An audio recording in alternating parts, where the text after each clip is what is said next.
Campeonato de América de Oeste masculino equipo.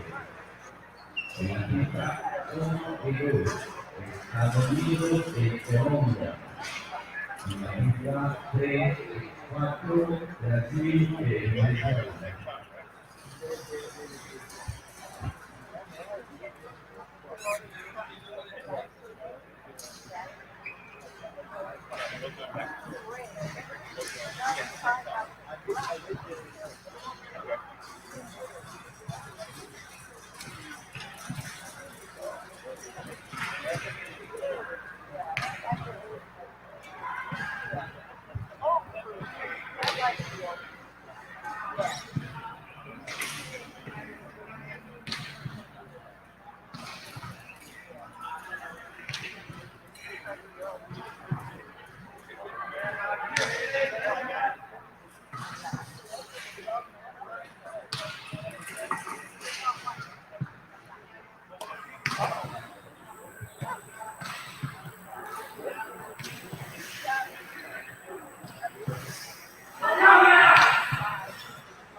Welcome back to day 3 of the Wheelchair Fencing 2024 American Championships here in Sao Paulo, Brazil.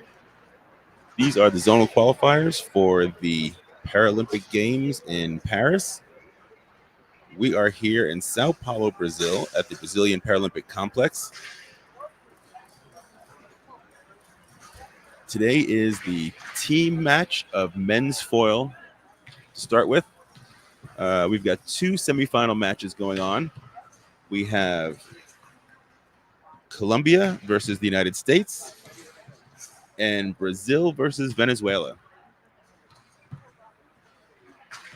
In the wheelchair fencing, in team competitions, each team is made up of a mix of A and B category fencers.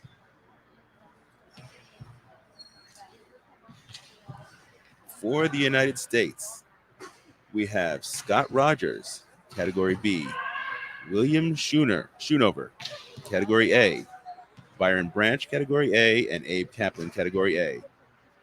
On the Colombia team, we have Eduardo Escobar, category B, Javier Camacho, category A, Alexander Tapasco, category A, and Fabio Milano Barrios, category B.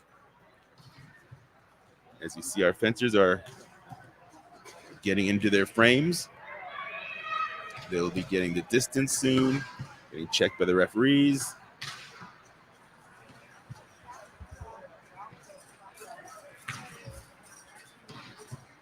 On our other strip, we will have Brazil versus Venezuela. For Brazil, we have Sandro Souza, category A, Oven Gisoni, category B, Kevin Damasino, category A, and Anderson Perez, category B. And for Venezuela, we have Mario Ramon Vera, category A, Wilfer Paz Simones, category A, and Numa Roja Estrada, category B. These semifinals will be going on simultaneously, so we will be cutting back and forth to between the bouts.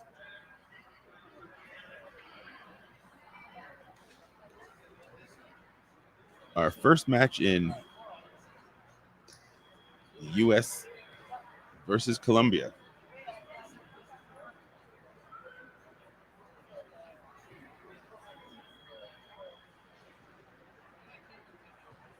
We'll have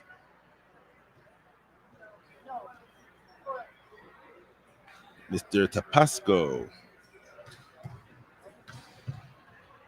from Colombia versus Byron Branch from the United States.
All right, looks like we are about to get started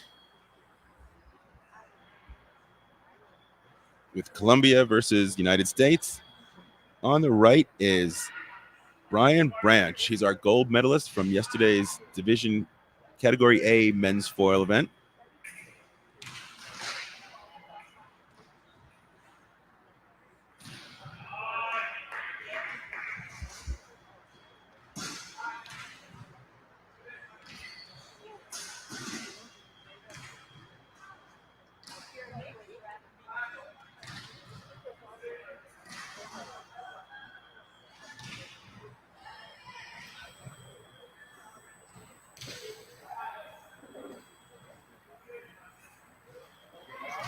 In the team events, it is a race to 45 touches. So at this point, whoever gets to 5 touches first will switch over to the next bout.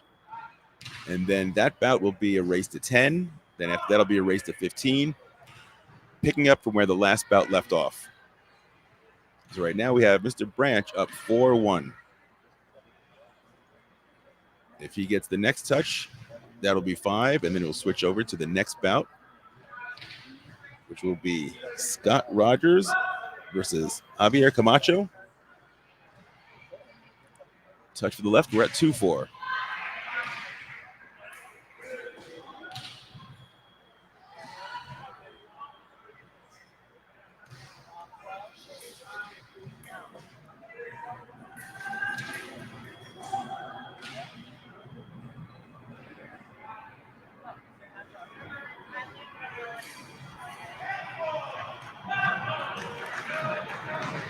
And that is the first match, 5-2.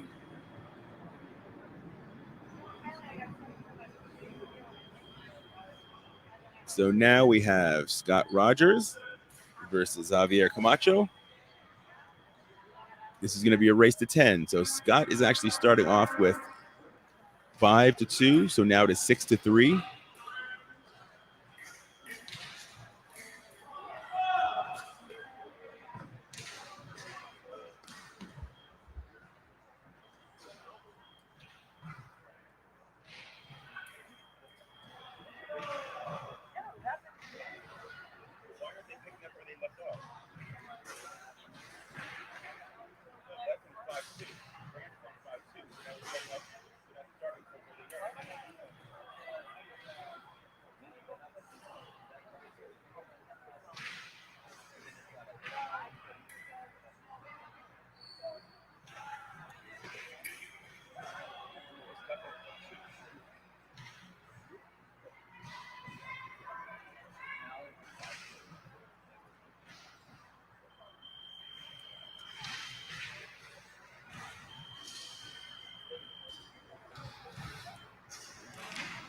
Okay, now we switch to the correct bout, which is Scott Rogers versus Camacho.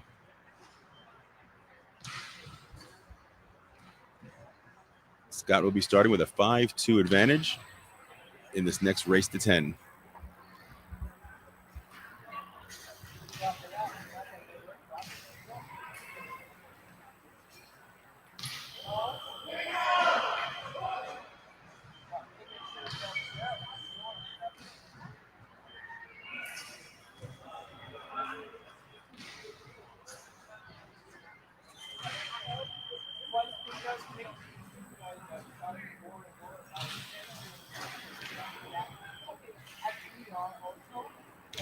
Scott was our silver medalist yesterday in men's foil category B.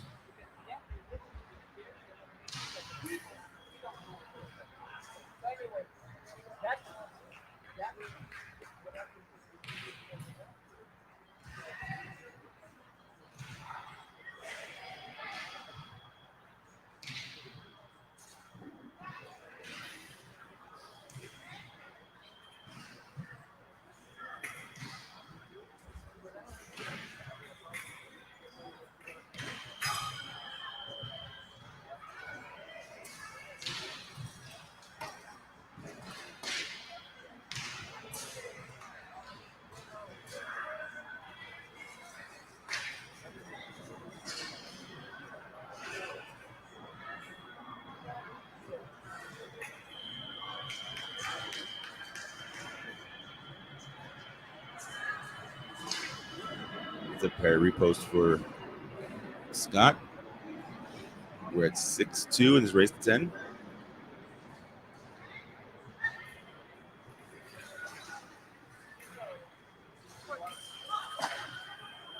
Scott, being a Category B fencer, is at a slight disadvantage against Category A fencer, and the Category A fencer is a lefty.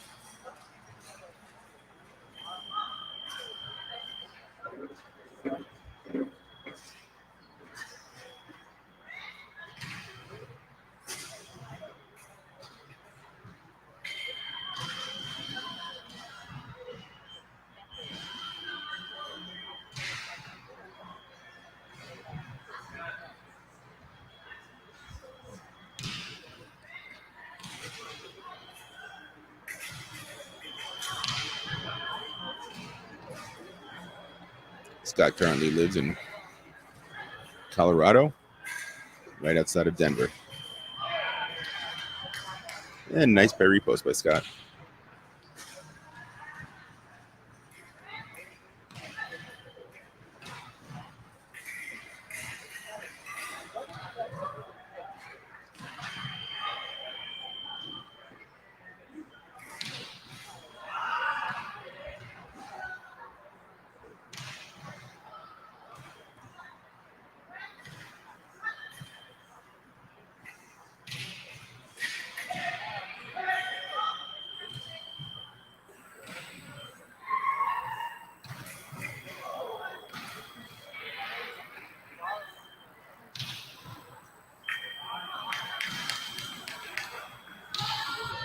Scott's attack brings the score to 8-2 in this race to 10.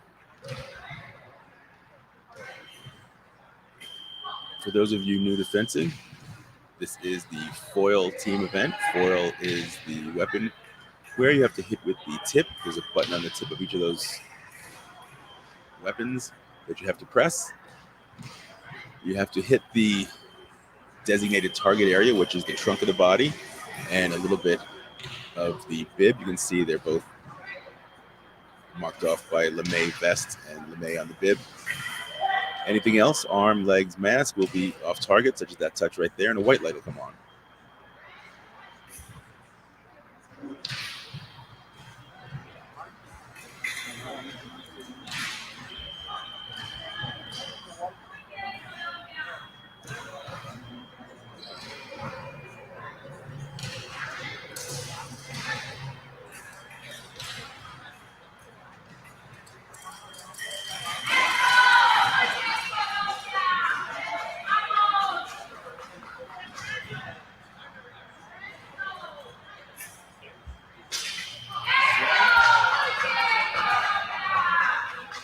And Mr. Camacho is making a comeback. He scored the last 3 touches in a row to bring the score to 5-8.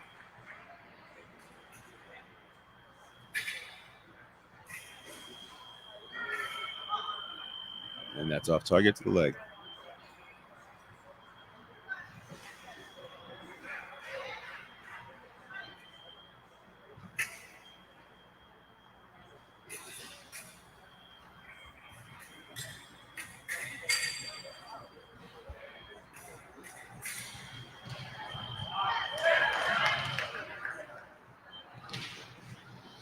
Another pair repost by Scott, bringing him 1 touch away from the 10-point level.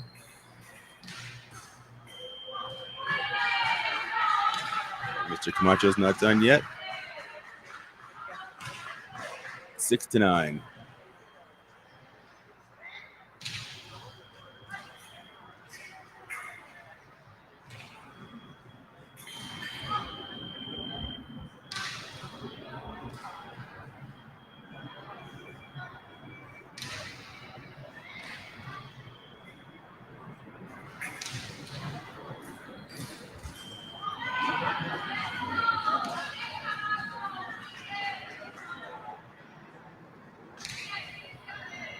Seven to 9. Mr. Camacho is closing that gap.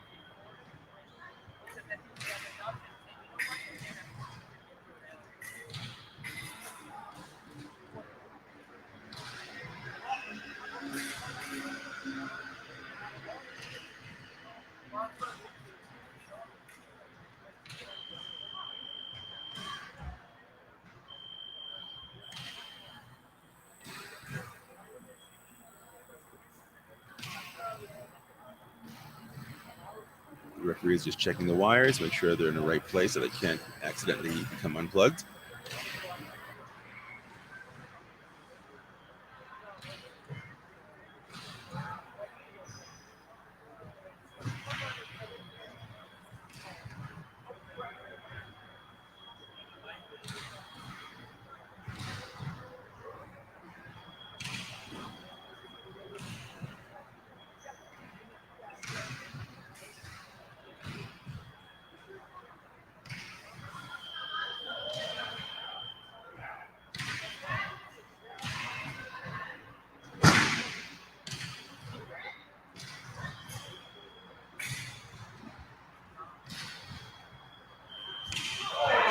And that attack misses. Counterattack by Scott Rogers is good.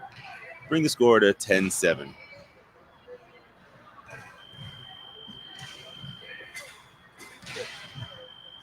Let's check in with the Brazil-Venezuela match.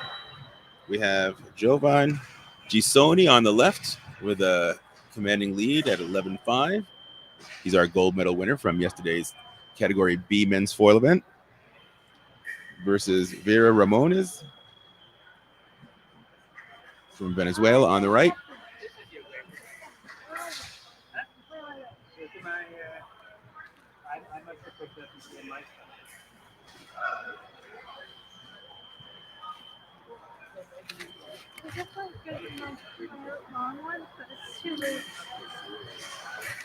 And since this is the third bout, this is a race to 15.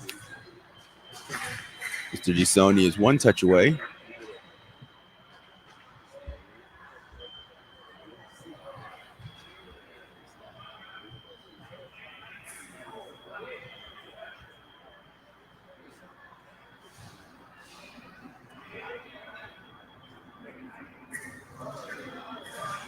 And that is the 15th touch. Let's head back over to USA versus Colombia.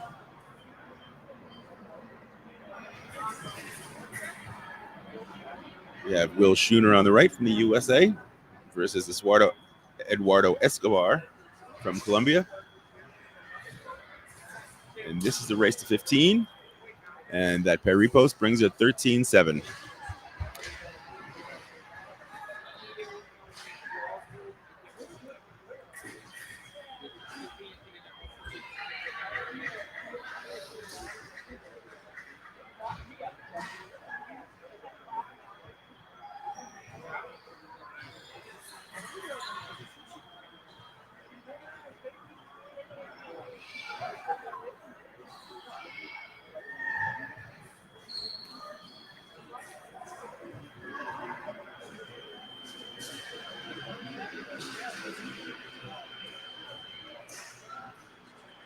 Nice pair repost by the USA.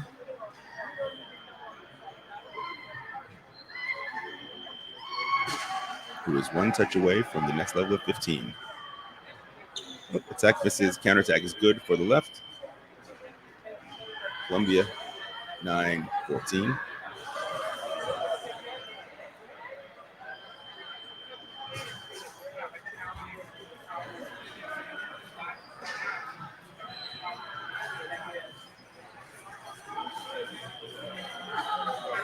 That's a strong attack from Colombia, 10-14.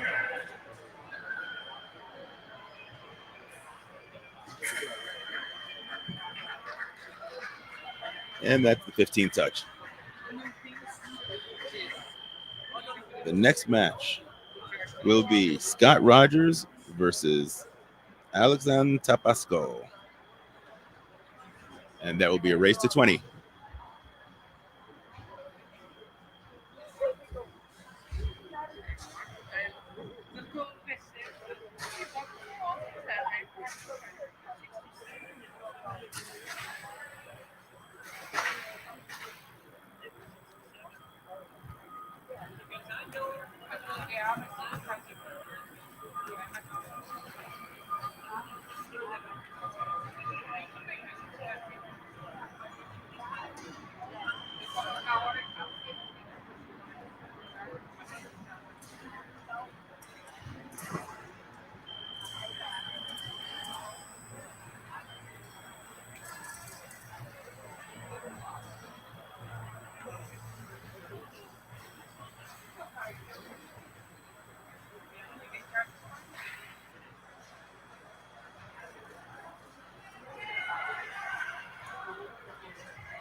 So in the Brazil-Venezuela match, the volunteers are turning the frame around because it's right-handed versus right-handed. These frames are built to turn the frames so that the fencers can fence each other fairly. So you can have right-handed versus right-handed, or you can switch it. You can have left-handed versus right-handed, or any of the combinations.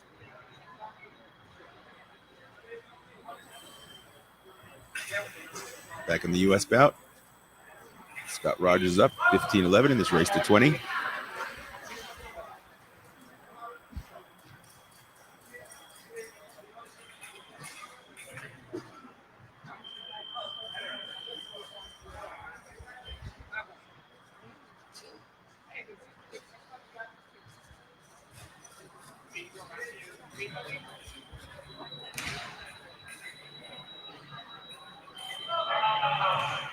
And nice remise by Scott. Bring it to 16-11.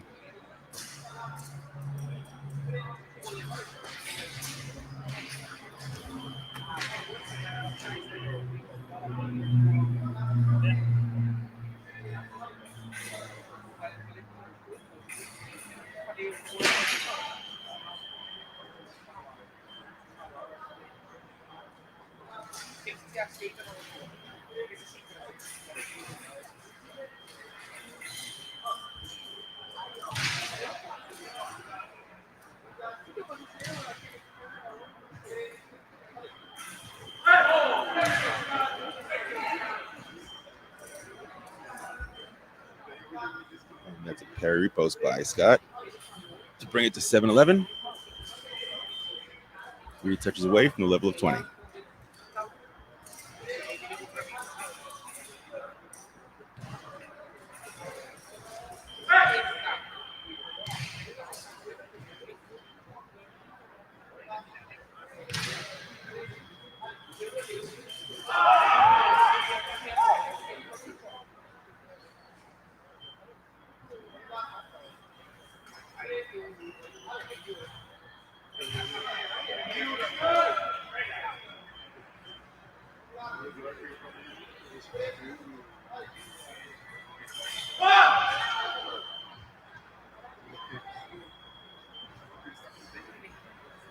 Now you may notice a lot of the fencers walking up to the wheelchairs and then sitting down. To be a wheelchair fencer, you don't necessarily have to be in a wheelchair all the time. What designates you as a wheelchair fencer is the inability to compete on even level with standing fencers. Any mobility issues would have to be diagnosed, checked out by a doctor to find out what level, and that would enable you to be considered a wheelchair fencer.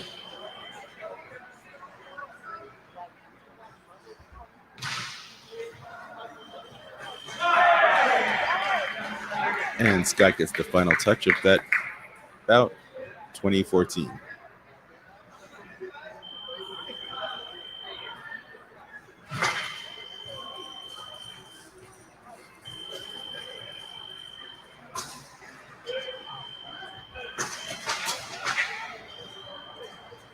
Our next bout in USA versus Colombia is Brian Branch on the right versus Eduardo Escobar on the left.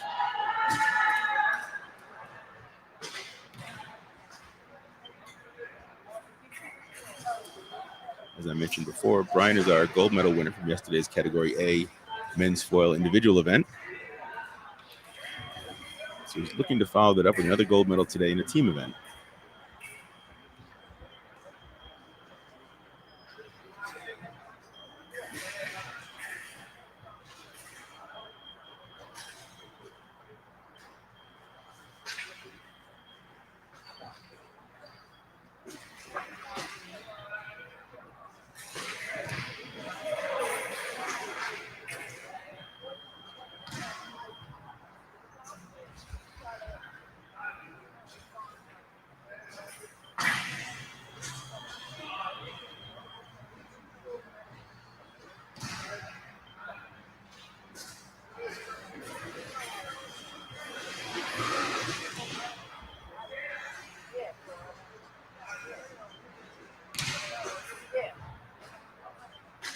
And Brian is one touch away from 25, which is the level of this race. And Mr. Escobar is bringing that score back. I believe he's got the last 3 touches in a row. Current score is 18-24. Then 19-24.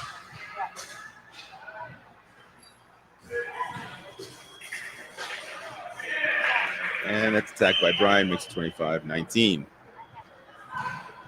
That was a great comeback by Eduardo Escobar.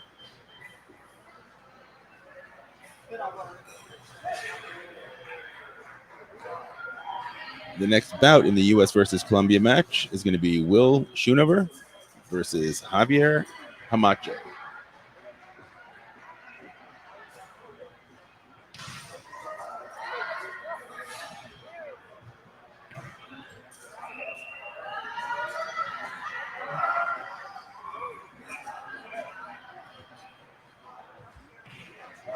As we check in with the Brazil versus Venezuela match, you see Brazil is up 18-10.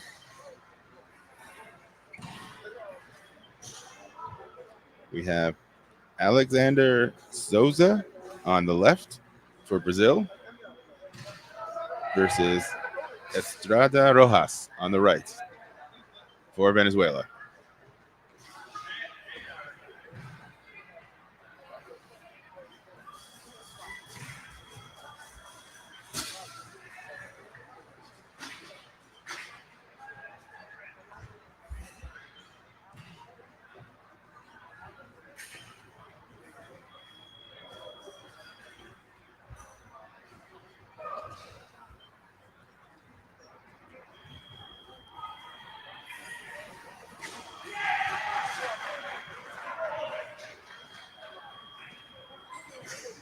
And a repost from the right, bring the score to 11-18 in this race to 20.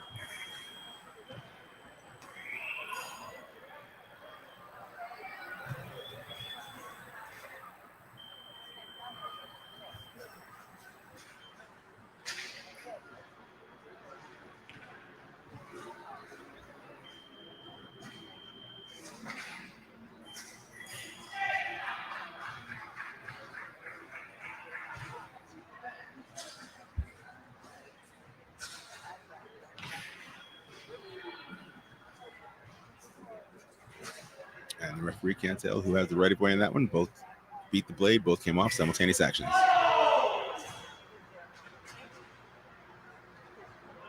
And parry post from the left, Mr. Souza for 20-12 lead.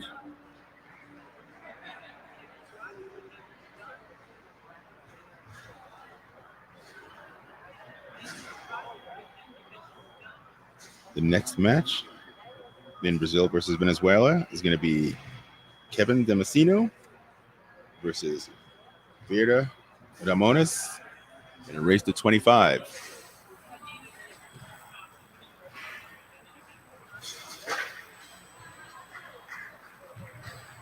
And back to United States versus Colombia.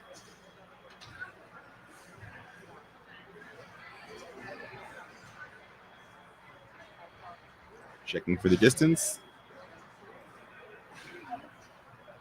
We have Javier Camacho on the left versus Will Schoonover on the right. And this will be a race to 30. The U.S. up 25-19. The winning team will advance to the gold medal match.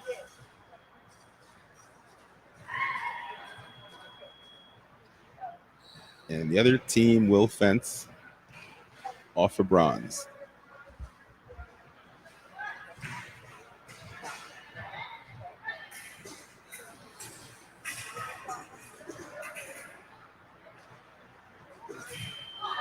This is 2 A-level, category A fencers battling it out. You can tell how physical they are. They're fast. They're attacking long and far. They're able to pull themselves back fairly easily.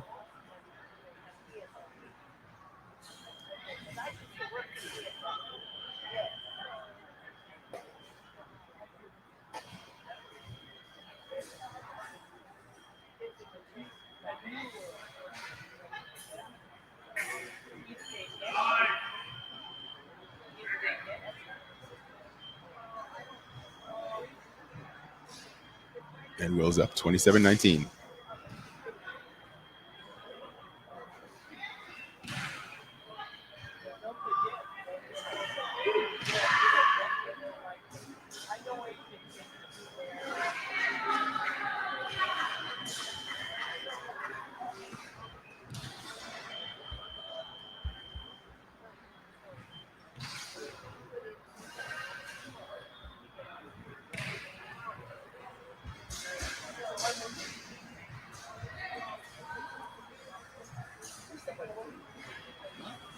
Will was tied for third in our Category A men's foil event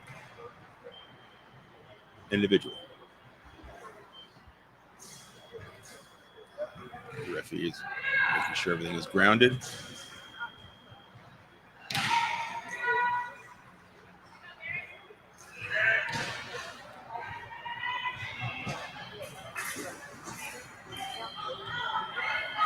Counter repost from the left.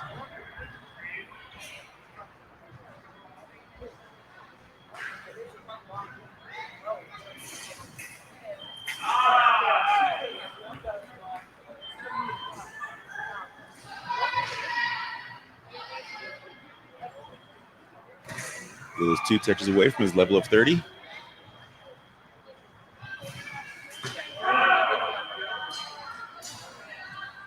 Attack from the right. Bring it to 29.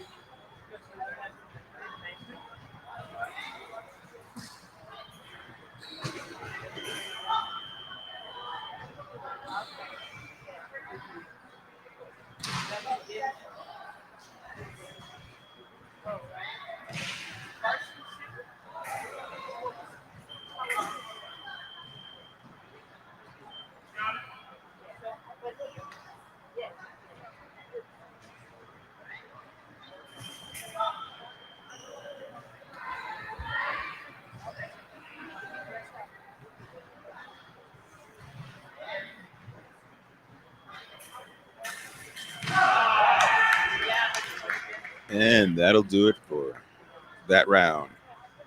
30-21. With 3 bouts to go, the U.S. is leading.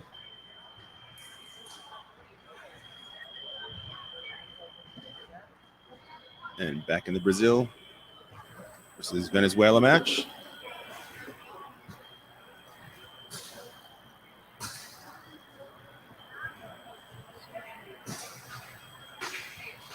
Yeah, Kevin Damasceno versus Vera Romanes.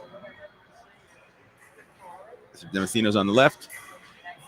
And Brazil is up 21-13 in this race to 25.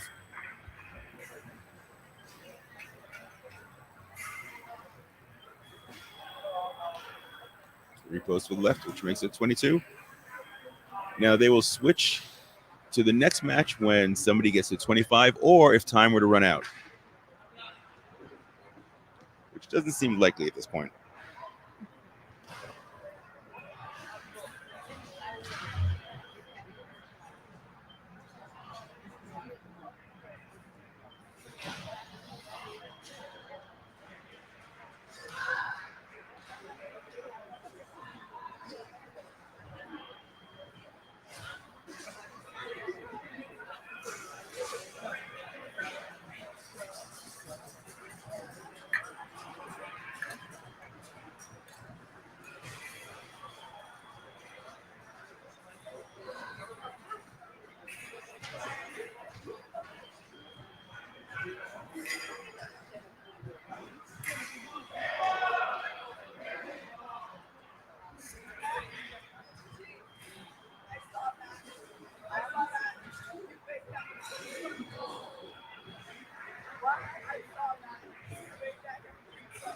Damasceno was closed out with a counterattack with opposition, bring the score to 15-24.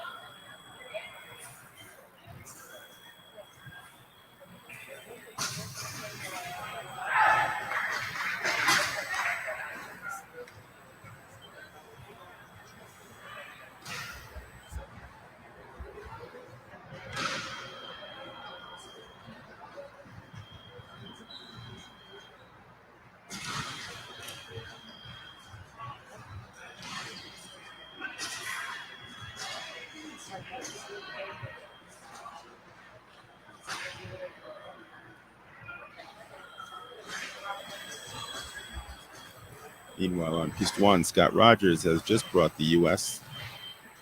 to a commanding 35-21 lead with 2 bouts to go. Damasino gets the 25th touch. Up, or does he? Instead, he gets a red card for lifting. His opponent gets a touch. And his last, Mr. Damasino's last touch does not count, so it's brought back to 24-16.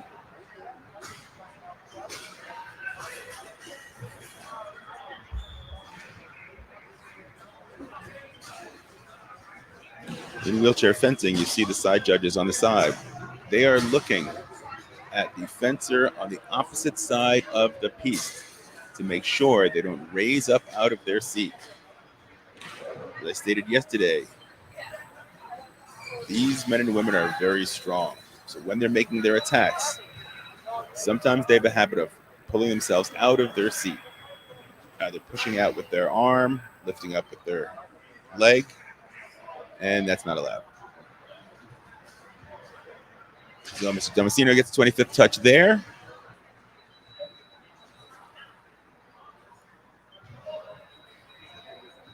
The next race will be a race to 30.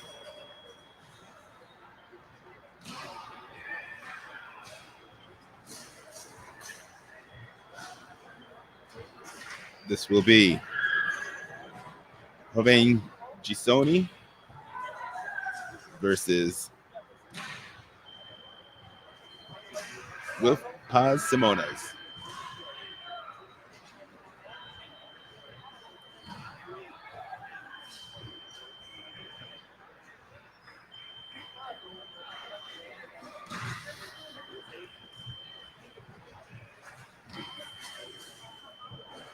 In the U.S. versus Venezuela, Colombia match, they're switching the fencers in and out of the frames, changing the frames around, and getting ready for the last 2 bouts of that match.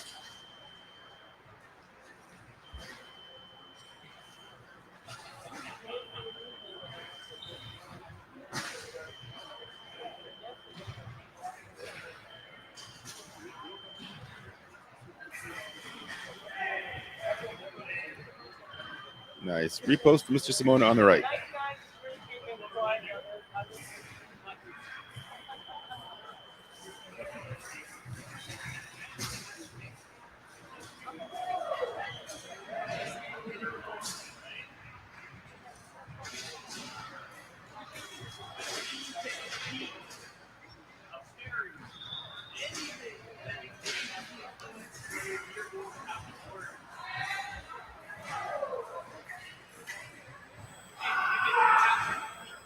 After our men's foil semifinal matches today, we will have the women's Epee team event starting.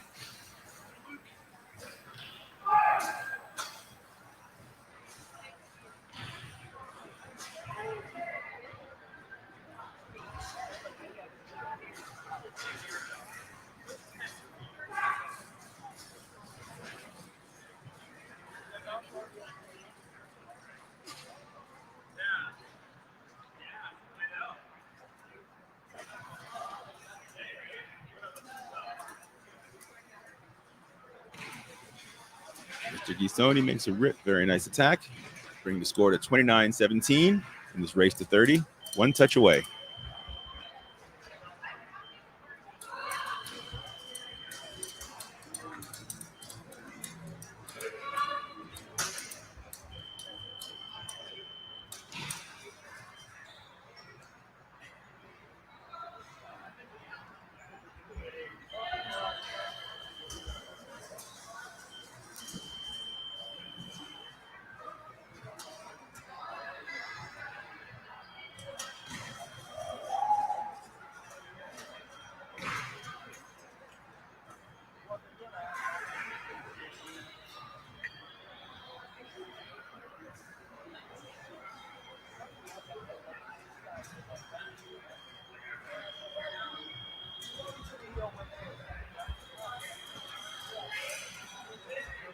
And that'll do it for that round.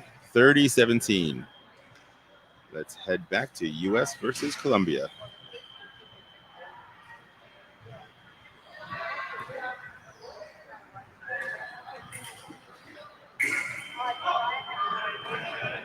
Here we have Abe Kaplan.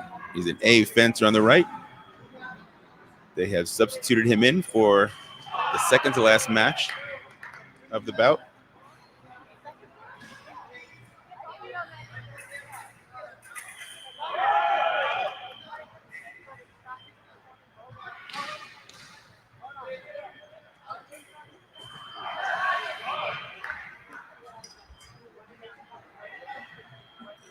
And he's handling this bout very well.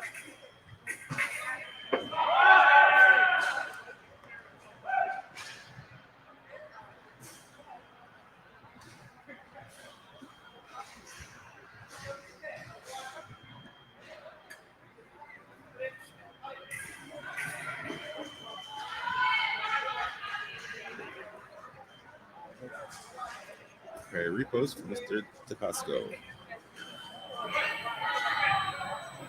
And attacking the U.S.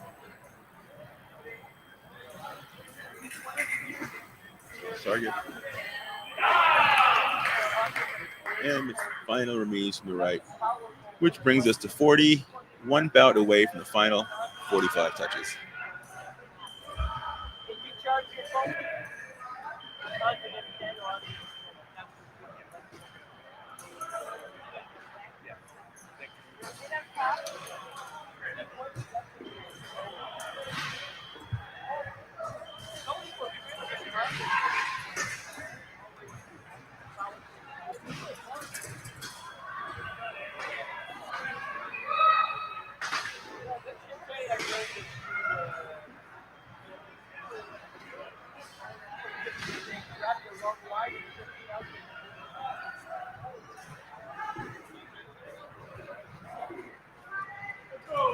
Here's our final bout of this match, the semifinal match. Ryan Branch on the right versus Javier Camacho on the left. U.S. with a commanding 40-23 lead. And this will be a race to 45.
Attack from the right is off target.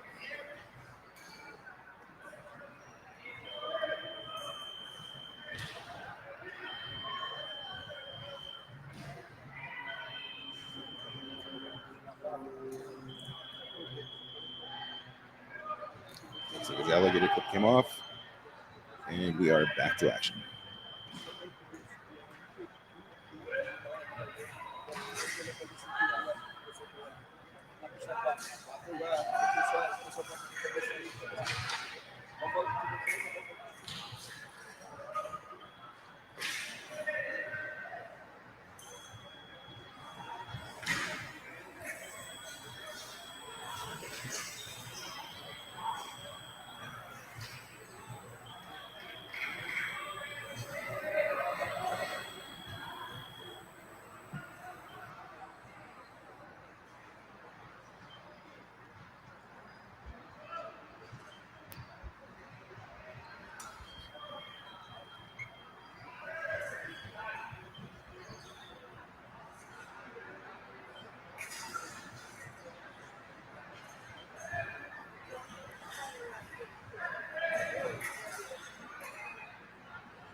And a repost for the right brings us to 42-24. The Brazil-Venezuela match is about to continue. So as soon as this match is done, we'll send you back over to Brazil versus Venezuela.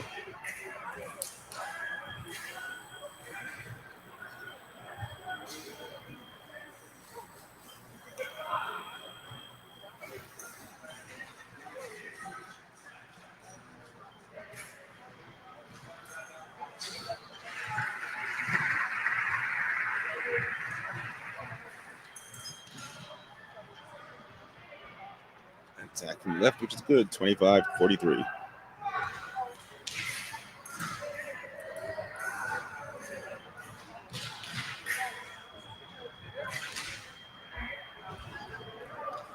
Están en línea para colectivo, capitán, por favor, al director técnico para que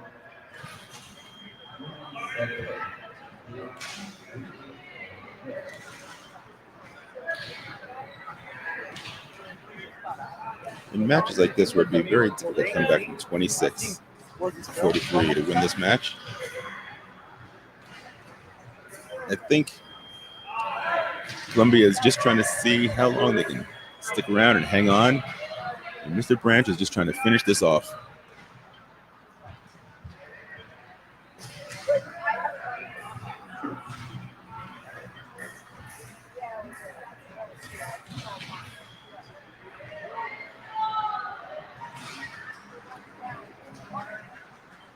Mr. Camacho has made quite a few touches in a row.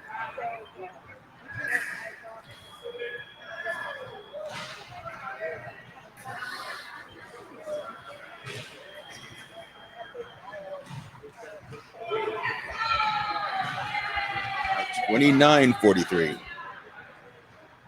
Now, I did say it'd be difficult to come back. I didn't say it would be impossible.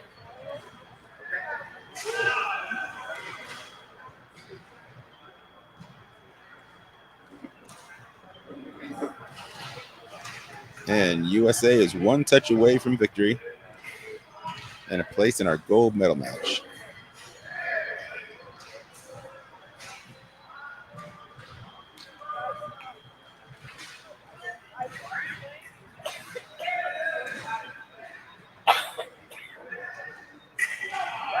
And there it is. The 45th touch. And U.S. will be fencing for the gold medal in the men's foil team.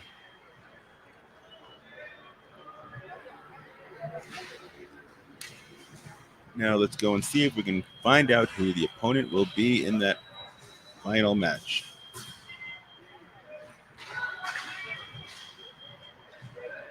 Here's our final bout in Brazil versus Venezuela.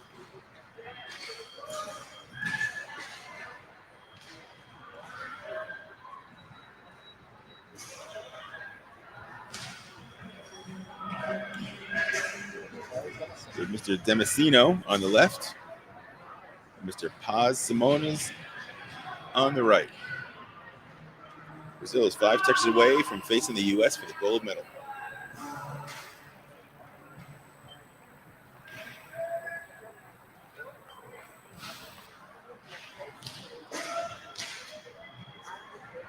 And as I said in the last match, 1740 will be difficult to come back from, but not impossible.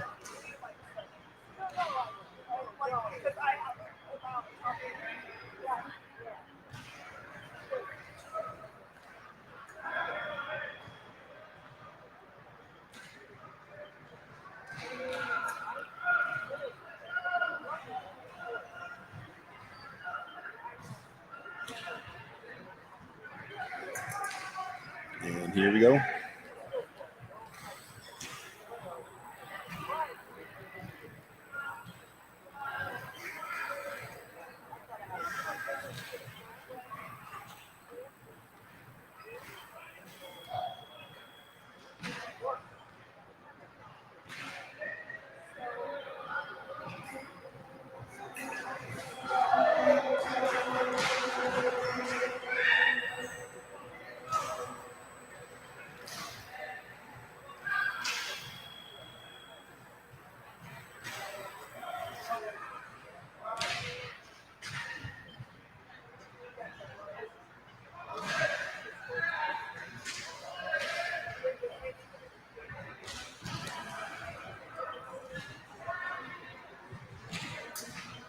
Referee is checking to make sure all the cords are in place.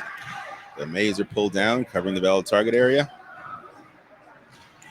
In wheelchair fencing, they do have a habit of rolling up a little bit with all the movement and rubbing against the back of the chairs.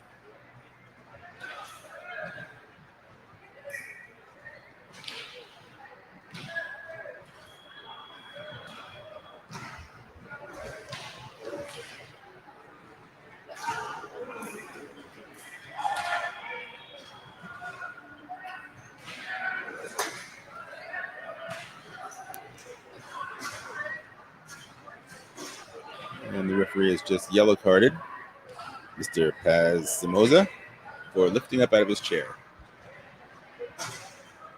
If the side judge can see any daylight between the chair and the fencer's rear end, that will be a yellow card.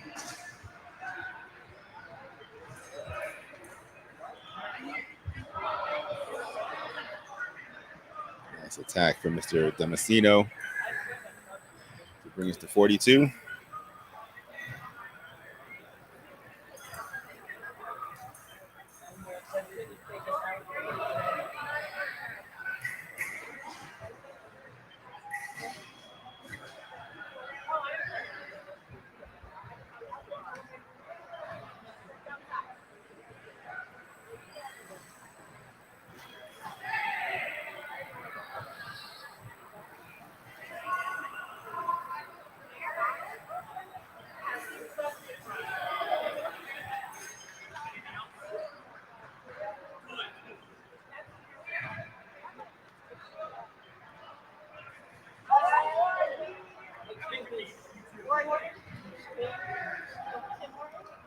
A repost from the left.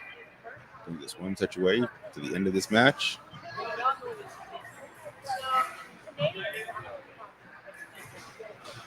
And that will do it. 45-19. Brazil will be fencing the U.S. for gold. In the bronze medal match, it will be Colombia versus Venezuela. And don't forget, we also have the women's Epee team competition coming up as well. Stay tuned for that.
Morning, Michael.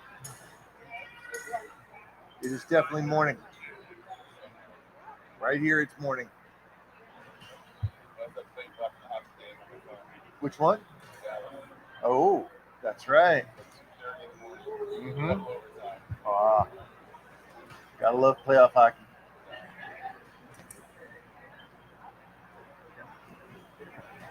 But they made it in the conference championships. Against The winner of the Knights game. Canucks, Oilers, Yeah. Vancouver. Toronto's out on the golf course right now. Yeah.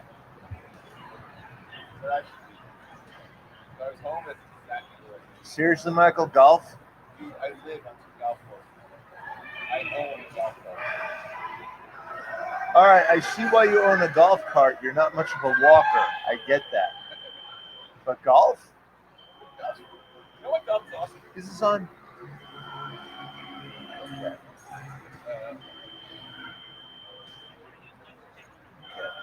First you hit the ball, whack. Then you see where it goes, you go. And you playing whack is the most obvious thing. There is that, but you know what good about golf?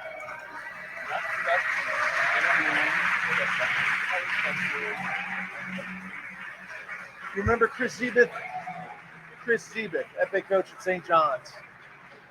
He fenced for Sal Bartek back when Sal Bartek would occasionally contest national Epee titles. He was my coach in college. So spring USFA stuff, we would fence in this field house at one of the county parks.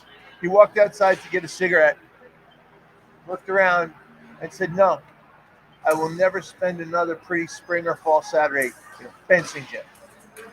So he still runs the high school referees out on Long Island. He still, he started fencing vet 60s. But yeah, he wakes up in the morning of a fencing tournament. If it's nice out, he doesn't show up. It's a known policy. Well, nope. It is okay.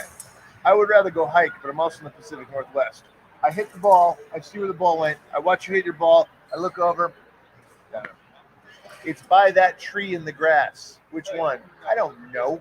Hit a ball and go do what you guys mentioned looking for. But as I'm looking for it, a 3-year-old drives up to me and says, "Hey, would you like to play?" Yes, I would.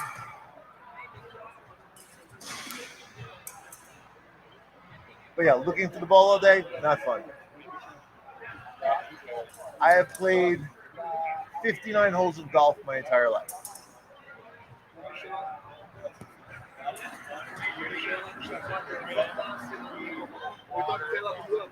It's 110 degrees where you live 4 months a year. I lived in Shreveport. I know your climate.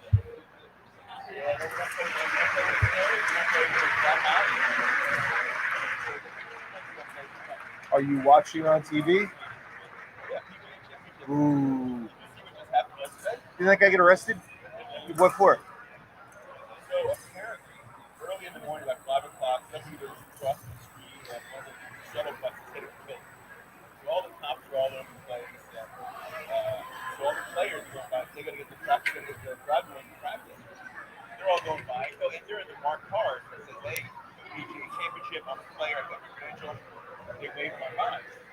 So he comes up, and he's the number one player in the world. He comes up, and he's just like everybody else. The cops just like sitting. He thinks to stay, going by like everybody else. Saying stop. He tries to go by, the cop grabs the car, and he's still going, and the cop gets grabbed. So now they stop. The cops to the cop. He's got scraps and scrapes and bruises, and this guy is like, he's number one golfer in the world. He's the nicest guy out there, and he's a religious guy. I mean, it's like he's like, look, it's really bad misunderstanding. I thought it was doing the top. Where is the championship? Kentucky? Oh, he's going to jail. He defied authority.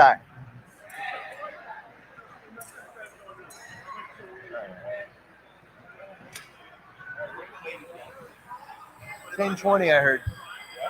10:20? What time is it?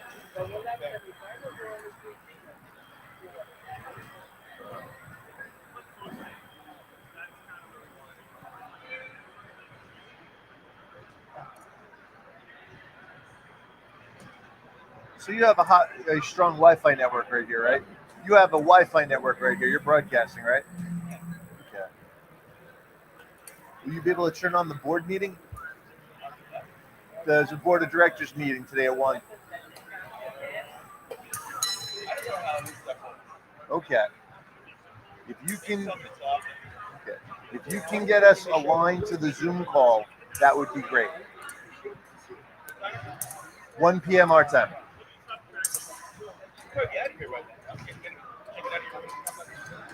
I got 4 lessons after all this is over to get ready for tomorrow, and I'm on the agenda.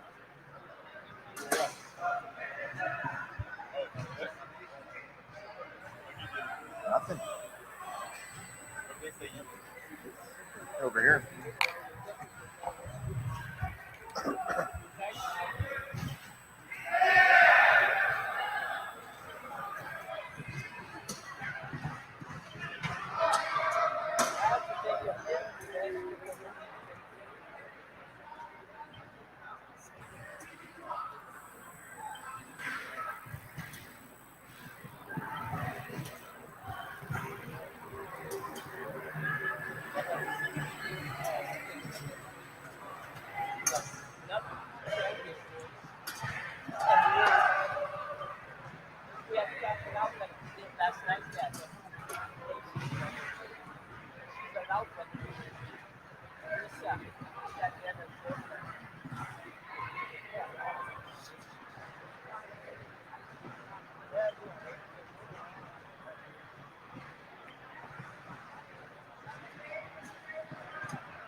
Then foul.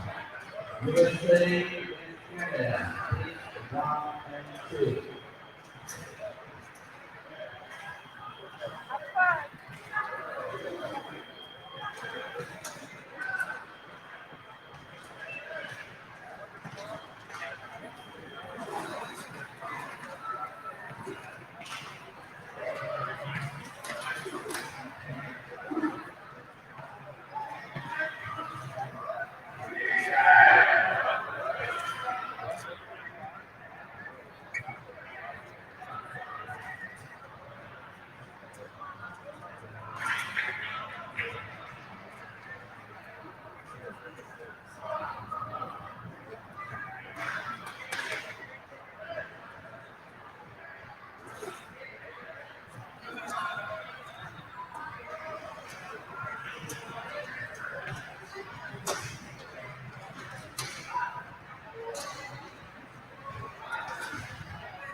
How are you?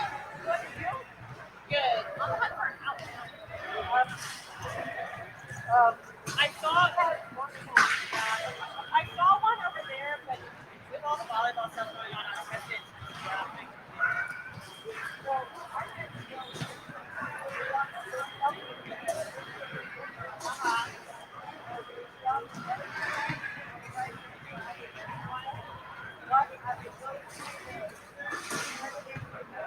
Yeah.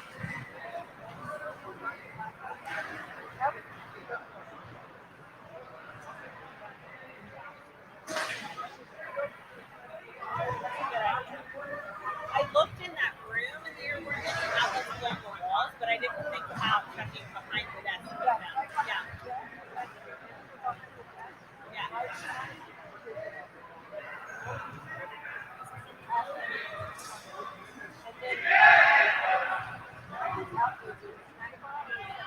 They have coffee?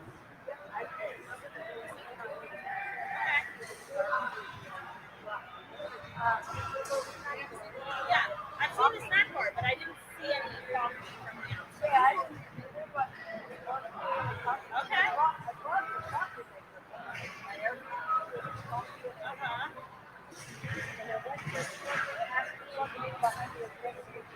Yeah, and they told you?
Justin.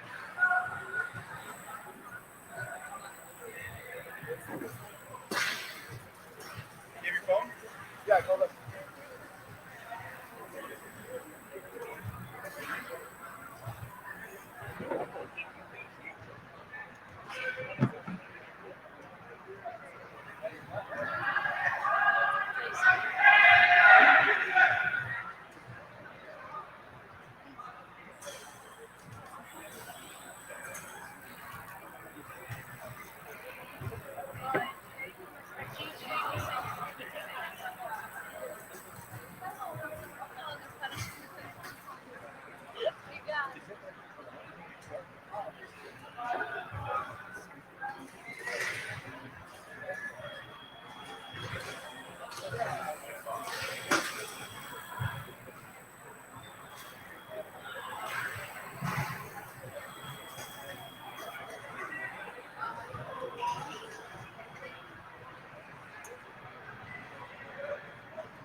You got it. That's like $4 a week.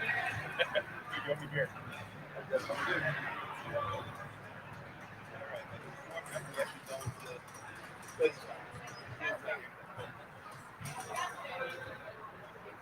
Yep.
And welcome back to the Brazilian Paralympic Complex here in Sao Paulo, Brazil, where we are at the World Ability Sports Wheelchair Fencing Zonal Qualifiers.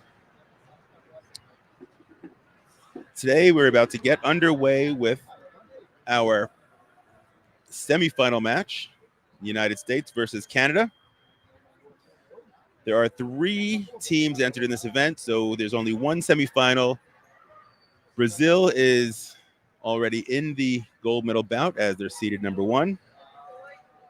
U.S. and Canada are fencing off to face Brazil for the gold medal.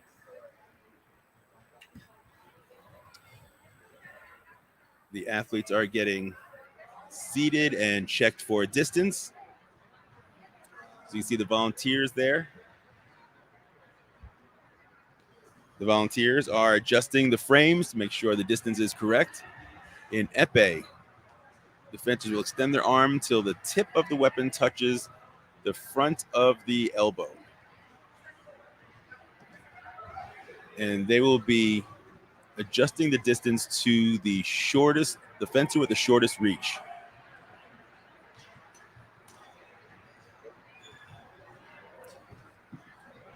Wheelchair fencing teams are made up of category A and B fencers. The U.S. has Ellen Geddes, B-rated fencer. She took bronze in our category B event. Victoria Isaacson is an A fencer. Jatea Taylor, our gold medal from category A women's epee yesterday. And Shelby Mitchell, also an A fencer. For the Canadians, we have Sylvie Morel. She's an A-rated fencer. Amber Breyer, who's also an A. She took silver in yesterday's category A event, individual. And Trinity Lothian. She took gold in our category B event yesterday. So both these teams are loaded with talent.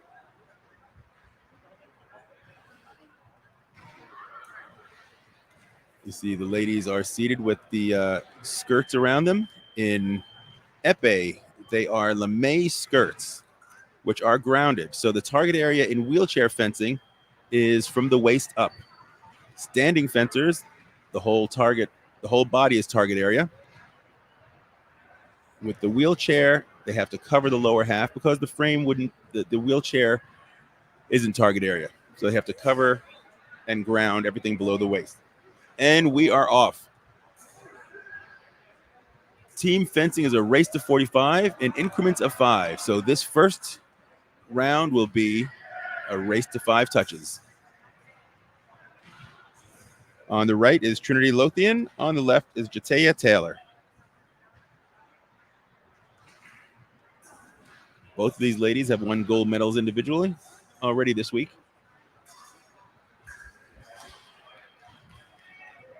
And Jatea is off to a start, 1-0. In epee, 2 lights go off. Both fencers are awarded a touch.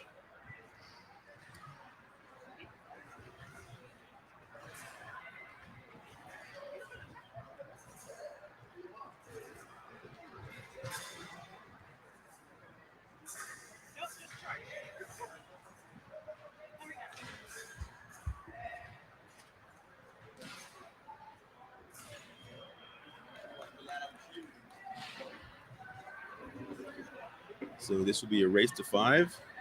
As I said before, wheelchair fencing. Actually, any fencing team match is a race to 45.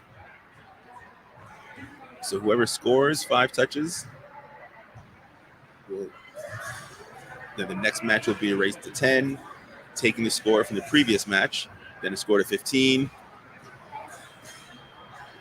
and so on. The only other thing that could happen is time could run out. If the time would run out right now, it scored a 2-1. It would still be a race to 10. Then the U.S. would have 2-1 lead, and they'd have to score 8 to get to that next 10 level.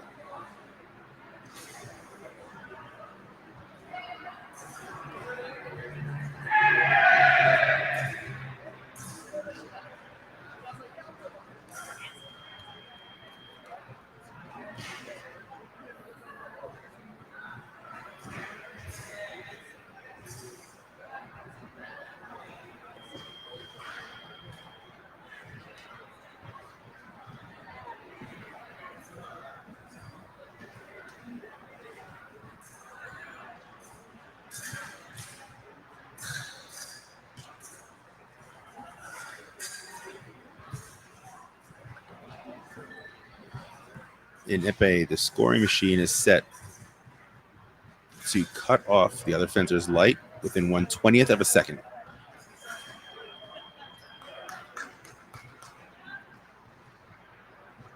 In other words, if both fencers hit at the exact same time, both lights will go off.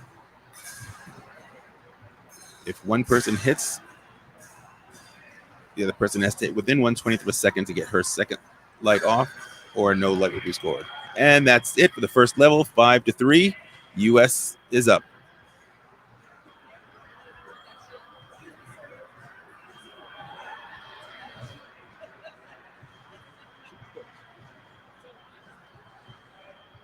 Now we're heading to the second match. Amber Breyer on the right versus Ellen Geddes from the US on the left.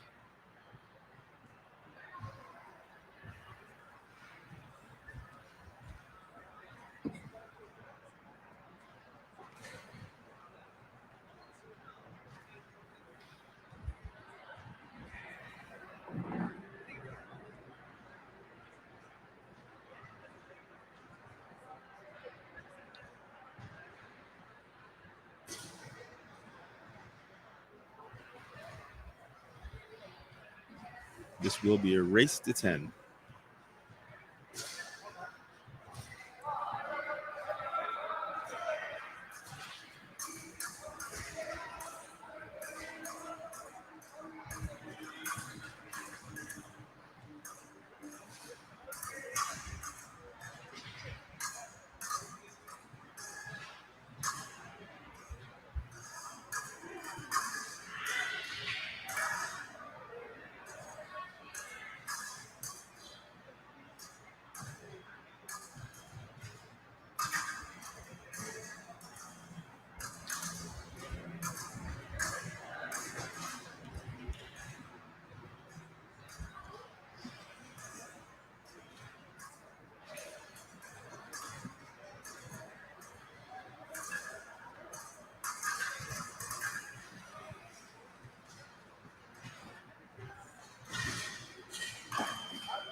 Nice touch by Amber Breyer from Canada. Bring the score to 8-5.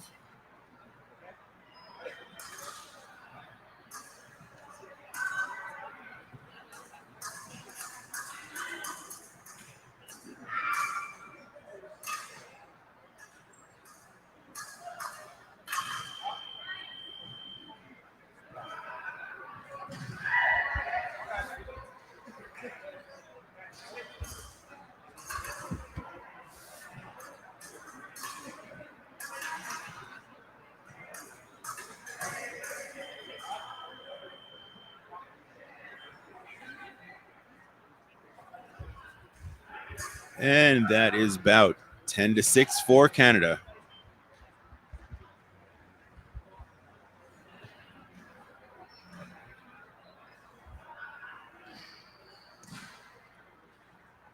As we get ready for our third match, which will put Sylvie Morel against Victoria Isaacson.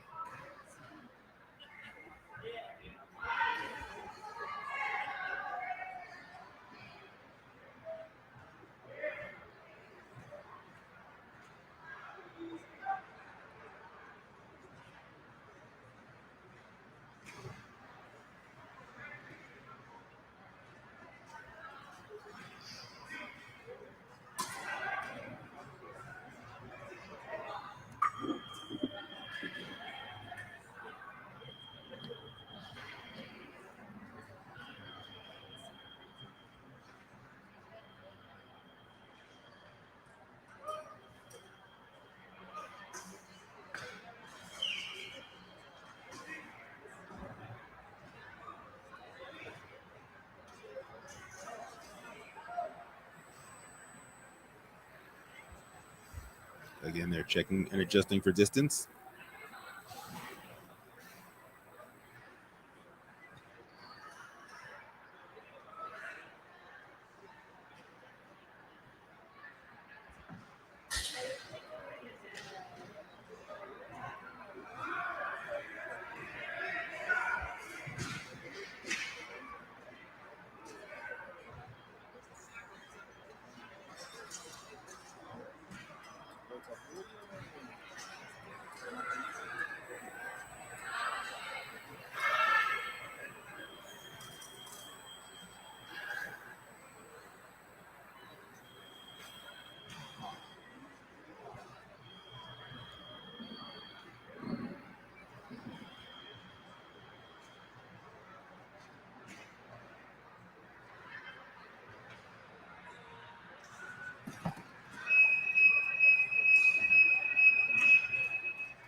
Currently, Sylvie Morel from Canada is ranked 38th in the world. Victoria Isaacson, 28th. I'm sorry, 24th.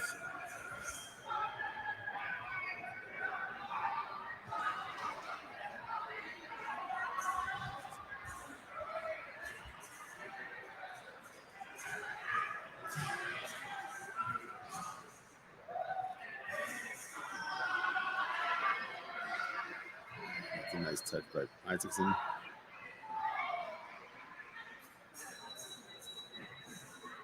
These are both Category A fencers.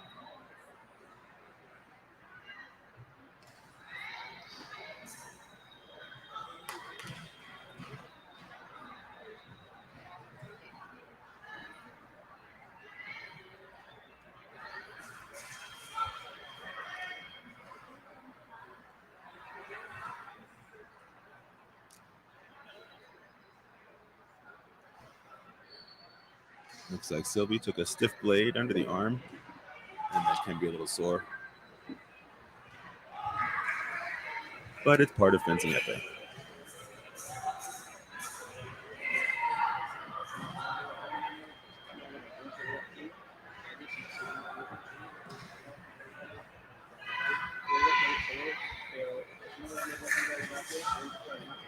Nice touch by Victoria Isaacson. Bring the score to 11-3.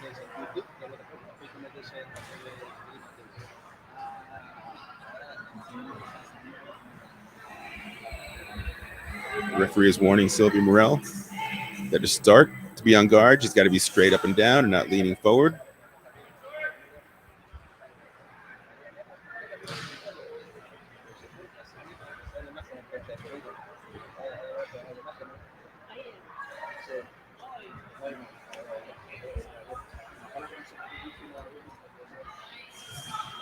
And the score is tied at 13.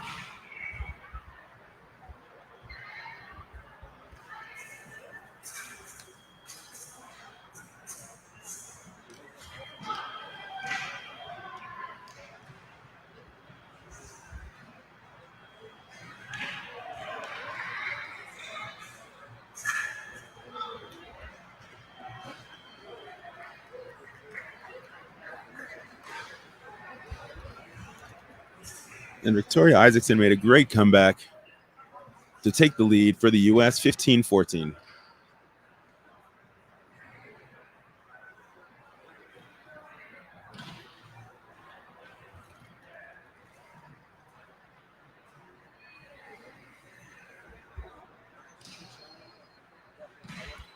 Next up, we have Trinity Lothian versus Ellen Geddes.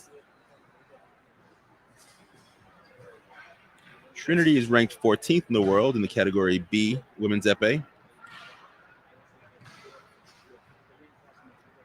Ellen is ranked number 7 in category B.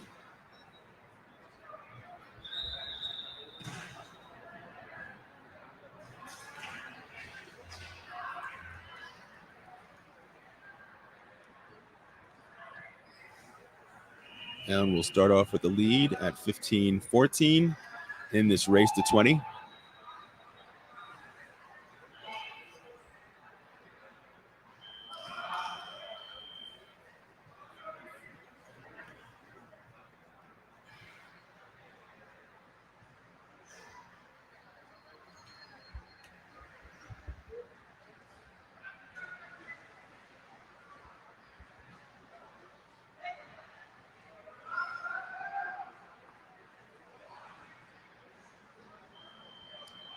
The winner in this team match will fence Brazil for gold right after the men's final.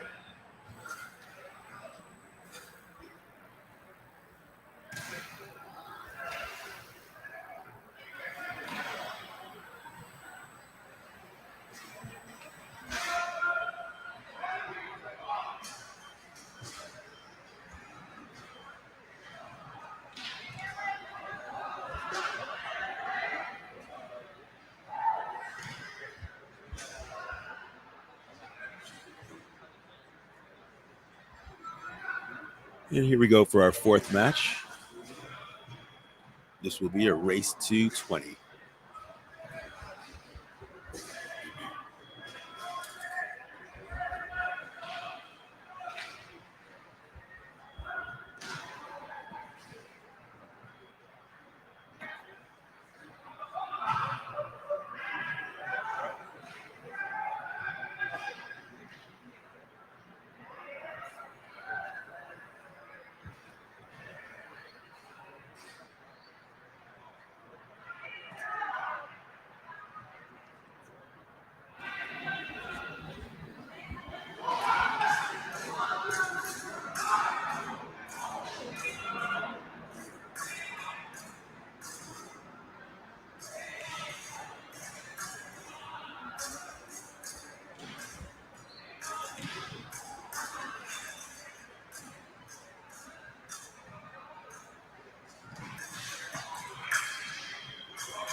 That was a 1 minute non-combativity call. After 1 minute, if there are no touches scored, the referee calls halt. The fencers will move to the next level of scoring.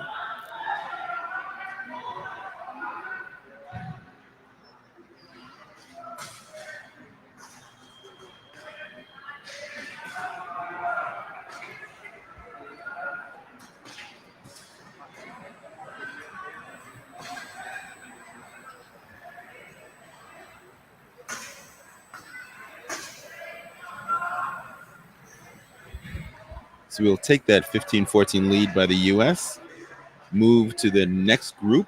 It will be a race to 25, and the U.S. will still have that lead, 15-14.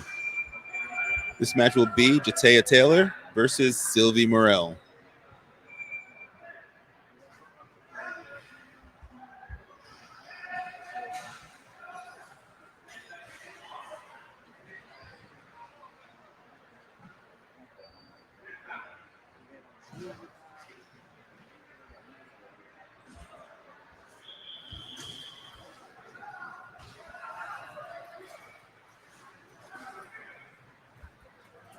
Basically, non-combativity is when the fencers aren't doing a whole lot of action. It slows the match down, and the referees and organizers of events don't want that. They want action to keep going. It is a combat sport, so they want to make sure that both athletes are trying to score, being aggressive, doing their actions. And when they're not doing that is when non-combativity is called.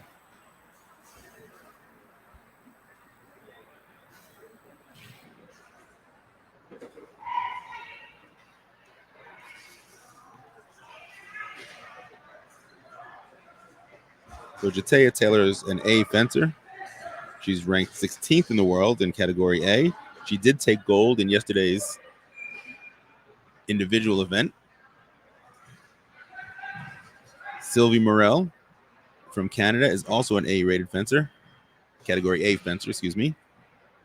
And she is ranked 38th in the world.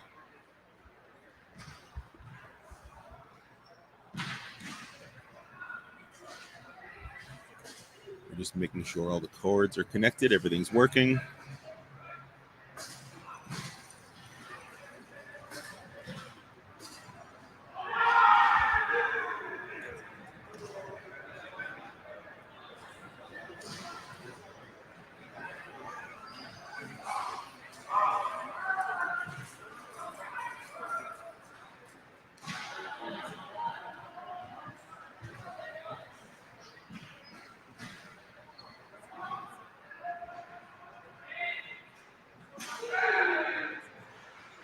Looks like Jatea is having a problem with her epee.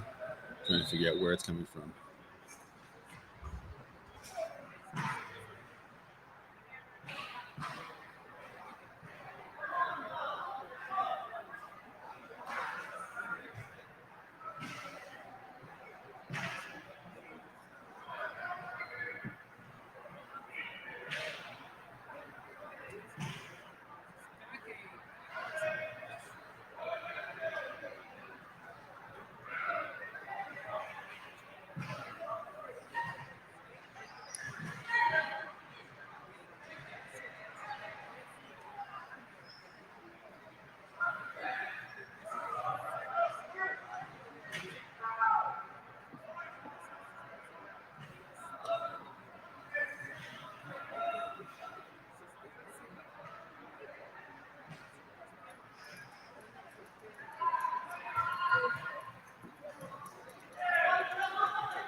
And we're back and good to go.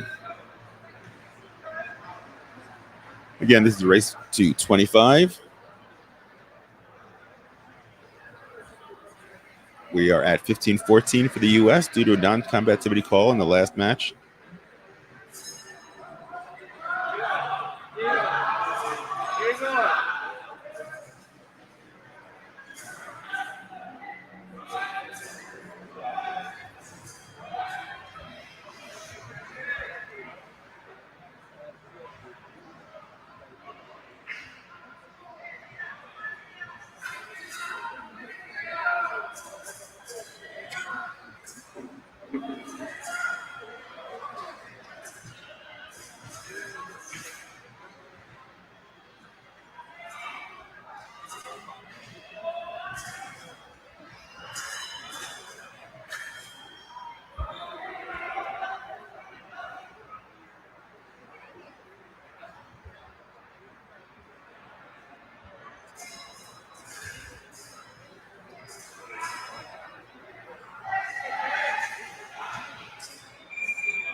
It's 16-19.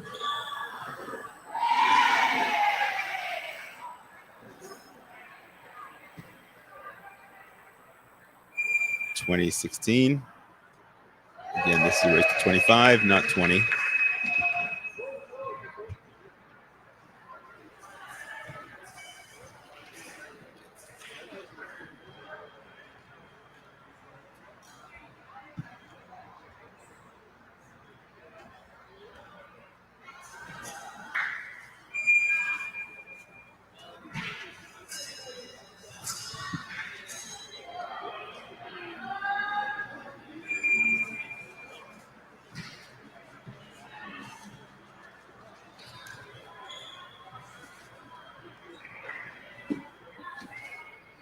(23-17). 2 touches away from our next match.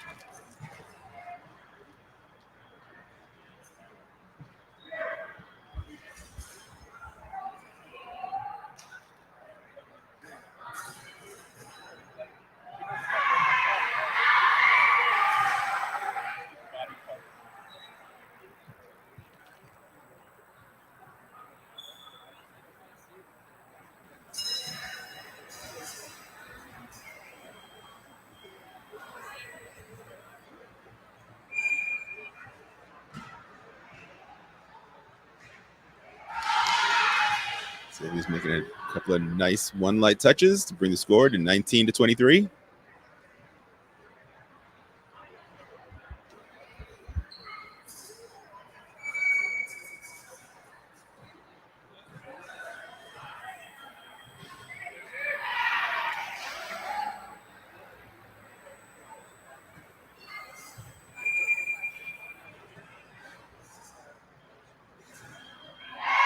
And that is that bout, 25-19.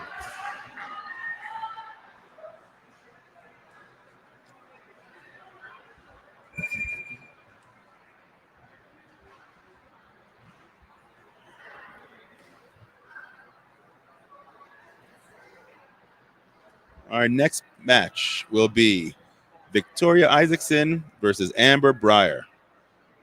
That will be a race to 30.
And we have Victoria Isaacson on the left, Amber Breyer on the right.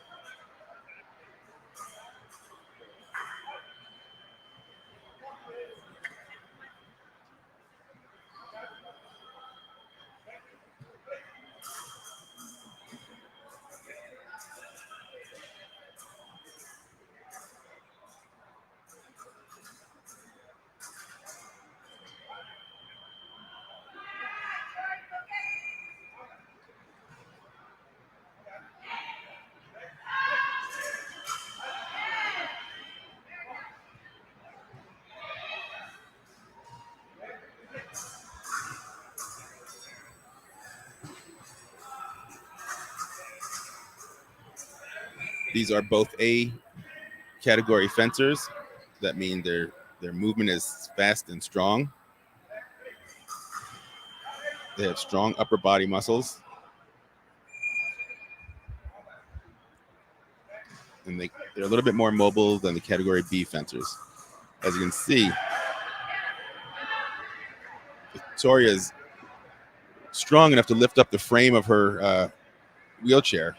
You'll see it move up and down every now and then.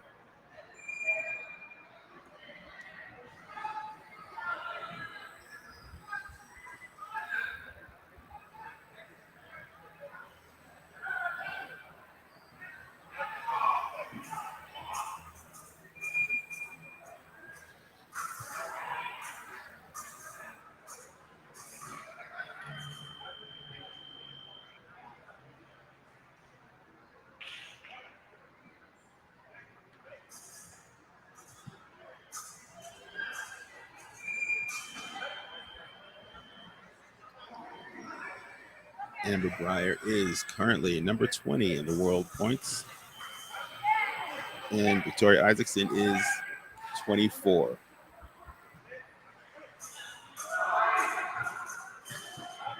And double touch will bring us to 30 to 24. That leaves us with 3 bouts remaining.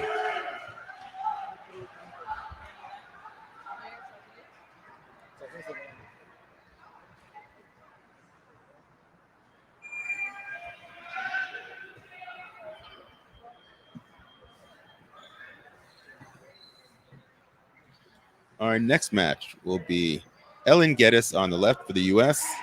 versus Sylvie Morel on the right for Canada. Ellen is ranked number 7, category B, women's epee. Sylvie is ranked 38th in category A.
As we begin our bout, our race to 35. That's a nice hand touch by Sylvie from Canada.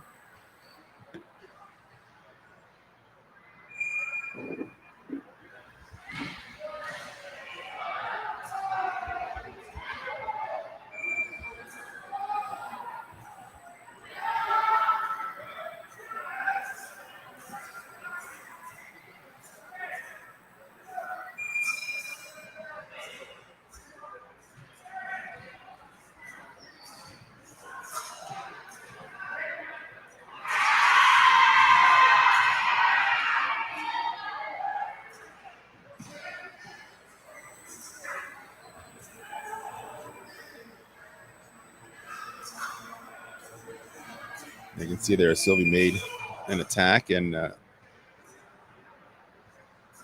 Ellen was able to parry it down into the skirt. Sometimes that happens, the tip gets stuck in the skirt and it's hard to come back. Try to free your tip so you can keep fencing.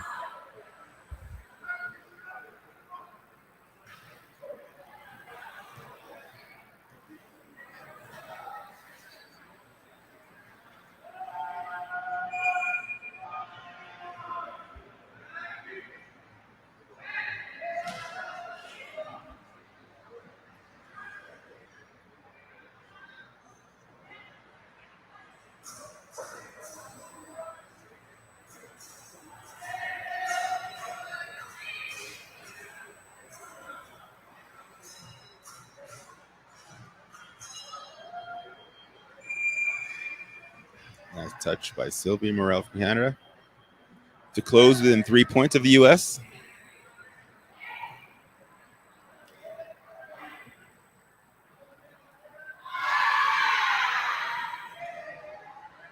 Again, the referee is asking Miss Morel to straighten up.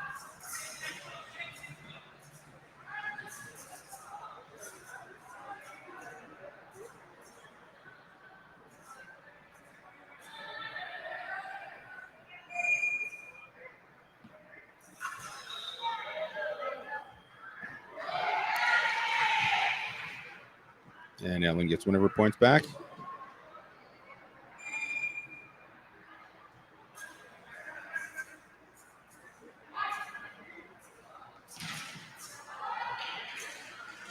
And again, so we got caught in the skirt.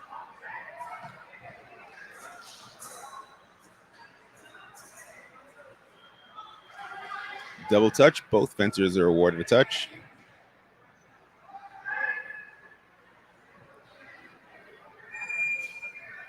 So as we said before, in epee, you can close out your opponent's light. If you score and then your opponent hits you, the light won't go off.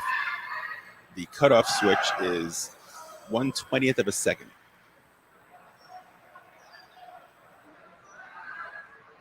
And it looks like Ellen started first and gets a yellow card for starting before the referee gave the command fence.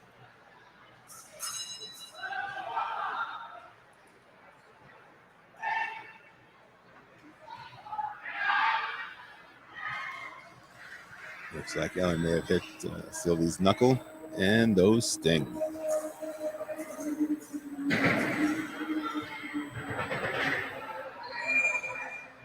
Score is 34-28. We are one touch away from our level of 35 in this match. And there's the 35th touch. The U.S. leads it 35-28 in the race to 45.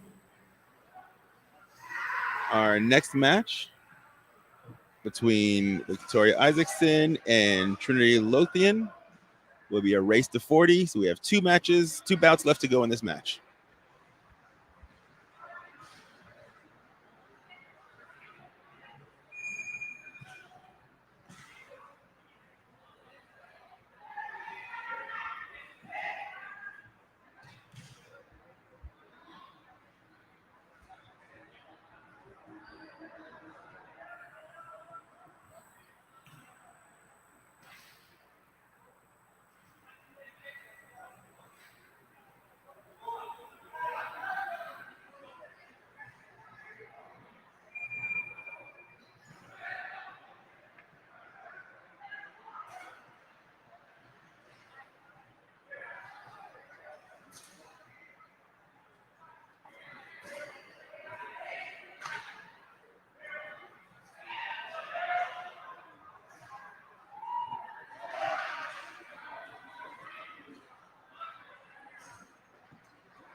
The referee is testing the weapons.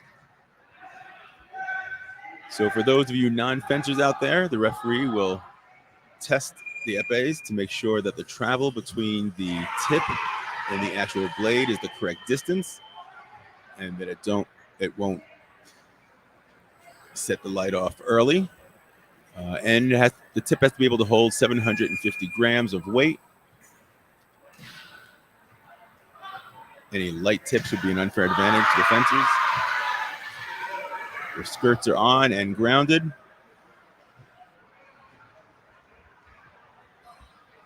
And we are ready to go for our second to last bout. The U.S. holds the lead 35-28. This will be a race to 40.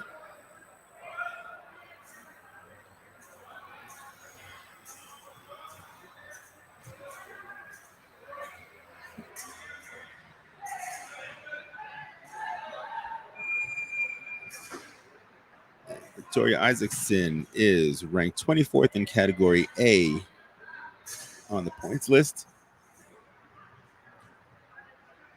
And Trinity Lothian from Canada is number 14 on the category B points list on World Cup points.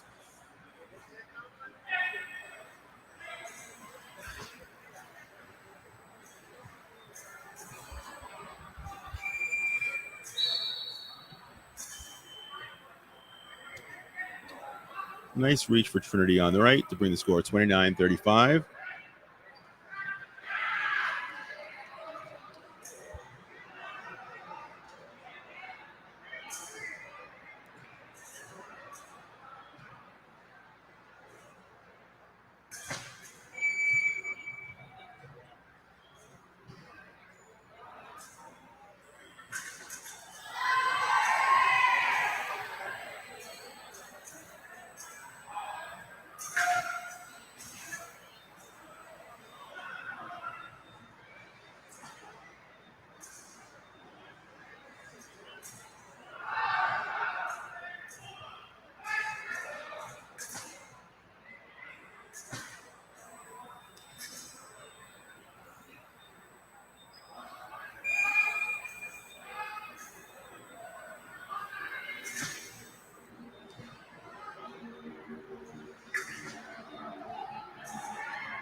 And it looks like we've got another non-combativity call.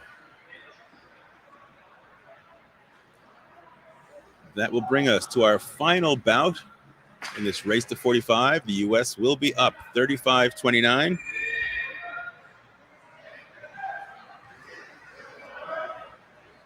When our final two fencers take the stage, we've got Jatea Taylor from the U.S.,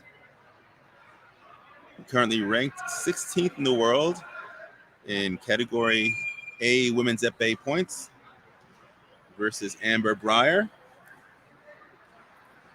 ranked 20th in category A women's epee points.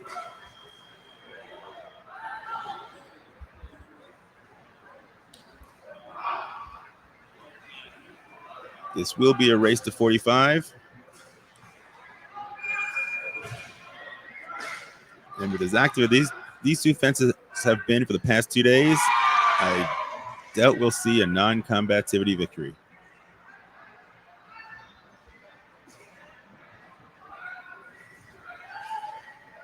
The winner of this will fence Brazil for the gold medal. The other team will automatically win the bronze medal since there's only 3 teams represented here today.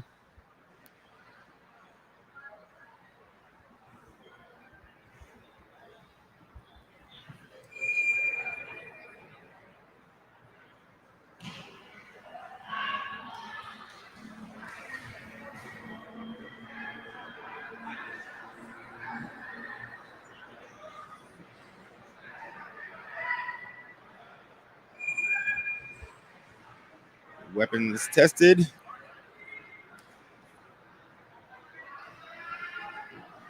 Cords checked. Distance adjusted. And we are ready for our final match.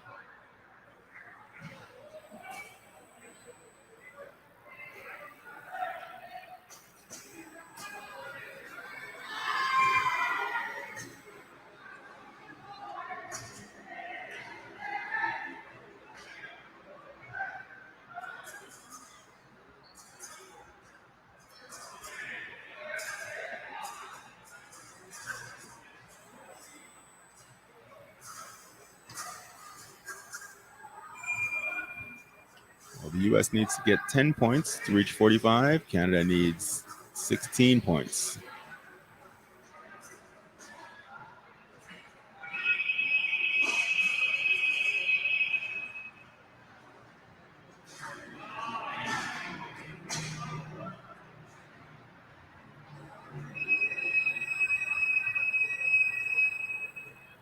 And Jatea has lowered that to only needing 9 points now. She's a very physically fit athlete. She can really get all the way back in that chair and then reach all the way out forward.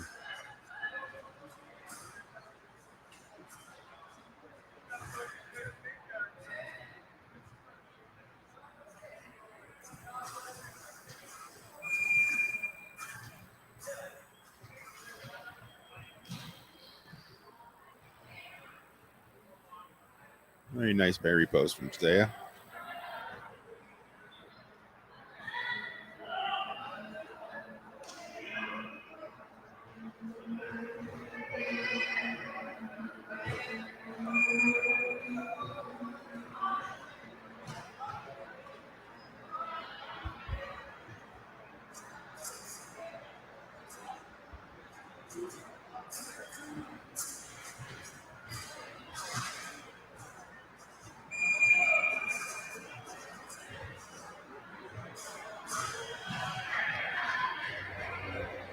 And the score is 38.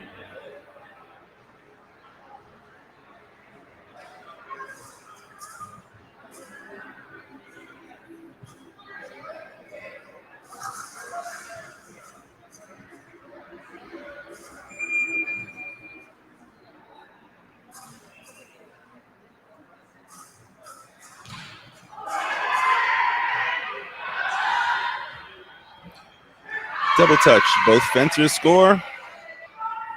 We're at 39-30.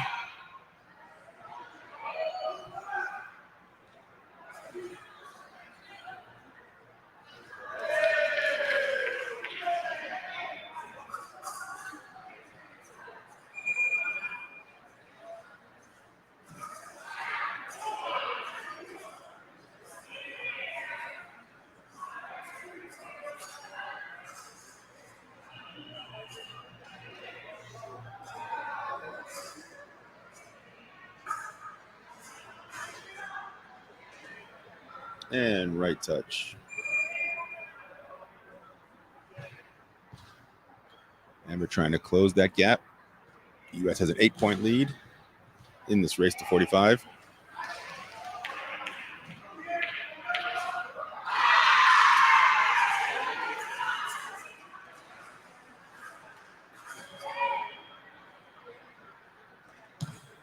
Amber scores another nice touch. 32-39.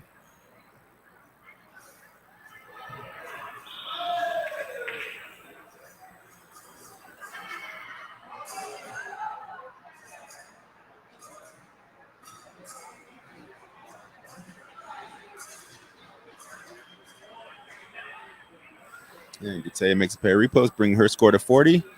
5 touches for a victory in this match.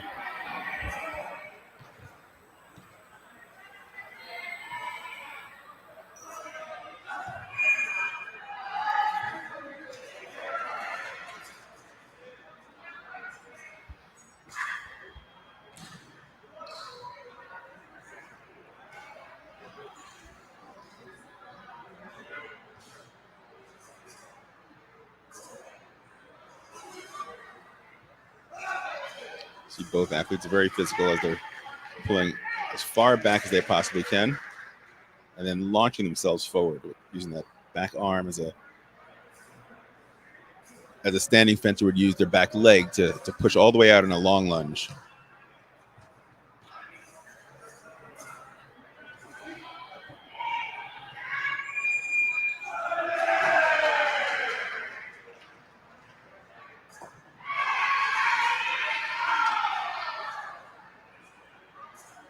And hold. Time has run out. The U.S. wins 43-32 and will go on to fence Brazil for the gold medal. Canada will take bronze. Stand by as we get ready for the bronze and gold medal matches of men's foil. U.S. will be fencing Brazil for gold, and Colombia will be fencing Venezuela for bronze. Don't go anywhere. Come on back, y'all.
Team number 3 is into the program.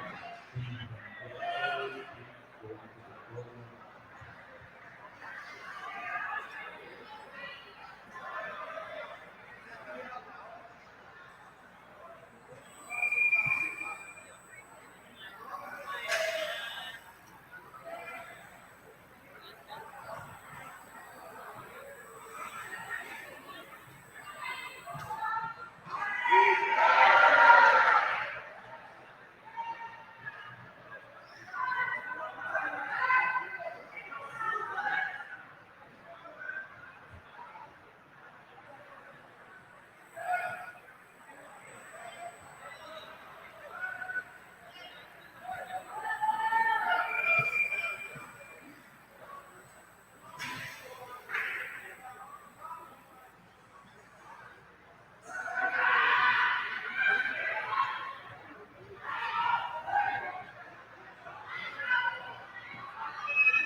Campeonato de América, Florete masculino equipo.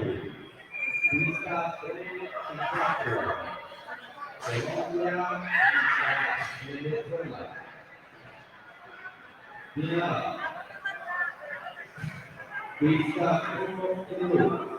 Estados Unidos ante Brasil. Final. Pista 1 Estados Unidos contra Brasil. Árbitros y Epee.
Welcome back to the Brazilian Paralympic Complex here in Sao Paulo for the World Ability Sports Wheelchair Fencing Zonal Qualifications. We have our gold medal match between USA and Brazil.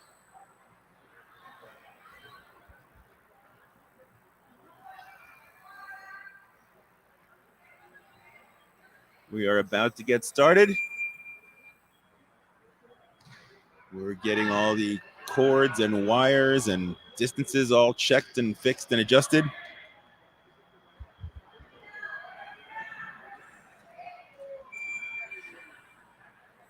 I'd like to also mention and give a big shout out to all of our referees. We got a group of referees from all over the world.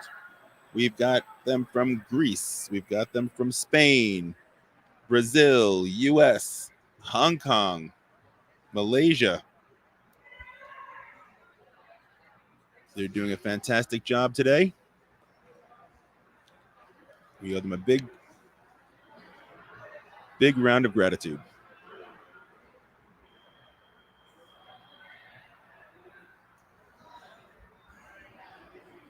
It's definitely a different set of skills to be a wheelchair fencing referee.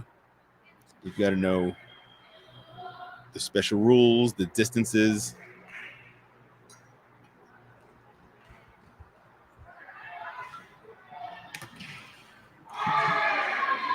So we've got our first match about to start between Jovan Gisoni and Brian Branch from the US. Brian is currently number 18 on the world points list for category A men's foil. Jovan is number 7 on the category B points list. For category B fencer, if you guys have been watching today or watched him win his gold medal yesterday, you can see he moves extremely well for a category B fencer.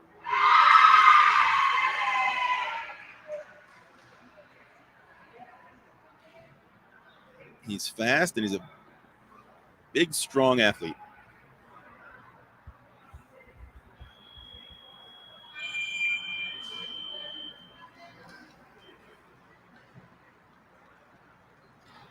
Team matches are a race to 45 points by groups of 5. So our first match is going to be a race to 5. Our second match is going to be a race to 10, taking the points earned from the first match.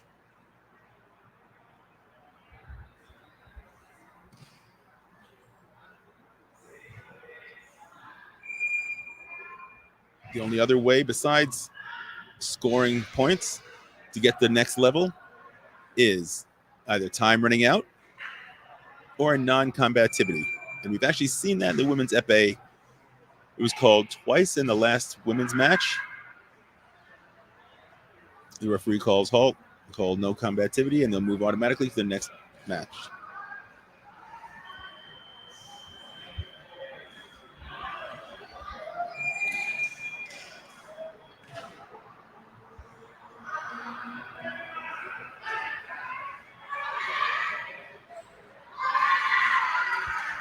So you'll notice a lot of the wheelchair fencers have straps on their legs. Again, they are powerful fencers. They are strong athletes. Sometimes they have a tendency to launch themselves forward. They may lift themselves out off the seat of the wheelchair, which is against the rules. We have side judges, assessors watching the athletes to make sure that doesn't happen. Sometimes they also pull back too far, and without the straps, they might actually roll or flip over the back of the chair. I've seen that before. These guys are launching their bodies back and forth as strong and as fast as they can, trying to make each and every touch.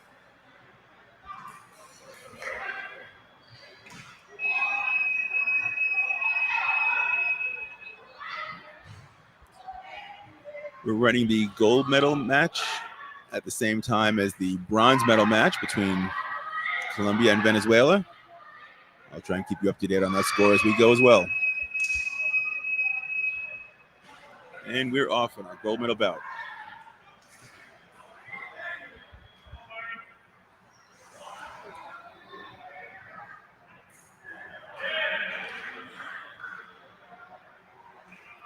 Referees say both fencers touch blades. Both came off. No touch.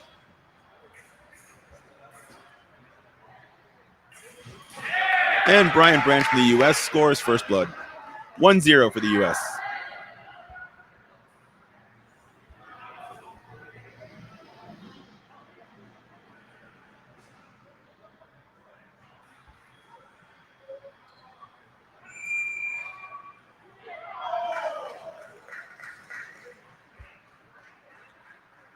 And Mr. Ghiscione from Brazil ties it up at 1.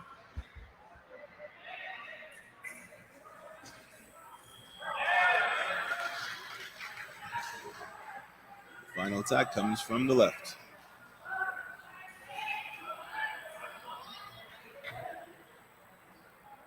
And Mr. Ghiscione started before the referee gave the command defense, so he is getting a yellow card. Now that yellow card does go away after this match. It does not carry on through the whole bout, the whole match.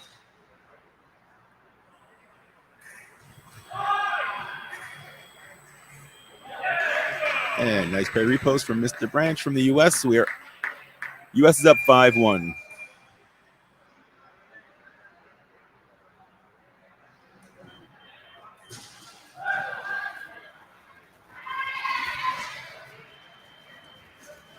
Going back to the referees, if you are considering being a referee at all,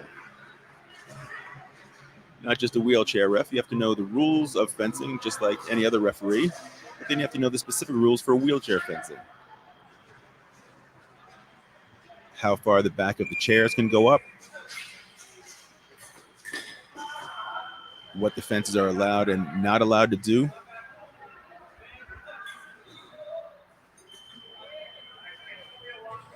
If you are interested, contact your local fencing federation.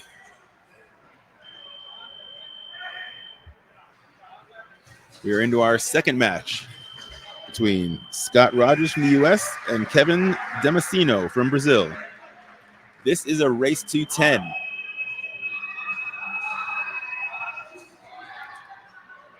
And Mr. Damasceno scored the first 3 touches, I'm sorry.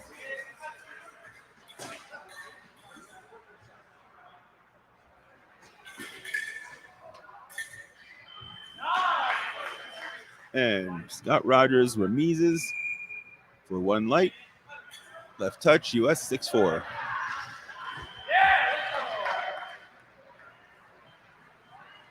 Attack from the right misses. Attack from the left is good.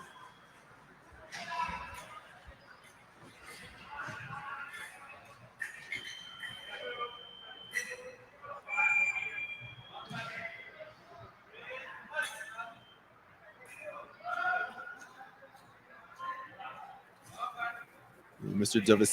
Damasceno from Brazil is currently ranked number 29 in Category A World Point Standings, while Scott Rogers for the U.S. is currently ranked 20th in Category B World Point Standings.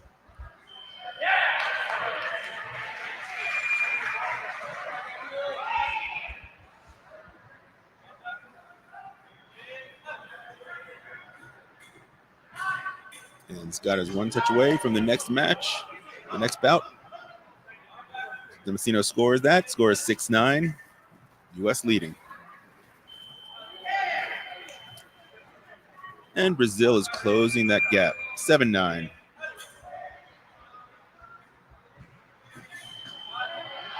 Beautiful attack from Brazil, scores 8-9. U.S. is hanging on to a 1-point lead.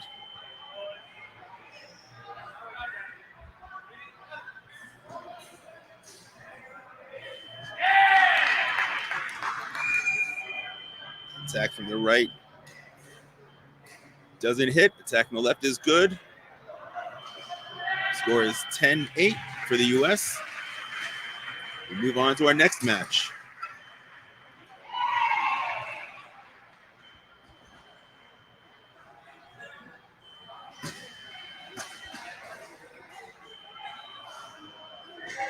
We have Will Schoonover from the U.S., who is currently ranked 24th in world points in Category A men's foil, versus Alex Souza, who is ranked 41st in world points for Brazil. This will be a race to 15.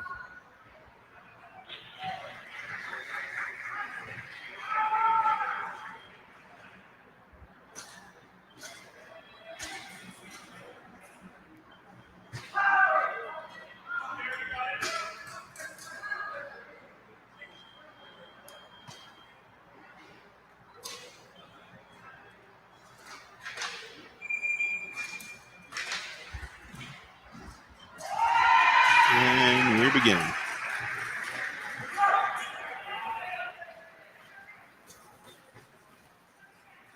11-9, they trade touches in this third match.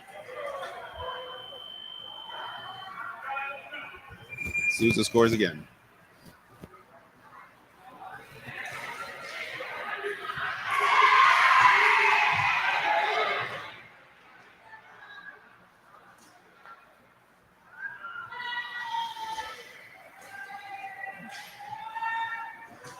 And we're tied at 11.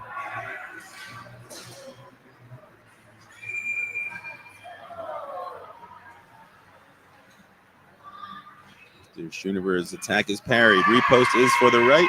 Brazil takes the lead by 1, 12-11.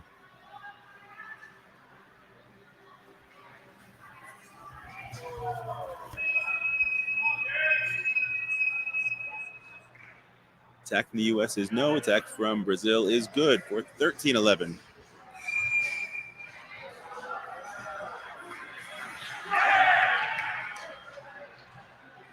You can see the strength of both these men is moving the frame up and down the strip a bit.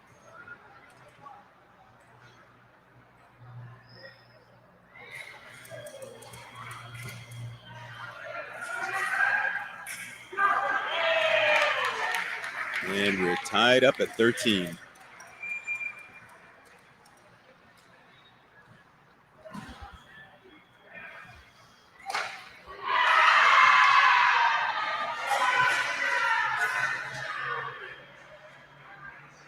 Attack from the U.S. is parried by Brazil for right parry repost, 14-13. Brazil's one touch away from winning this bout. Attack from the right, 15-13. Brazil takes the lead by 2.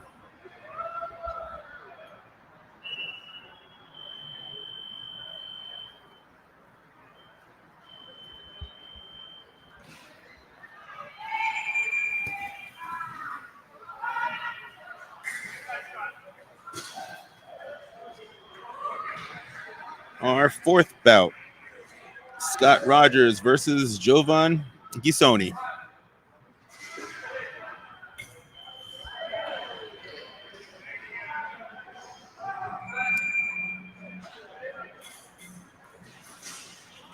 This is a replay from yesterday's gold medal bout in Category B men's foil.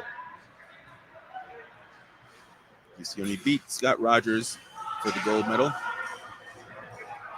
Scott's hoping to win it back today.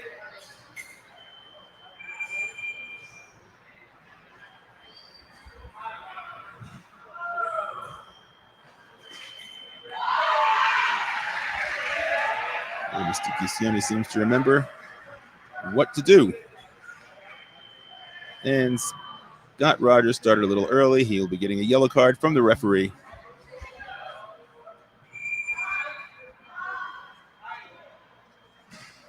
As I said before, these yellow cards don't continue match to match. They go away after each match.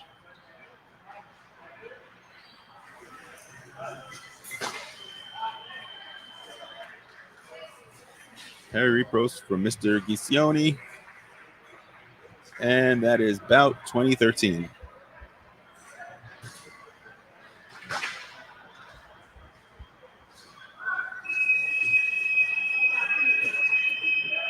And while we're getting ready for the next United States versus Brazil match, they're changing the frames around a little bit.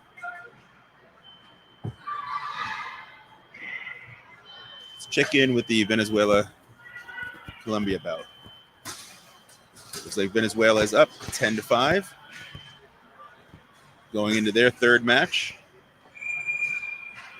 which will be Javier Camacho versus Vera Ramones.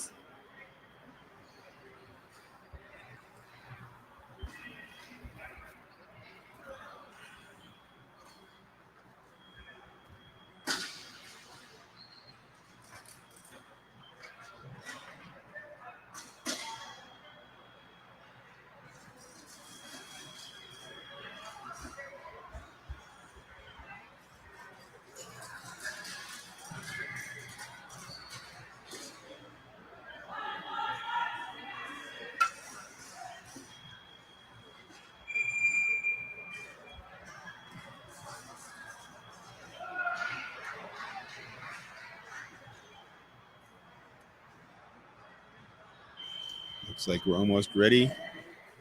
Continue with U.S. versus Brazil. They're adjusting the distance.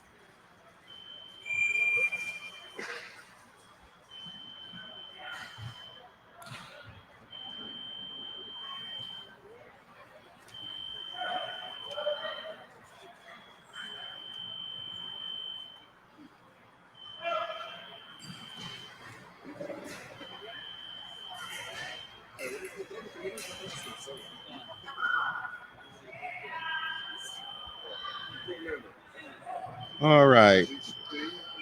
In our fifth bout, we've got Brian Branch from the U.S. versus Alex Souza from Brazil. Brazil holds a 20-13 lead. Souza is currently number 41 in Category A on world points. And Brian Branch is 18th in Category A.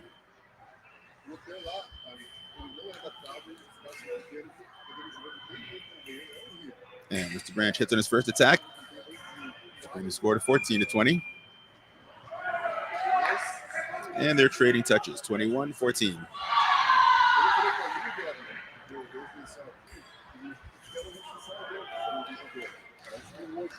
Nice fast attack.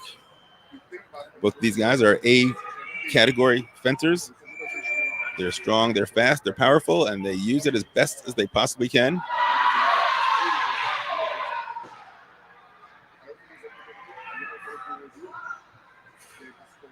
Their injuries are generally limited to their lower part of their body.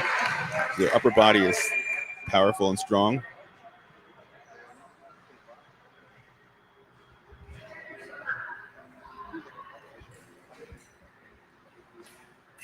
They're able to move in and out very quickly.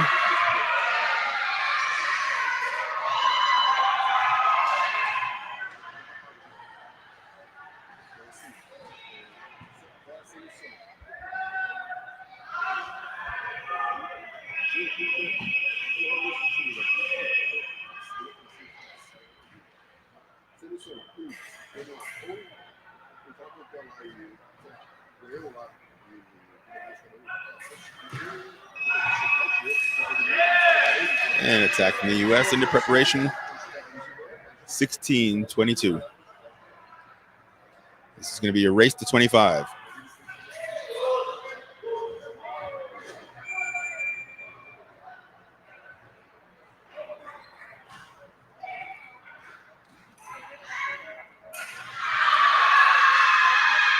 Attack. Mr. Souza's off target.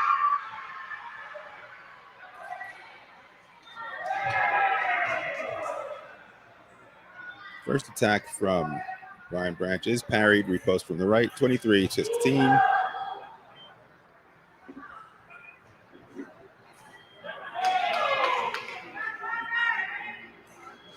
And Branch's attack gets through.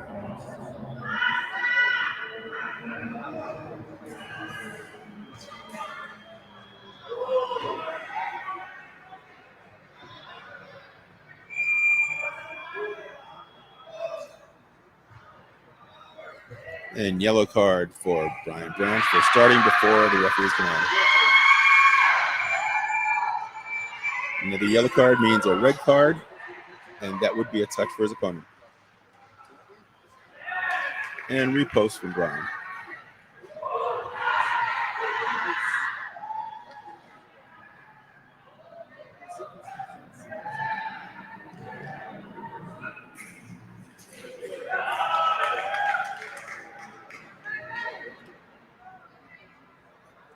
And Branch continues to close the gap, 19-23.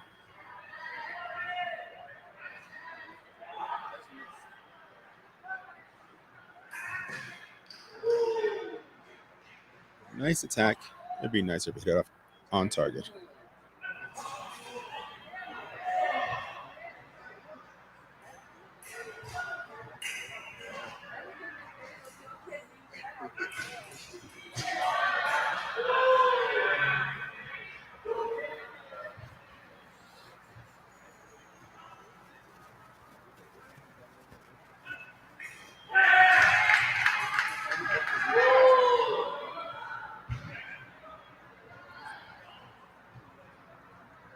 And the lead by Brazil is only 23-20. 3-point lead. Make that a 4-point lead.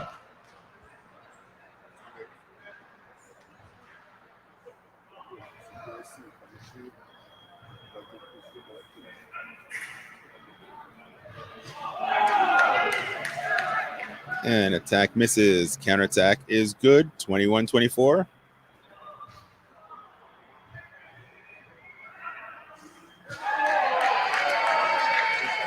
And the same action in reverse. Attack from the left misses. Attack from the right is good for the 25th and final touch of that bout. We are now switching to our next bout between Will Schoonover from the U.S. and Kevin Damasceno from Brazil. This will be a race to 30. And they're taking with them the points currently scored by the team, 21 by the U.S., 25 by Brazil.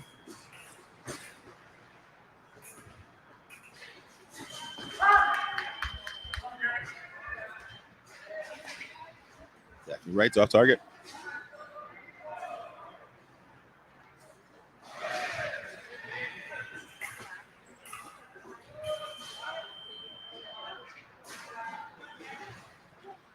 In our bronze medal match, Colombia leads Venezuela 15-10.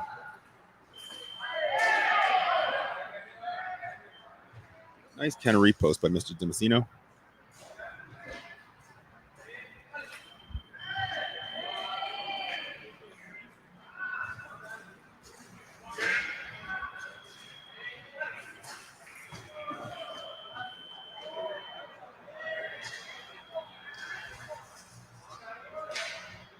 And Brazil is widening the gap to 7-point lead.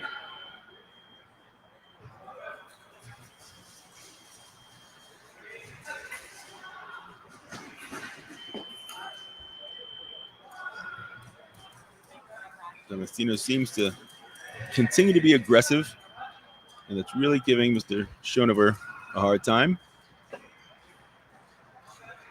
Schoonover from the U.S. started early and gets a yellow card from the referee, and his pair repost is off target.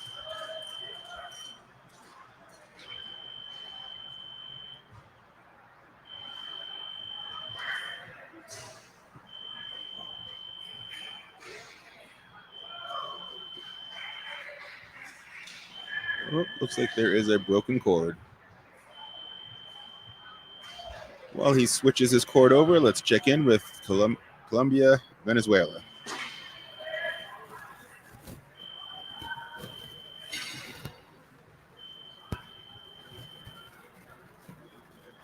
Mr. Escobar on the left, Mr. Rojas on the right. 15-12. This is a race to 20.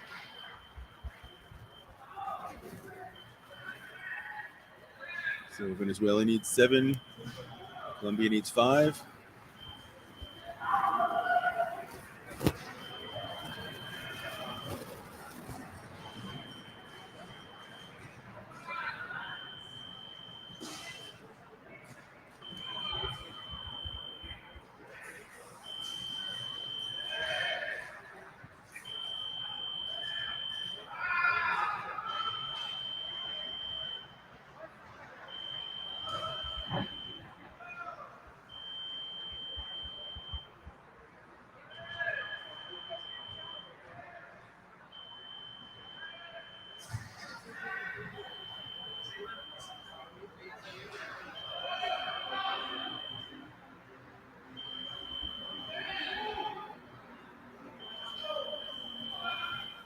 Mr. Escobar is pulling LeMay down to make sure he covers the hip bones.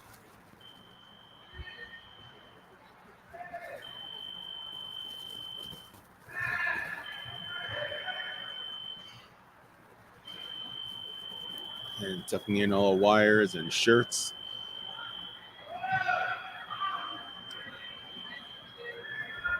Trying to make the valid target area accessible.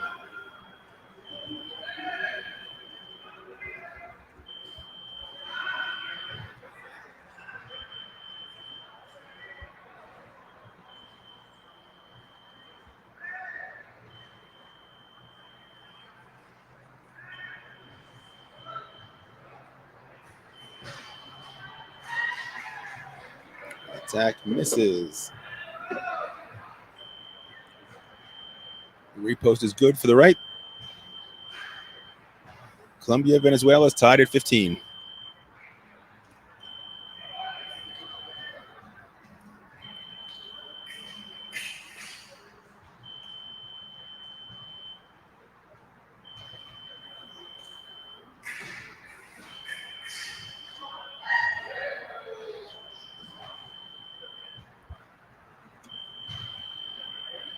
Mr. Rojas is being active with lots of attacks and remises. Referee did not award that a touch. He's saying that happened after the hold. And it looks like there's a yellow card for Mr. Rojas.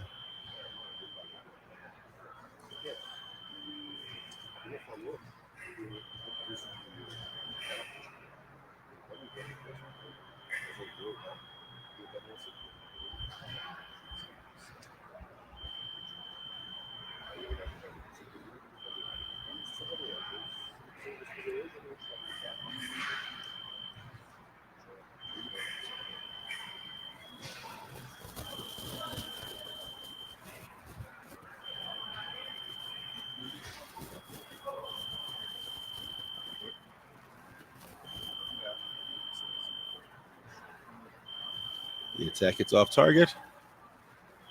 And Mr. Escobar is complaining that Mr. Rojas' LeMay is too high.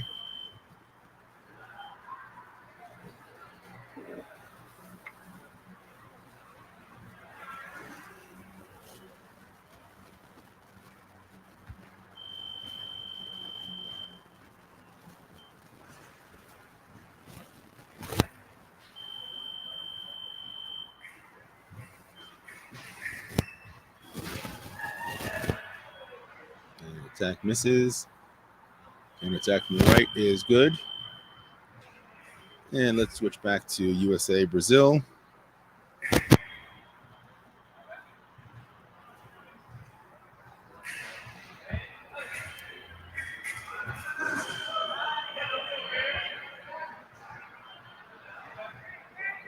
And Mr. Schoonover hits with that remise, 22-28 in this race to 30.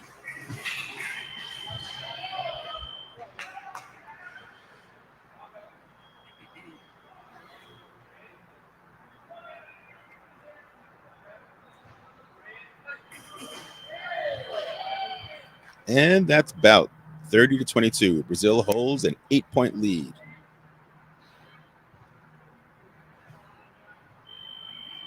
Let's head over to our next bout.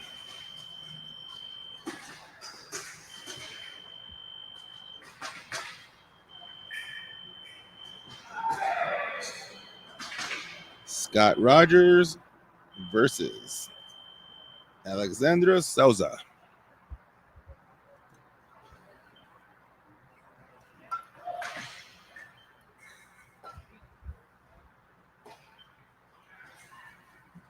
Mr. Souza is the A-rated fencer on this team. He's ranked 41st in World Cup points. Scott Rogers is B-rated fencer, and he is 20th in world points.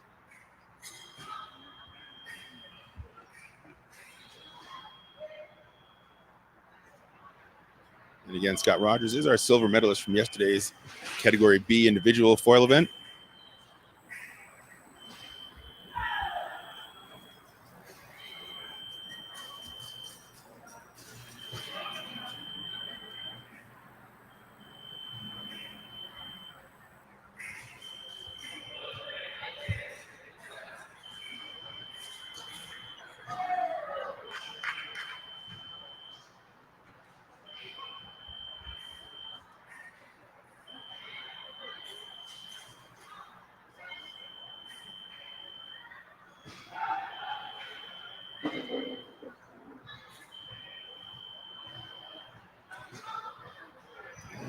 attack from Mr. Souza is good.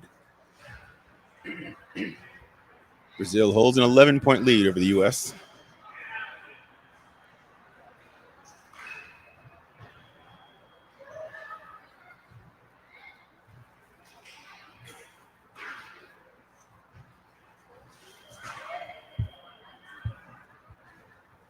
And Ramiz is good.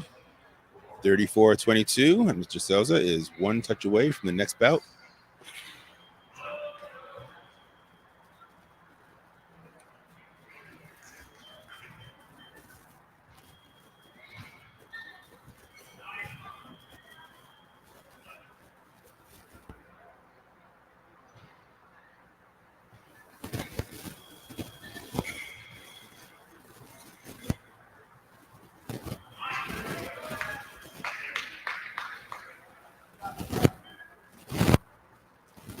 Referee calls Scott Rogers' attack from the left.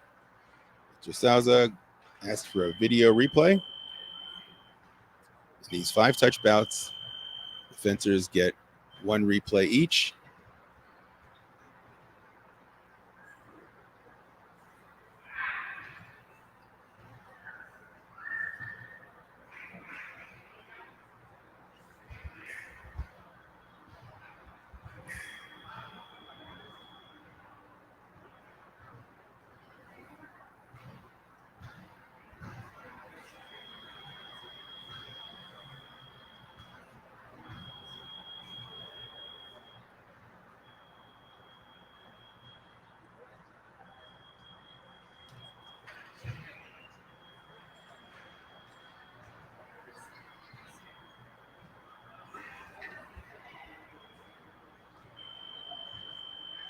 While we're waiting for the referee to check the video, I'd like to give a shout out to my family, my wife Sandra, my kids Peyton, go do your homework. Sebastian, stop hitting Peyton.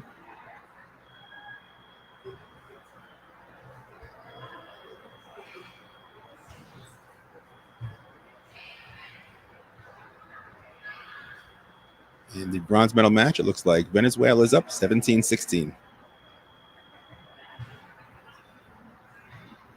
And the call stands 22-34. And with that final action, attack from the right, Brazil takes a lead 35-22 with 2 bouts to go.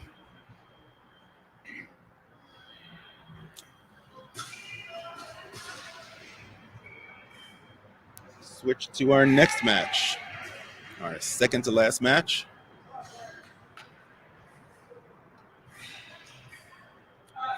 Mr. Will Schoonover for the U.S.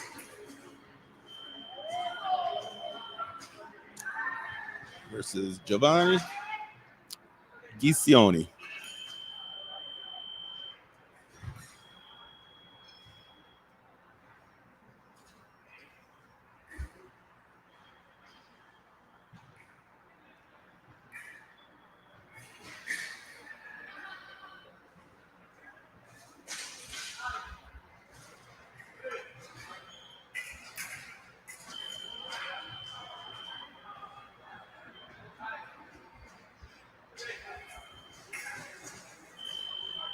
This is a race to 40.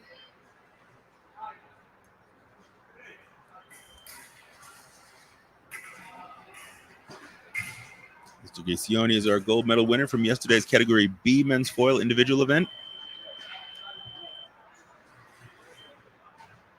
Mr. Schoonover is number 24 on the international points list for Category A men's foil.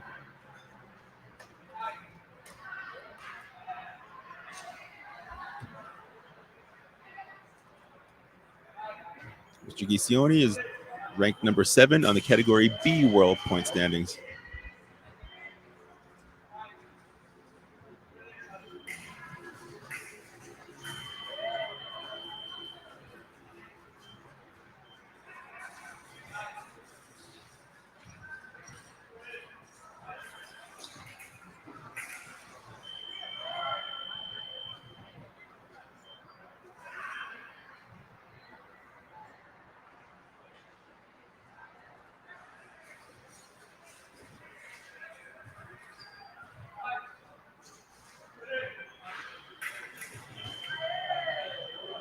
And that final touch will bring us to 22-40.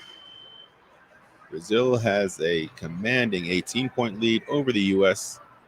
going into this final bout, the race to 45.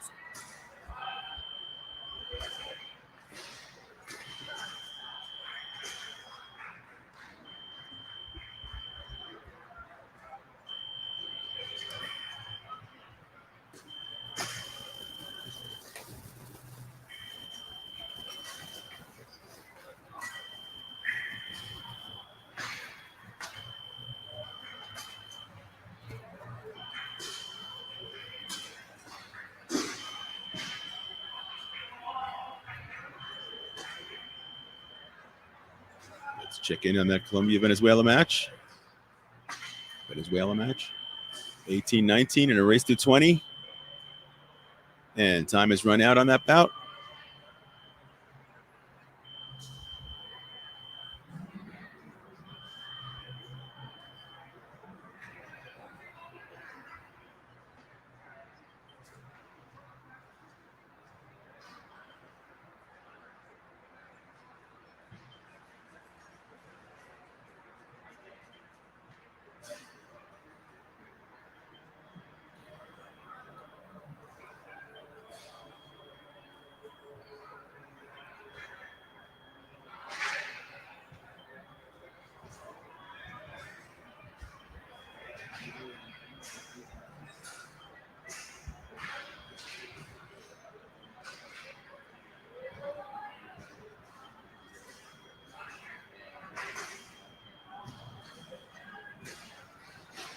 Well, we've got a break in the action. I'd like to give a big thank you for all the volunteers who are helping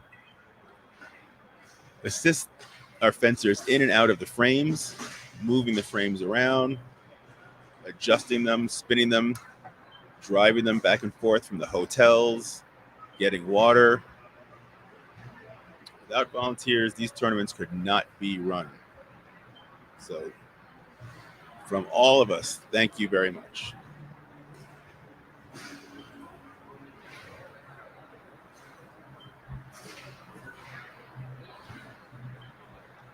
And thank you to the Brazilian Fencing Federation for hosting this event.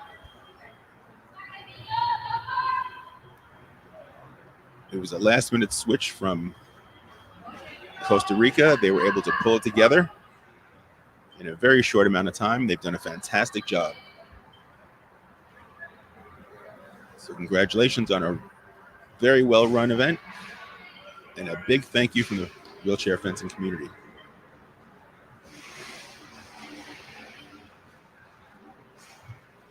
All right. Get back to our USA versus Brazil, the final bout in the race to 45, the gold medal match. Between Branch and Damasceno. They've each scored one. Scores 41-23.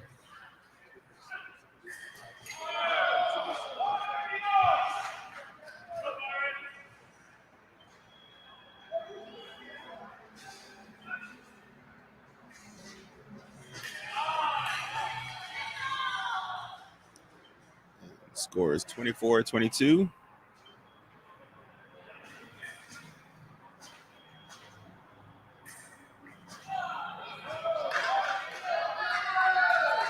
And that's 43-24.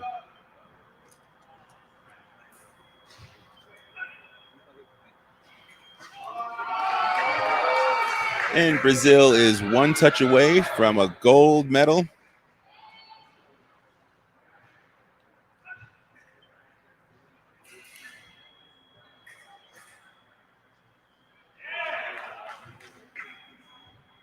And Brian Branch sneaks in a counterattack into Brazil's preparation. And there's a yellow card for starting early for Mr. Damasceno.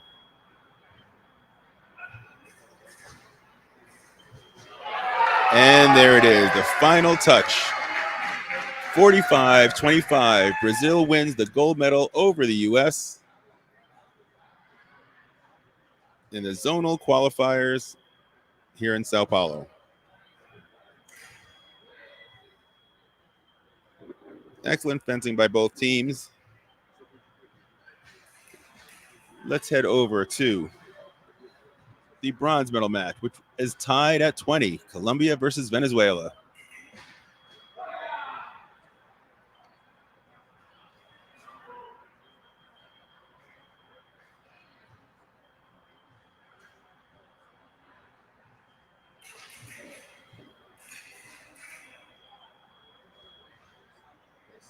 On the left is Alexander Tapasco from Colombia. On the right, Vera Ramones from Venezuela.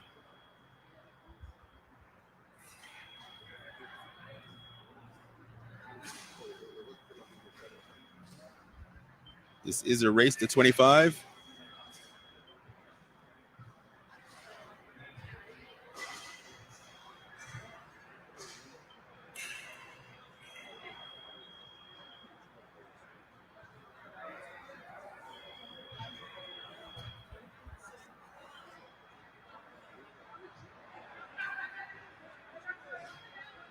And after this, we still have the gold medal for the women's Epee team.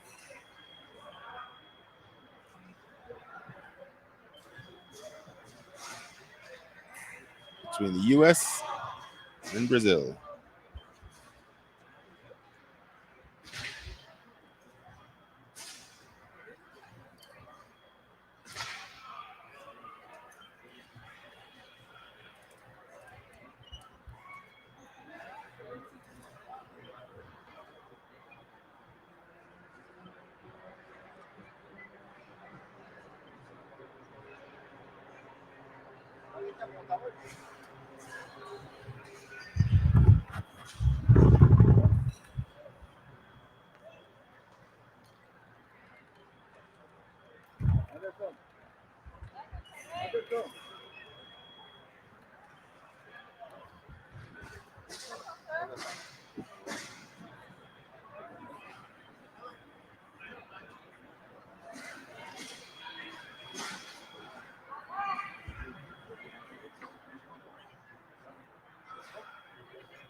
Mas volta um nome.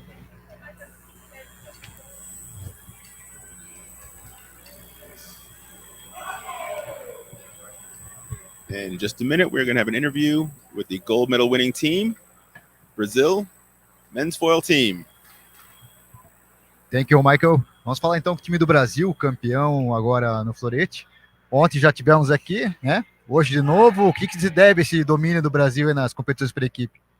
Eu quero parabenizar toda a minha equipe aqui, que a gente, desde o primeiro combate, a gente entrou focado contra a Colômbia. Enfim, a gente planejou um plano para chegar na final e levar a medalha de ouro. Como eu falei ontem, né? A gente ia brigar por medalha de ouro e hoje a gente conquistou a medalha de ouro para as Américas, do Brasil, com certeza. Estou muito feliz pela minha equipe, aí 100% aí dentro de pista, aí, todo mundo aí buscando e todo mundo dando o seu sangue aí para sair melhor, com certeza. Legal, vamos passar um por um aí, pessoal, aí agradecendo e mandando beijos, abraços ali para a câmera. Quer começar por ti, Giovanni? Pode começar e já vai passando aí. Pessoal, eu quero agradecer aí, quero mandar um abraço para todo mundo aí que torceram muito e que estão sempre torcendo pela gente aí. E a gente está na batalha aí, com certeza. Aí Paris é logo aí e a gente vai com tudo. Fé em Deus que tudo vai dar certo. Alex. Bom, eu quero agradecer a equipe, né, que, como o Giovanni falou aí, fizemos o máximo aí, todo mundo deu o seu melhor e com certeza todo mundo jogou muito bem, toques bem elaborados, com calma, né, e o resultado veio. Eu só tenho que agradecer, quero agradecer o meu clube, o IECP, e os meus apoiadores e patrocinadores. Muito obrigado e espero que na semana que vem, né, nós estaremos aqui também na Copa do Mundo e que todos aqui tenham uma boa recuperação nesses 3 dias aí para poder chegar bem e poder desempenhar um bom papel aqui. Obrigado aí a todos, obrigado Marcos Cardoso e Carolina Anzolin por tudo que vocês têm feito lá no clube. Eu queria agradecer a minha família toda que torcem por mim, primeiramente, e falar e agradecer a equipe também por estar desde o começo das partidas totalmente focado e os gritos de guerra fora da pista me ajudou bastante. E parabenizar todos eles que sem esse foco no geral não teria conseguido. E é isso. Eu vou agradecer a família que sempre apoia, né? Os professores que estão dando aula pra gente. E agradecer esses 3 caras aqui, que isso daí só prova que eles são 3 gigantes, os caras massacraram. Obrigado aí por tudo.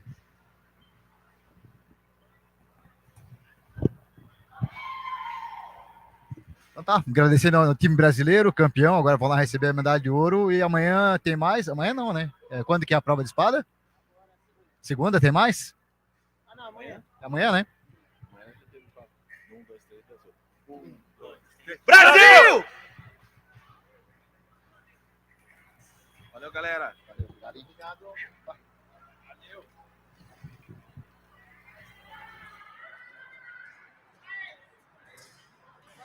That is a happy Brazilian foil team. And here we are back with the bronze medal match between Colombia and Venezuela. Colombia is up 26-24. This is a race to 30.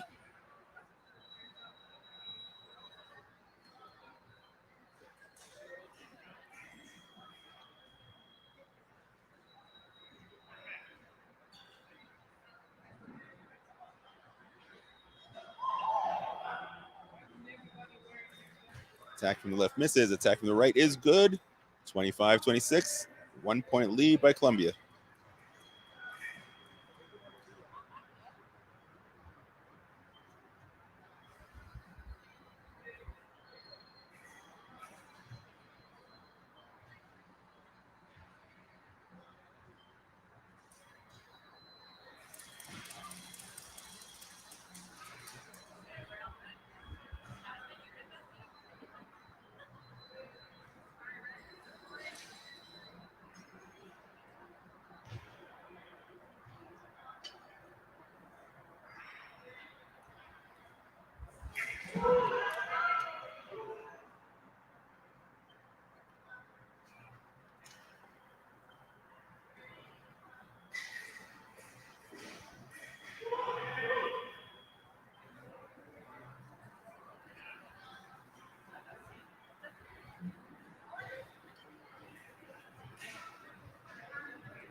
You can tell the power of these fencers by the way the frame is moving back and forth.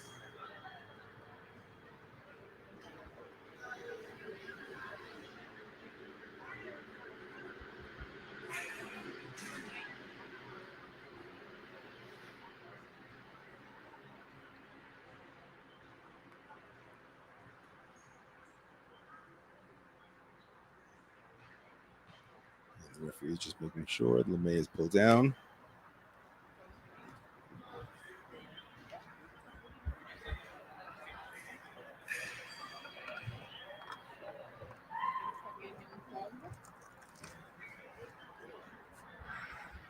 And Colombia is 1 touch away from the next bout.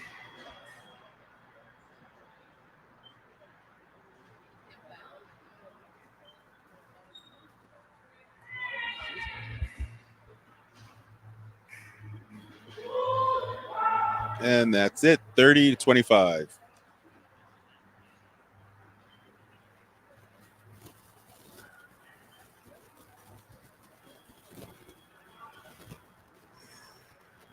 That will bring us to our next match.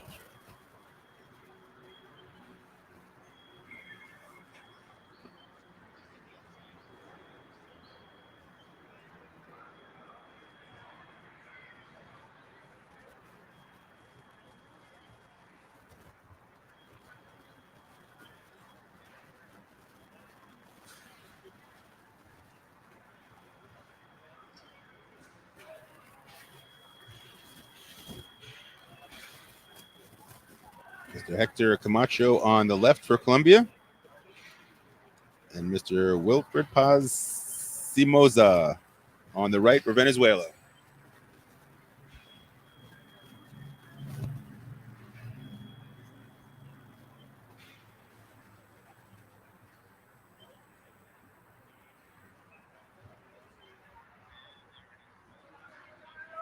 This has been a close match the whole way. They've been trading touches back and forth. Let's see if Venezuela can close the lead. Colombia is up by 5, and this will be a race to 35 touches.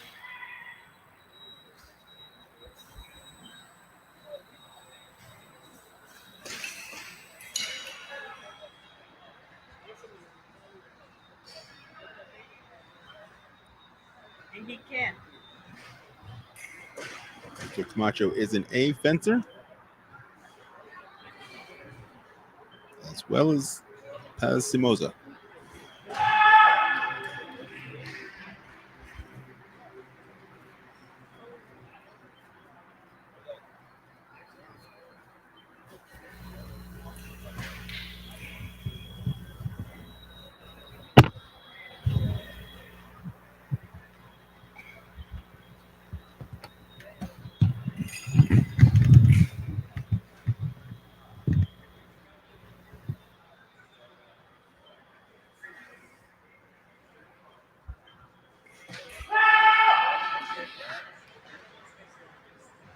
We're at 32-25.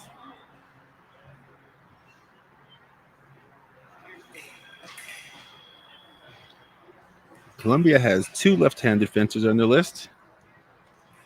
Javier Camacho, who's up now, and Hector Fabio Milano Barrios.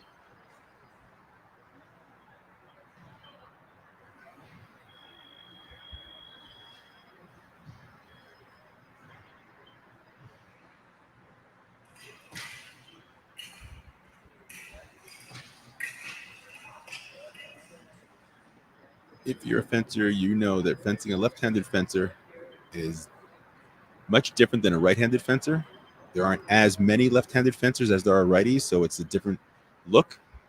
The target area is different, it's opposite. Many fencers have a very difficult time doing that. However, the more experienced you are, the less problem you have fencing a left-handed fencer. And here's a yellow card coming up for the right for starting before the command fence.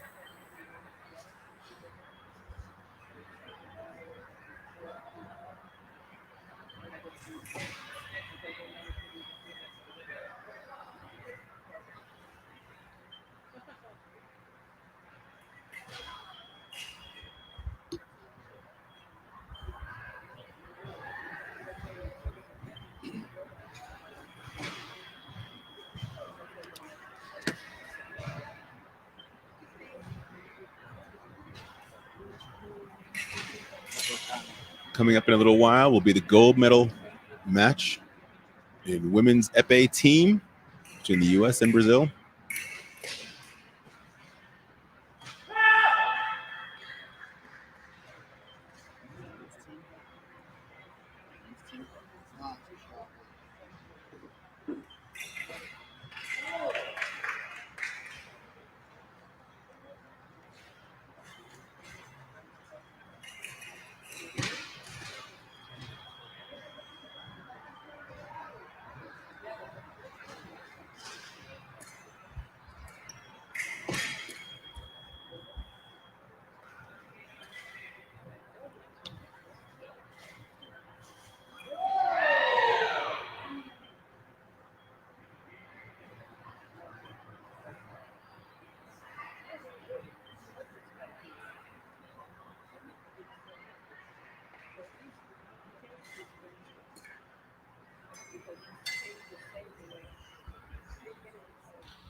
Continuation from the right. 26-34. Let's race to 35. 27-34, excuse me.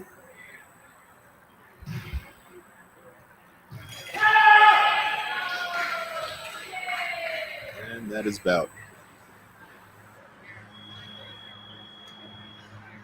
I'd like to take a second just to mention, on a sad note, the passing of legendary Penn State University coach Emmett Kaidonoff.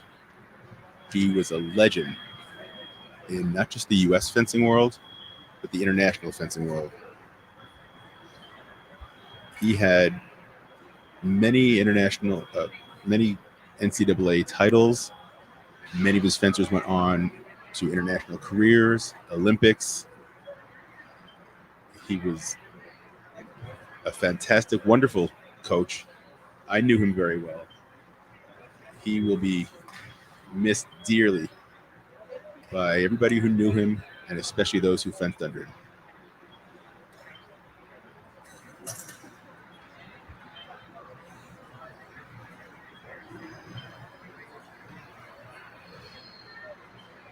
And let's head back to our next bout.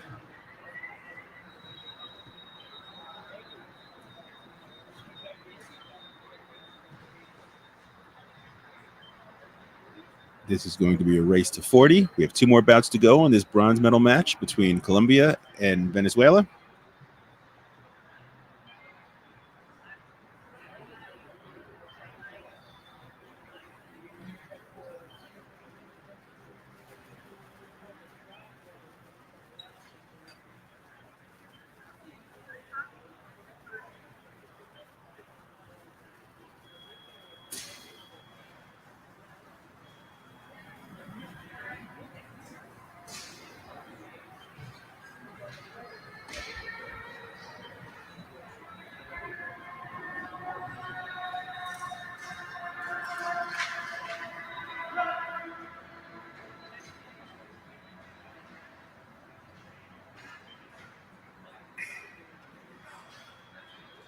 This will be Mr. Camacho on the left and Mr. Rojas on the right.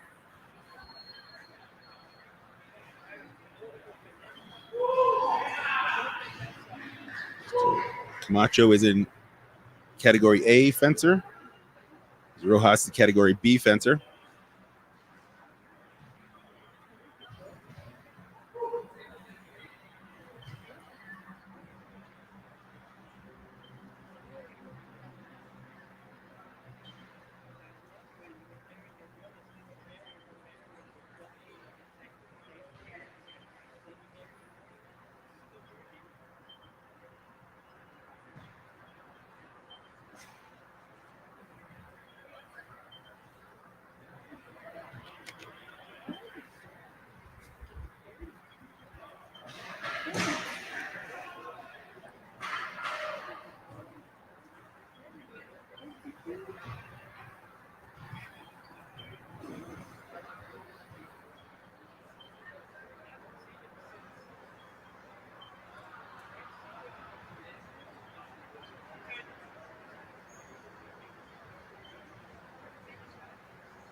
We've got a break in the action while the referee checks the video.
The women's Epee team gold medal match will be kicking off shortly.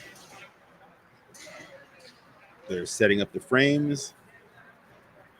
Fencers are getting dressed and put in the frames. As soon as that starts, we will send you over to that match.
And here we are back to action in men's foil bronze medal match.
One touch away from 40. And our final bout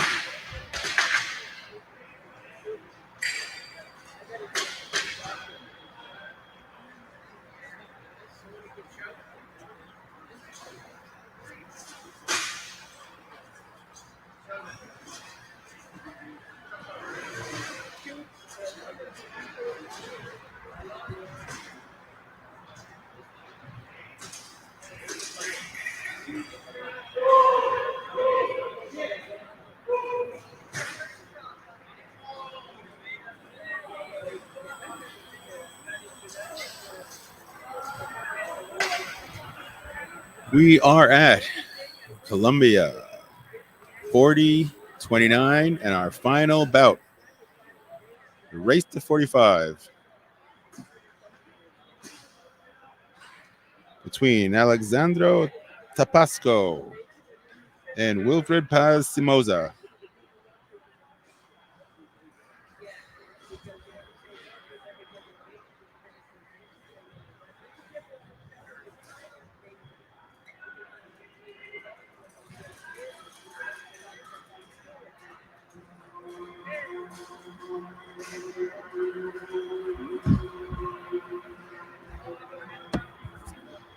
And then it's off to the women's Epee team gold medal bout between the U.S. and Brazil.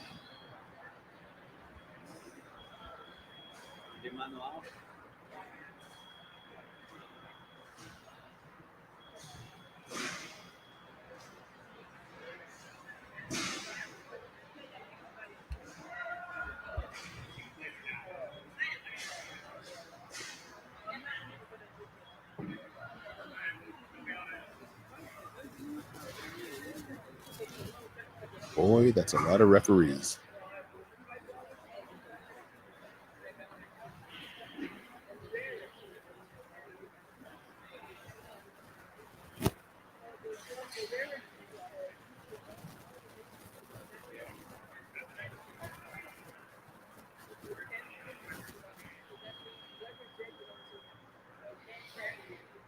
And here we go. Sean Shoemate from the USA is the referee for this final bout.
Both these fencers are Category A fencers.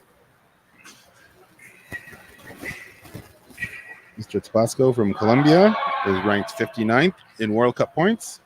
Mr. Paz Simona is number 73.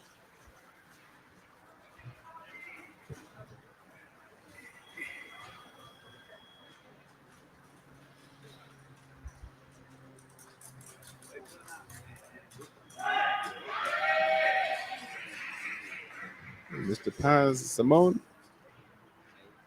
is trying to close the gap.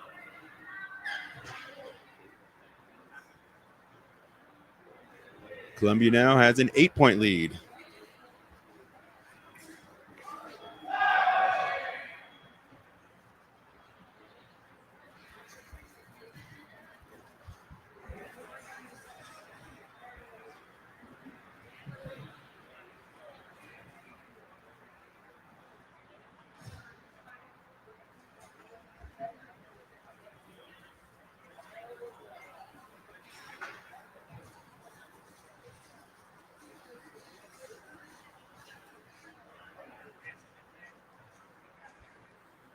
Mr. Shumate's asking for the mask to be put back on before he makes his final call.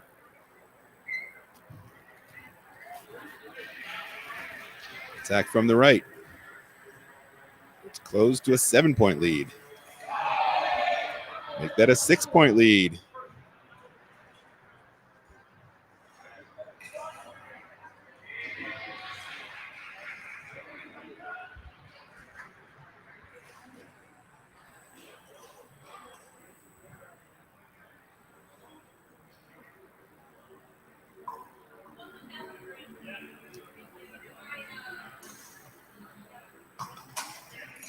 A 5-point lead.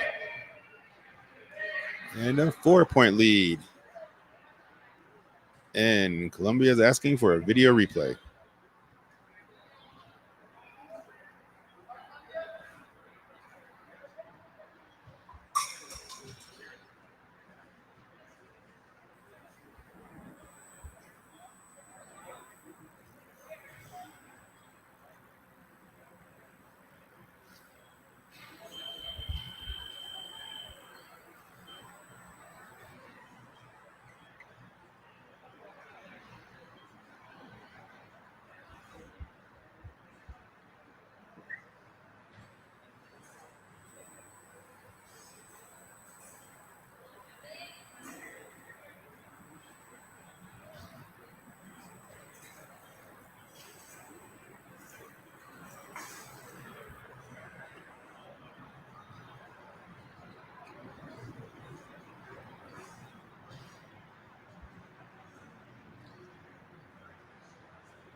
And Mr. Shumate sticks with his call for parry post. It's a 4-point lead by Colombia. It has gone down from 10 points to 4 points. It's raced to 45 at the end of this match.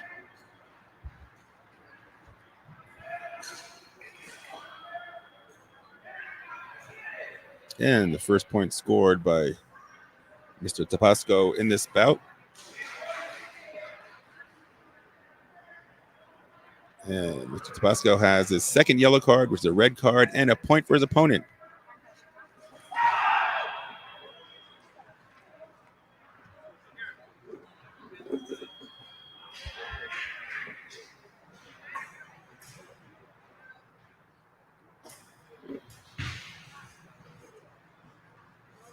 And it looks like there's a wire that's come undone.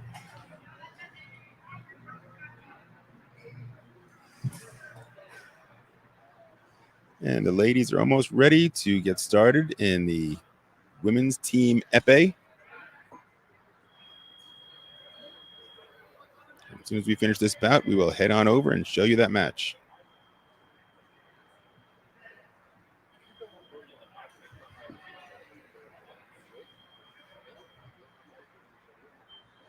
So Mr. Shumate is asking for the volunteers to help put the fencers back in the middle of the fencing piece. As I said before, especially the A fencers are so strong with their upper body that they can move the frames fairly easily.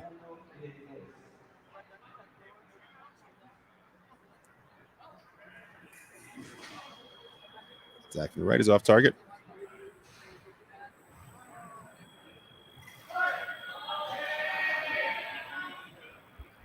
Attack from the left misses. Attack from the right is good. It is now down to a 3-point lead. And attack from the left. Colombia is just 3 points away from a bronze medal.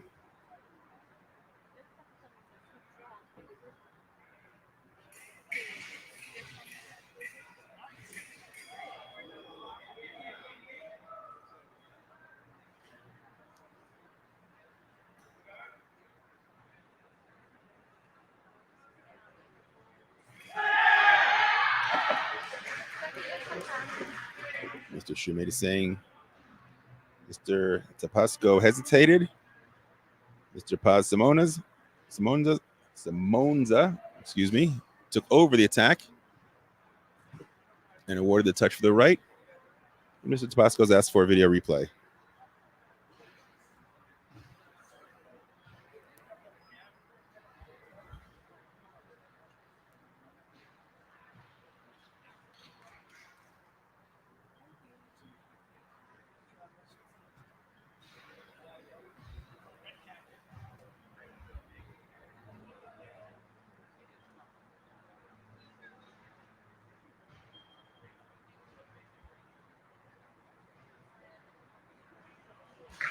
And he sticks with his call. Awards a touch for the right, and Mr. Tabasco is out of video replays.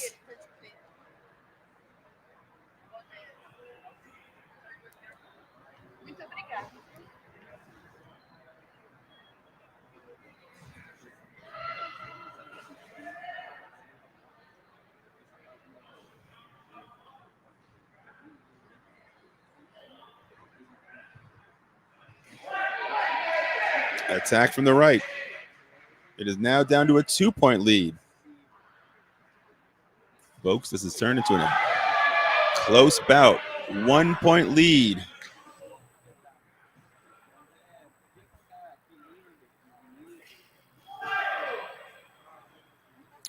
Attacks off target from the left. And we are tied 42-42 in a race to 45.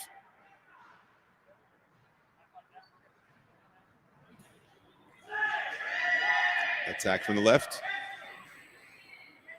43-42. Hang on, folks. We're not done yet. Attacks off target.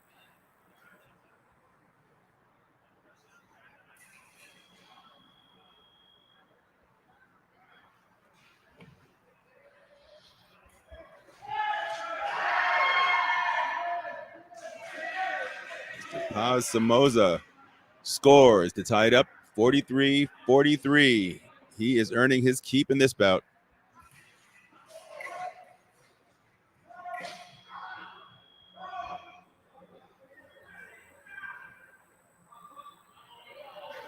Repost is off target. However, the side judge says Mr.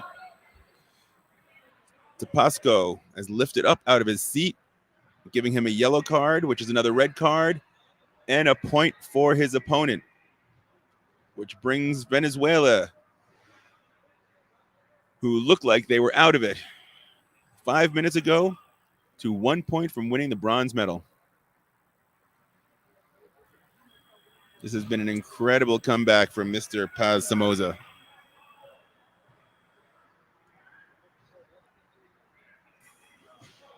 Attacks off target. And he's done it. He brings Venezuela back from the brink of destruction. They were down, I believe, by 11 points, and now they win by 2. What an incredible comeback by Venezuela.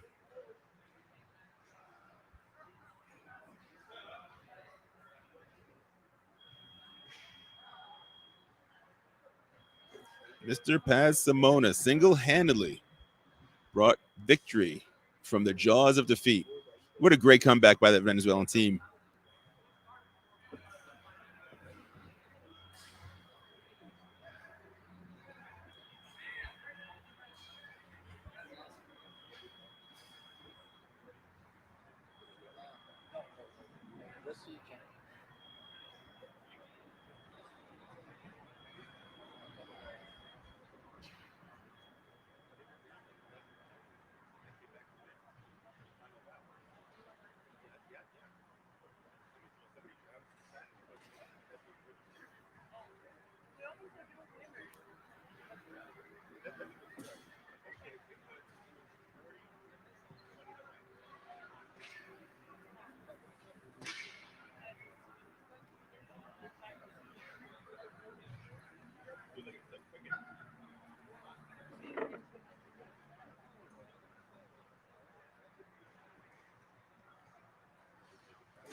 So we're going to see if we can get a quick interview from the Venezuelan team.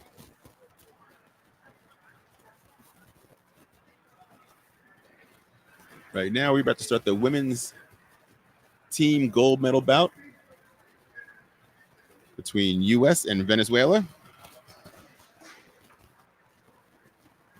I'm sorry, U.S. and Brazil. First bout is going to be Jatea Taylor versus Fabiana Soares.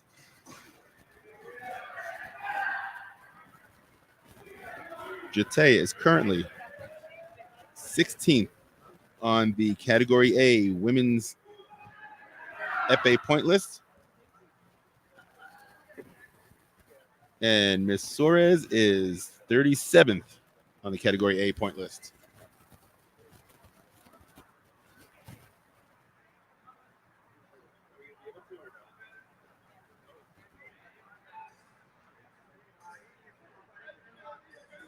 And here we go.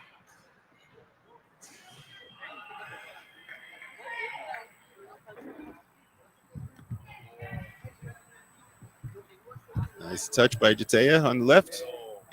US is up 1-0. Referee is checking the tip. And everything seems to be in working order. Touchdowns.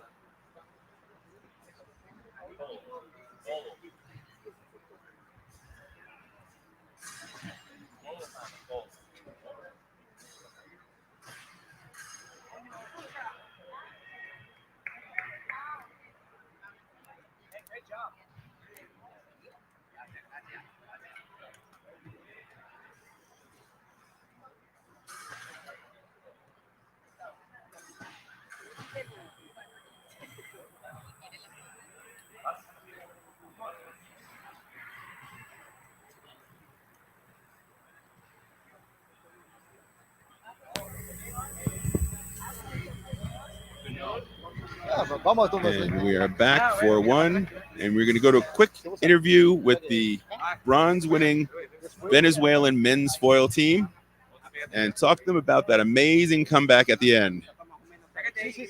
Yo voy a preguntar sobre el comeback. El comeback del combate. 10 puntos atrás, la virada. Pues bien, traductor, él te va a preguntar sobre el combate, cómo fue, qué experiencia, qué pensabas, cosas de esas. Para tirar la diferencia de puntos.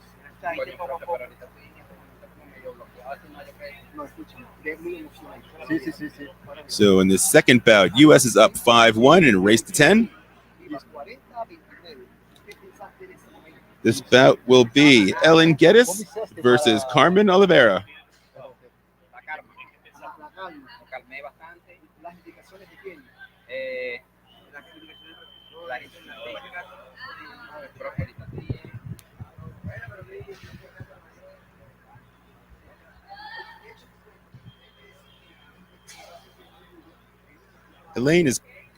Ellen is currently 7th in Category B World Cup points. And Carmina Oliveira is number 25 in World Cup Category A points. And let's go to the Venezuelan bronze medal team to hear how they did it. Vamos hablar con el time de Venezuela sobre la comeback, la virada en la final, 16 puntos atrás en el placar y después hecho la virada sobre Colombia. Muy contento por este logro. Se nos puso un poco la cosa complicada. Tuve un poco más de karma para poder hacer los toques que nos hacían falta al equipo y bueno, se dio todo el éxito, pues todo fue un éxito. Gracias. ¿Quieres hablar acerca? Sí, bueno,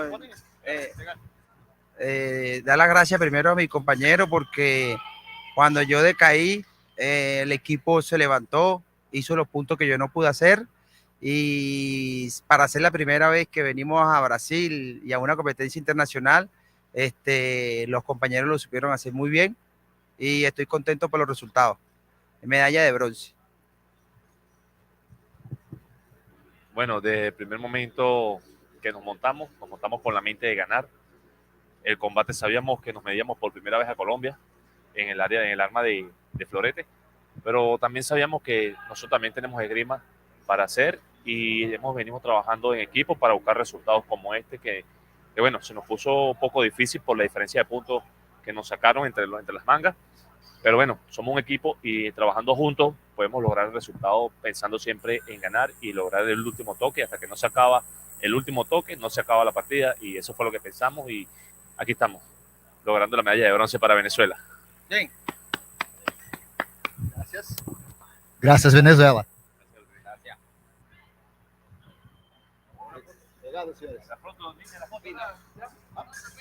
And that was great to hear from the Venezuelan team. It proves you don't have to have a gold medal to have a great story.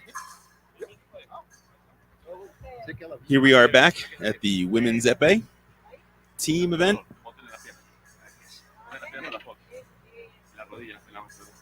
The score is 5-2 for the U.S., 6-3 for the U.S. in this race to 10. Ellen Geddes on the left, Carmina Oliveira on the right.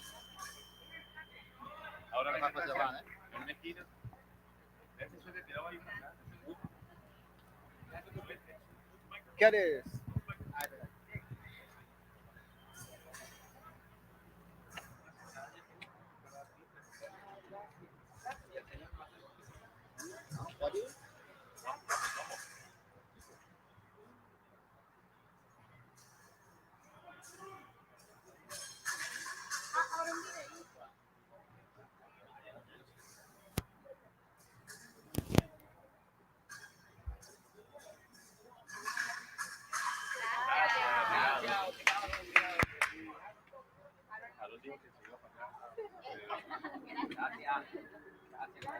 Nice touch by Brazil.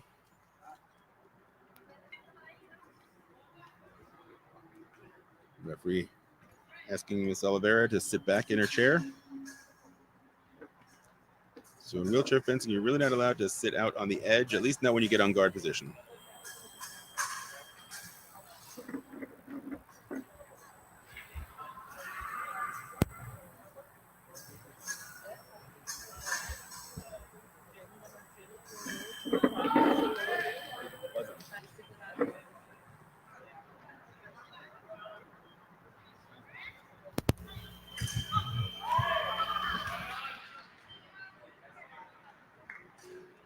Six, 7. Brazil is closing the gap down to one touch.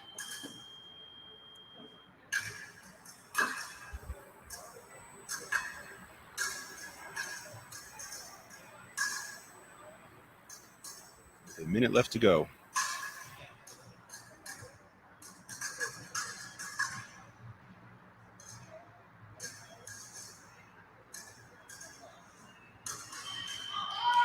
And we are tied at 7. 43 seconds left in this bout. The next bout will be Shelby Mitchell for the U.S. versus Monica Santos for Brazil.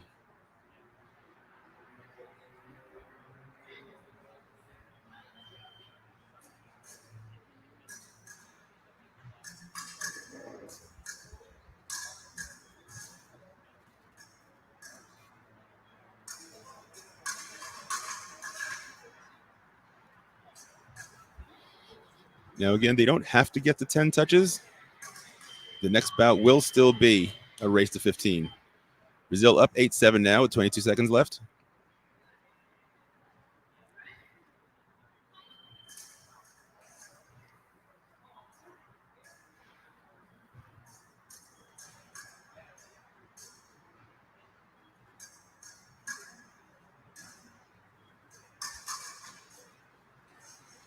Oliveira is baiting Geddes to take the blade. She plans on counterattacking in, I believe.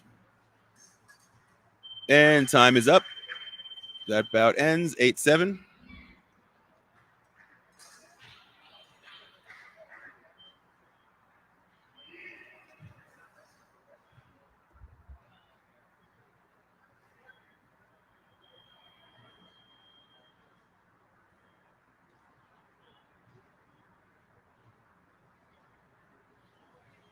We are now up to bout number 3. Shelby Mitchell for the U.S. versus Monica Santos for Brazil. This will be a race to 15.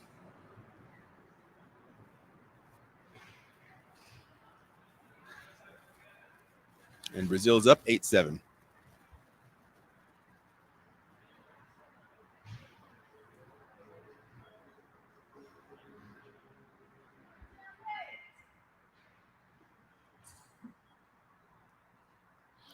Ms. Santos is a Category B fencer. She's number 24 on the World Cup points list. And Shelby Mitchell is a Category A fencer, and she's number 19 on the World Cup points.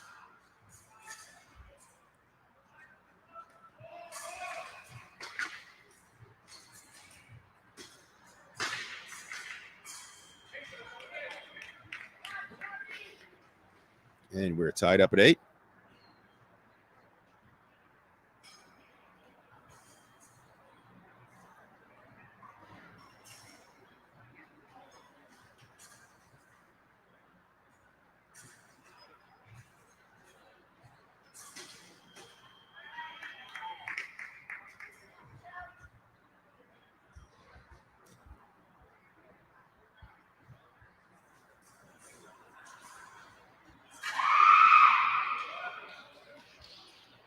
Nice tempo by the Brazilian fencer to tie it up at 9.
Just under a minute and a half left.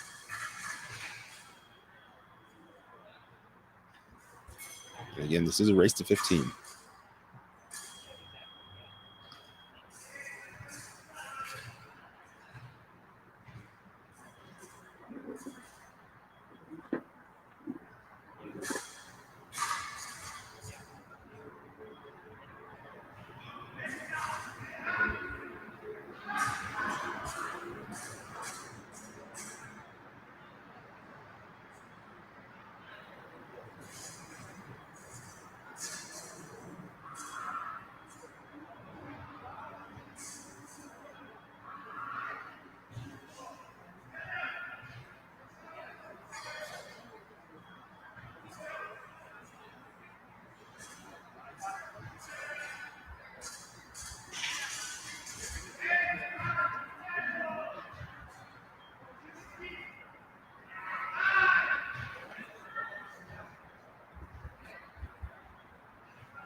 And non-combativity is called. That bout is over. We will go to the next bout.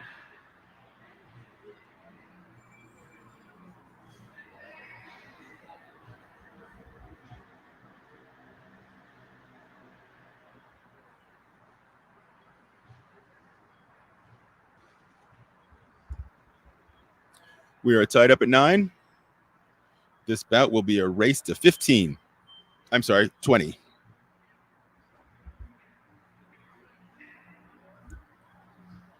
Between Ellen Geddes on the left for the U.S. and Fabiana Soares on the right for Brazil.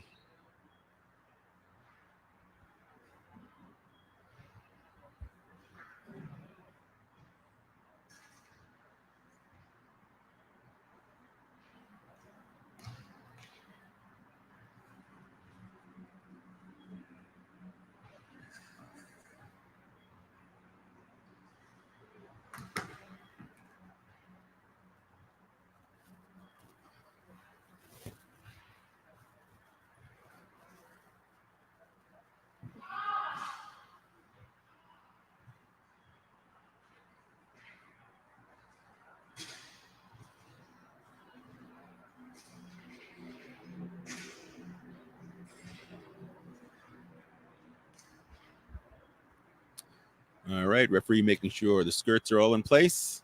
Everything's grounded, and we are off.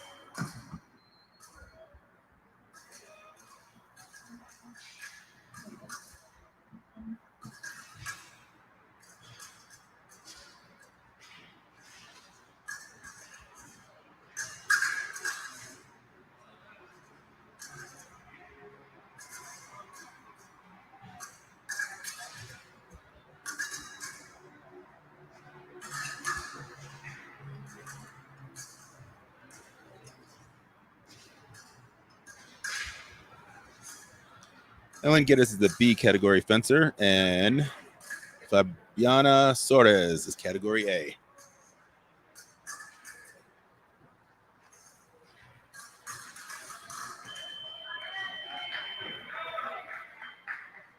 Nice touch by Ellen Geddes to put the U.S. ahead by 1 point.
And we had a camera problem, and we seem to be back.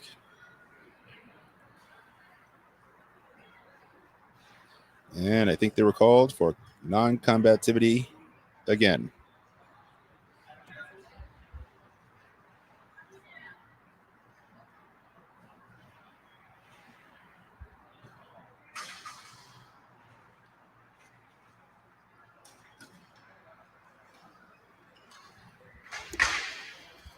Now let's move over to our next bout.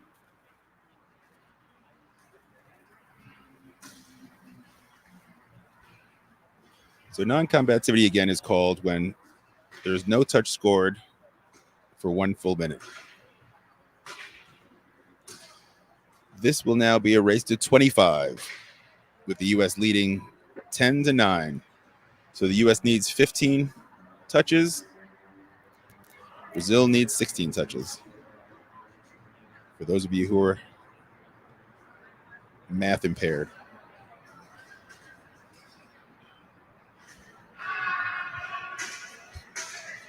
This bout will be Jatea Taylor from the U.S. versus Monica Santos from Brazil. Again, Jatea is ranked number 16 in category A, world points.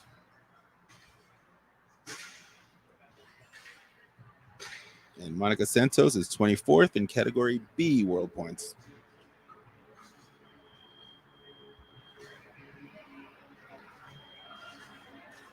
I would expect Jatea to use her physical speed and strength to try to overpower the Brazilian.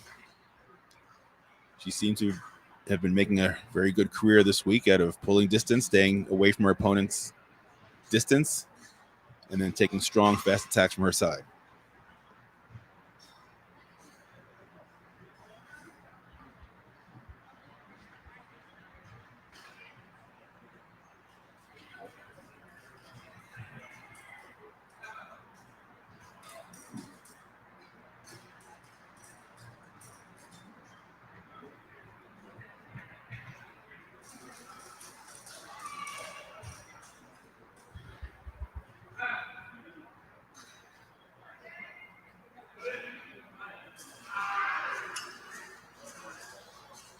And we are off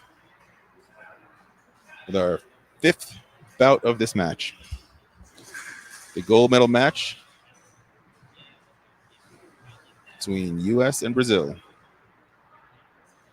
Again, the teams are both made up of a mix of Category A and Category B fencers.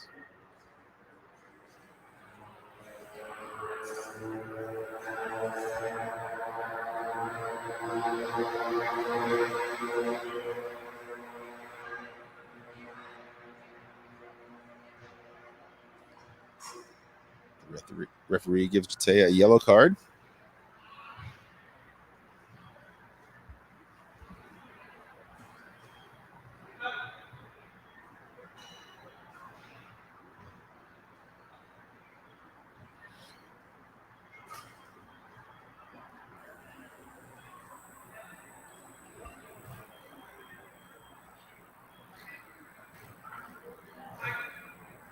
They're fixing the clock. 27 seconds have elapsed. No touches scored. Another 30 seconds elapses without a score being made. Oh, and that's not going to happen. 11-9 U.S.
And Jate is widening the score, 13-9. This is a 4-point lead.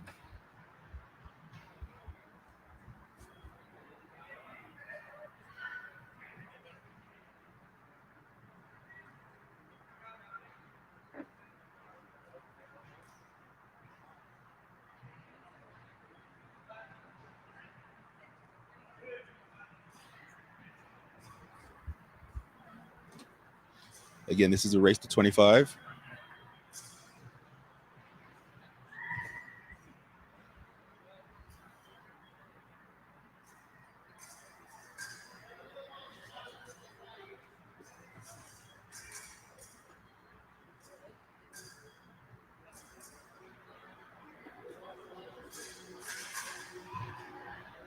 One minute left till our next bout, which will be Shelby Mitchell versus Camina Oliveira.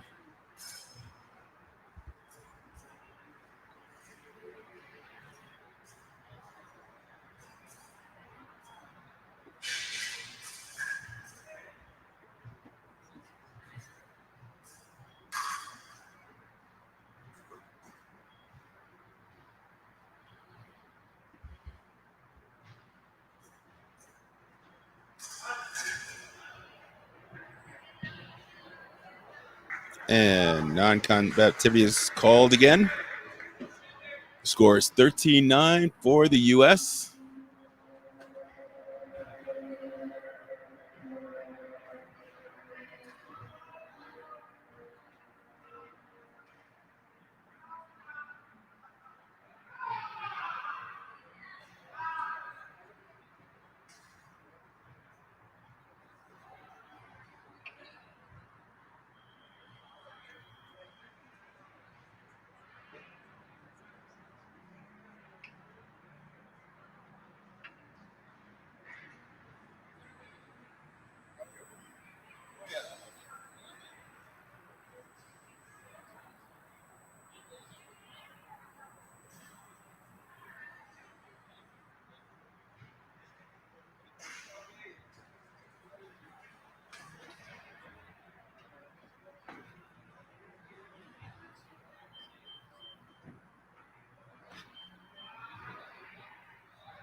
All right, here we are for our sixth bout of this match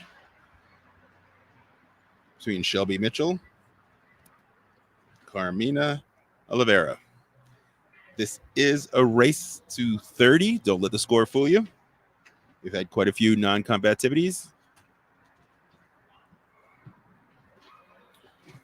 If time runs out at the end of the match, or if there's non-combativity, whoever is leading at that point will be the winner.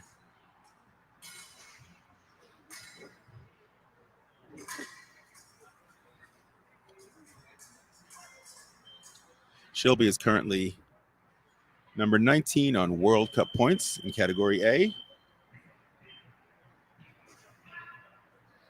Carmina is number 25 in Category A on the world points list.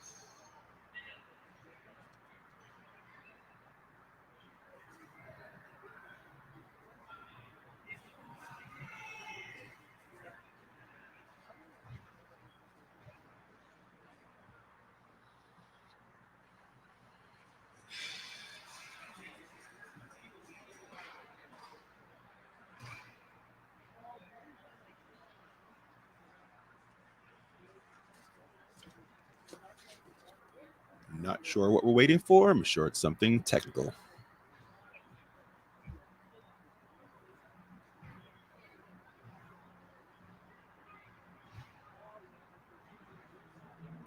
Our next bout will start the final series of bouts, our last 3 bouts.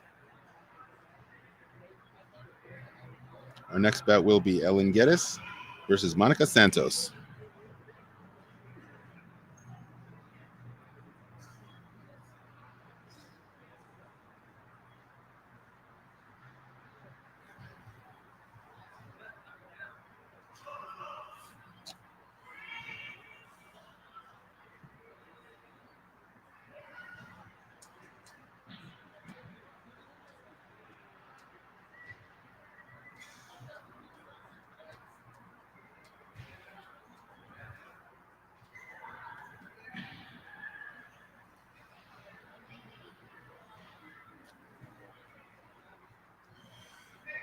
While we're waiting, I want to remind you that in a few days, we're going to start our World Cup tournament here in Sao Paulo. I believe that is going to be starting on the 21st or 22nd. And there will be fencers from around the world. So this is a zonal. This is a tournament just for the Americas countries. Next week will be the World Cup. So we're expecting the Italians, the Chinese, Germans, everybody from everywhere will gather here in Sao Paulo. Make sure you tune in to watch those bouts. They will be exciting, I guarantee.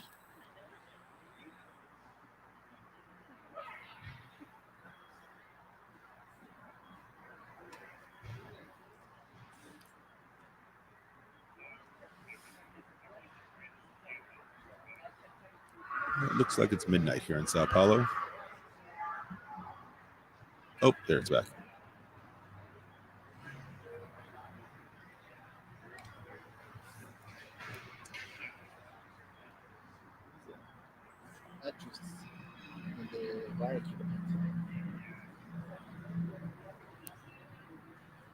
In the middle.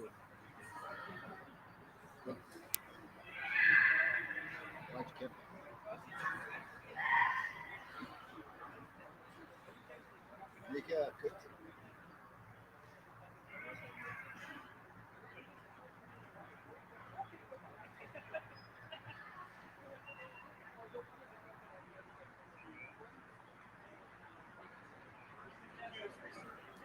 We seem to be having camera issues, as you can tell.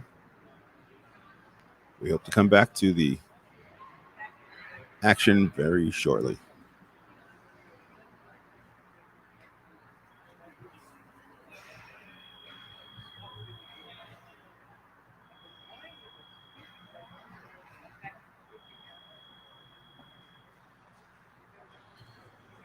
By the way, if you're interested in wheelchair fencing, check the fencing club in your area.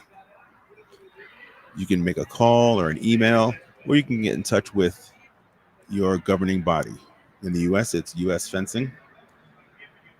And they can point you in a direction where you can speak to a coach or a club about getting some lessons and joining the ranks of US wheelchair fencing or whatever country you compete in. If you're a coach, I would highly recommend in learning how to coach wheelchair fencing. It's very enlightening, self-fulfilling, competitive, and it's a great addition to any fencing club. Again, for more information, whether you're a coach or you're interested in becoming a wheelchair fencer, contact the local club. They will get in touch with your governing body, or you can get in touch with your governing body to find a local club that has wheelchair fencing.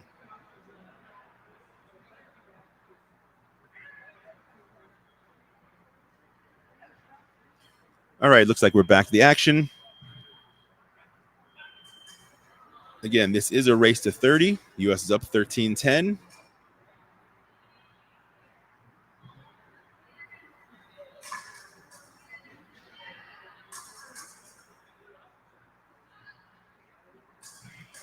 Oh, but they just changed the score. It's 13-9.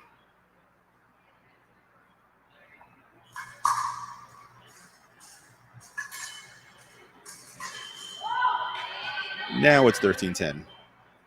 I was just predicting the future.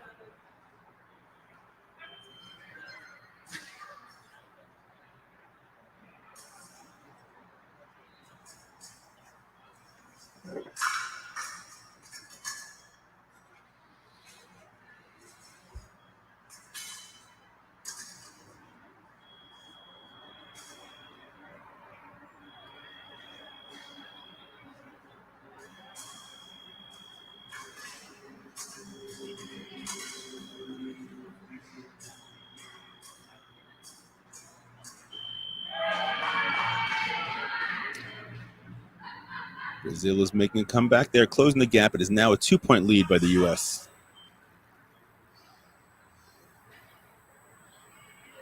And it looks like Carmina started before the referee gave the command to fence. She has a yellow card. The next yellow card will be a red card and a touch for her opponent.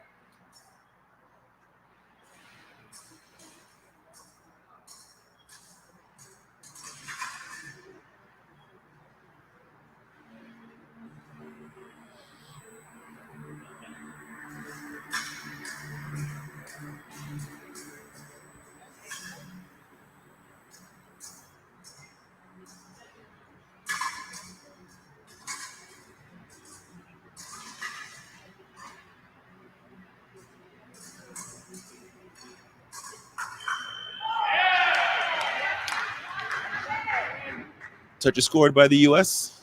14-11.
Ten seconds left in this match, in this bout.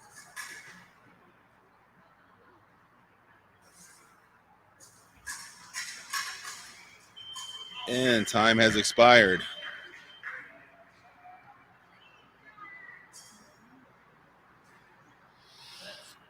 The U.S. holds on to a 2-point lead going into the 7th match.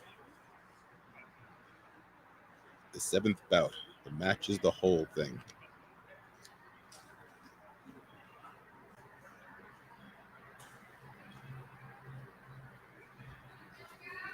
Our next bout is Ellen Geddes versus Monica Santos.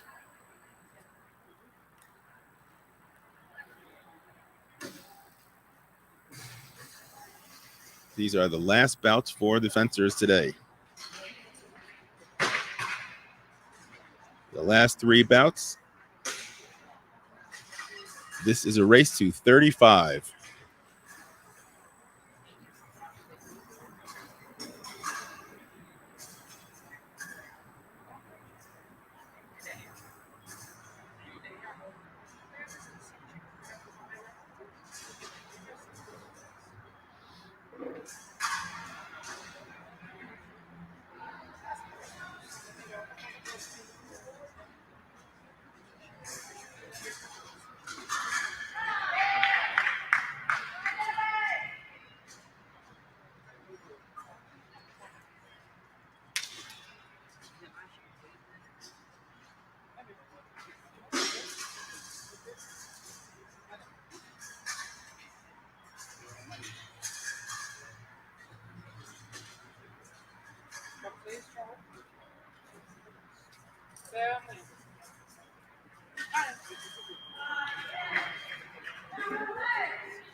And the lead for the U.S. is 4 points now. 5 points. Also, if you're interested in wheelchair fencing, you can get in touch with Ability Sports. That's worldabilitysport.org.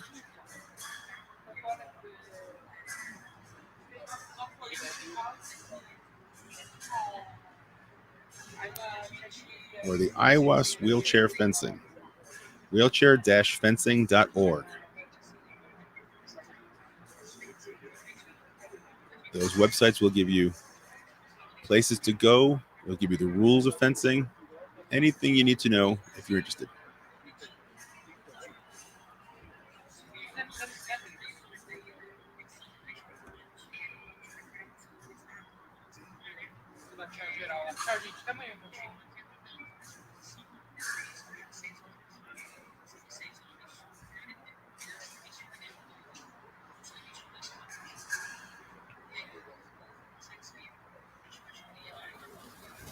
And another non-combativity is called. The score is 17-12.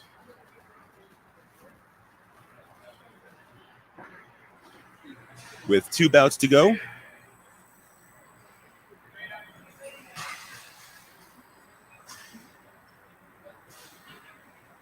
Our next match will be between Shelby Mitchell from the U.S. and Fabiana Soares from Brazil.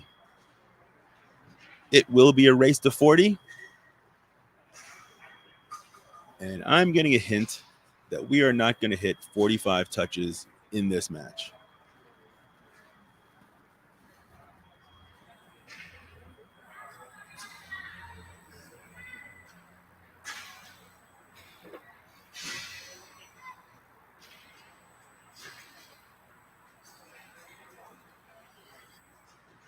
So whoever is in the lead when time runs out will be the winner.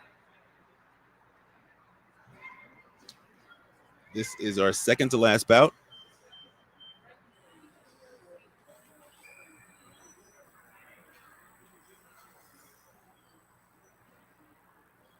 Our last bout will be Jatea Taylor versus Carmina Oliveira.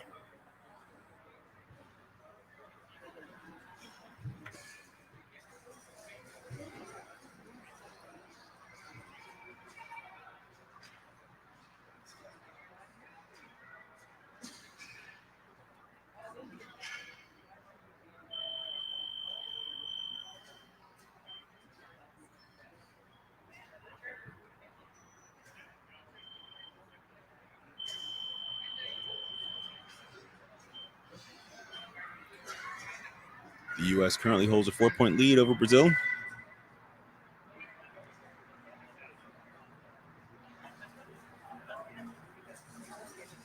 As we get into our second to last bout of this match.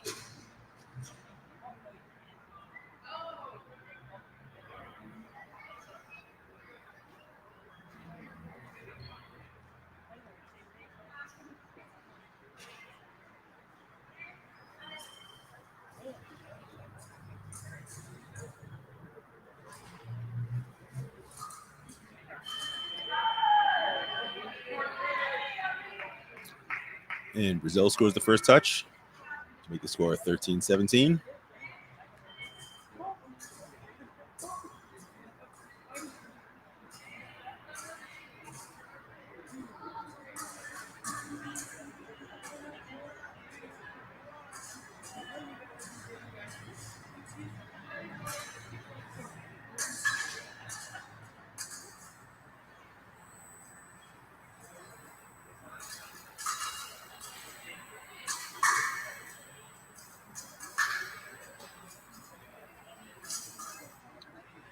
These are both Category A fencers.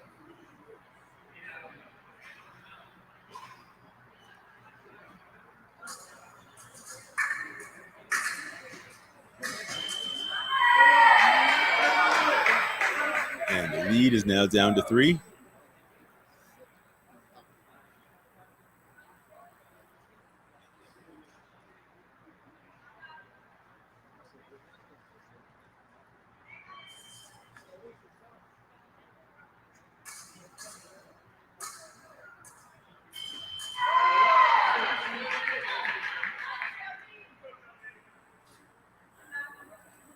And the U.S. lead is whittled to 2.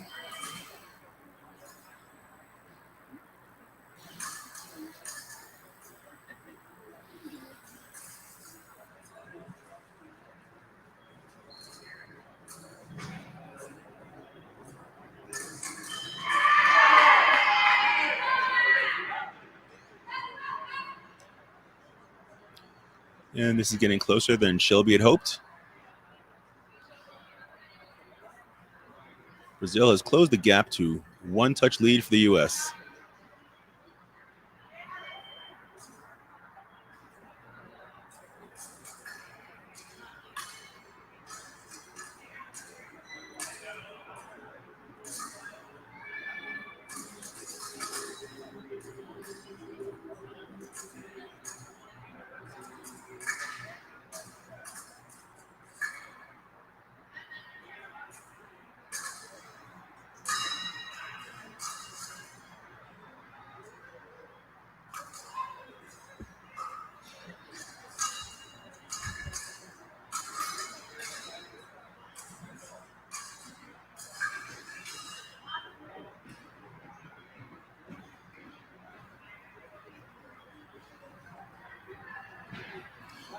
And the referee is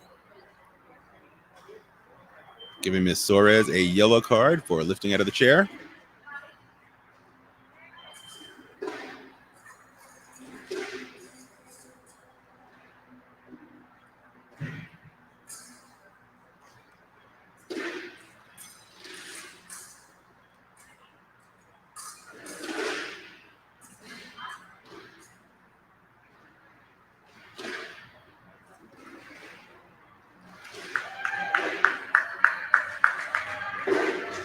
And I believe that is the 5th non-combativity call.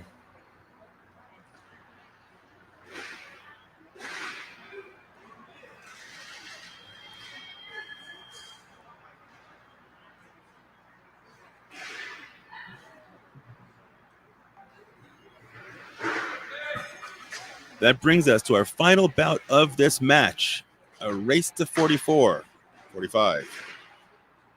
Although at this point, 44 would be good too. The U.S. is up by 1 touch. The score is 17-16 for the U.S.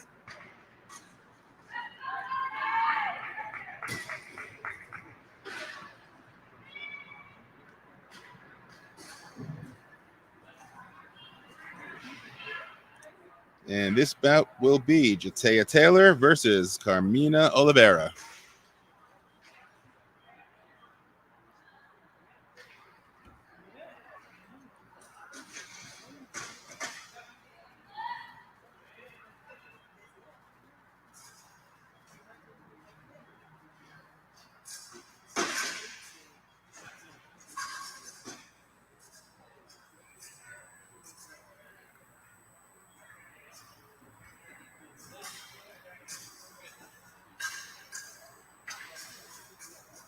And again, these two are both A category benches as well.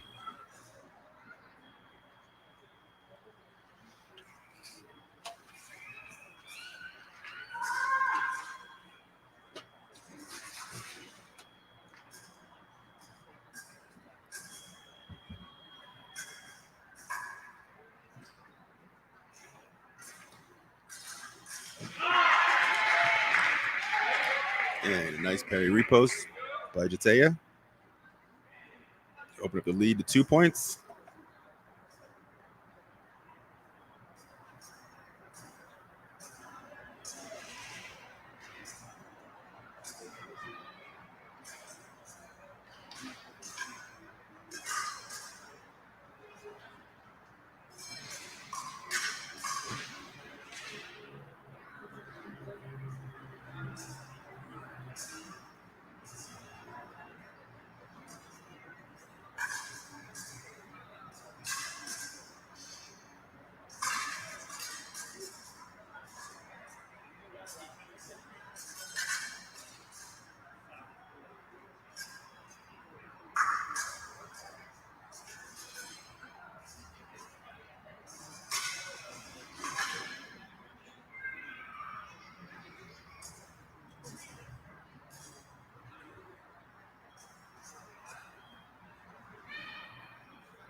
And that was non-combativity called again. However, on the final bout, it will bring us to 1 minute of fencing. And the U.S. is holding a 2-point lead.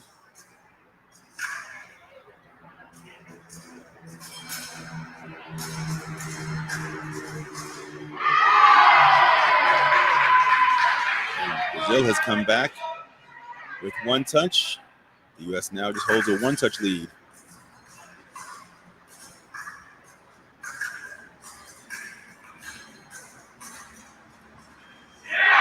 Up, and we're back to 2.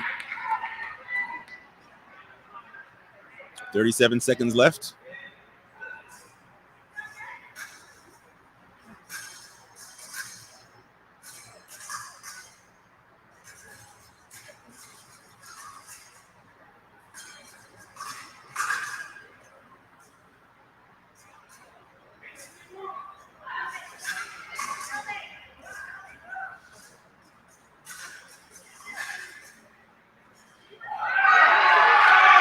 And lead is back down to 1 with 13 seconds left.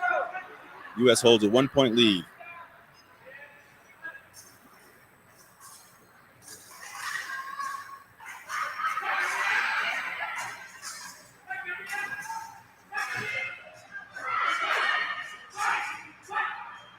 And that's the match.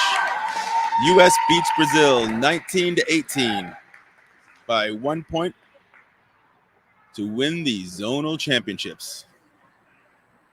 Congratulations, Team USA.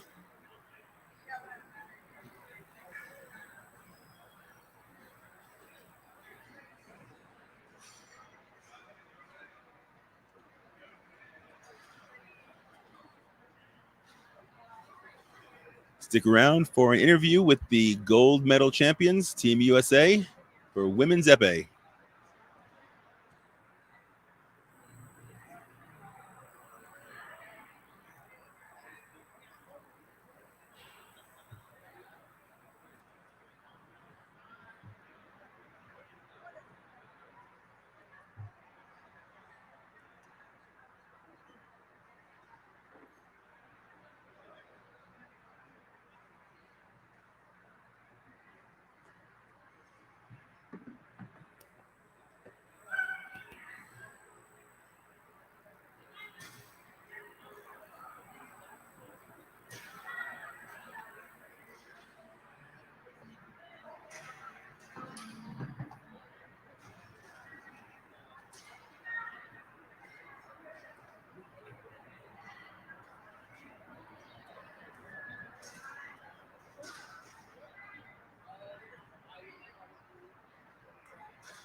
You point me where you want me to go.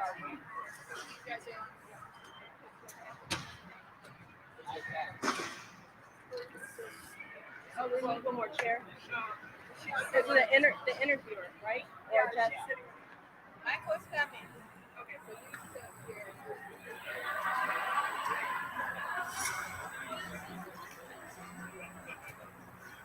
And then one more.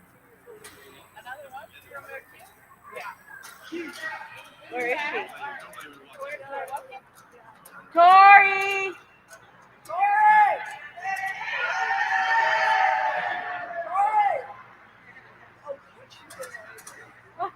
Oh, thank you.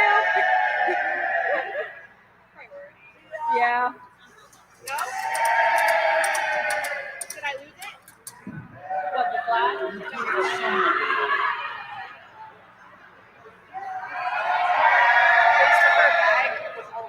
Yeah. Oh, my surfboard is still in there. Yeah. Oh, okay.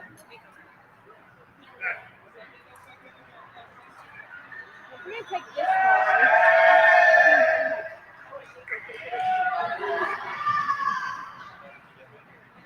Thank you.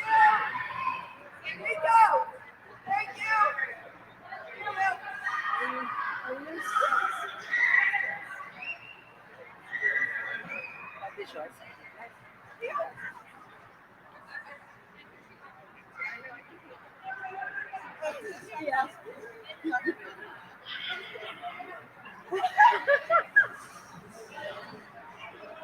Are we? It went on top of yours. So. Hey, John. John, can you grab my jacket out of my strip bag? Thank you.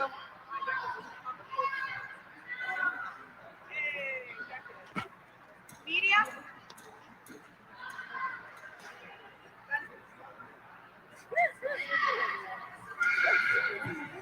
Oh, yeah. Oh, he has mine. I want it out of my stuff, but I didn't want to look.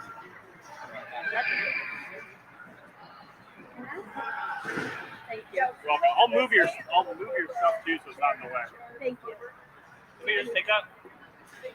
Just take up. Here, I might as well shovel things. Yes, thank you. Yeah, you're welcome. Oh, here. Yeah, more, sure. Thank you. It's like once you start. Okay, are you guys good? Oh. That's not good.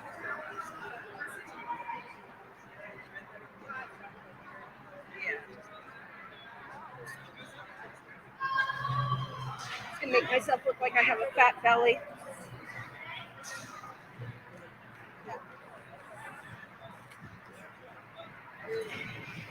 It's so hot.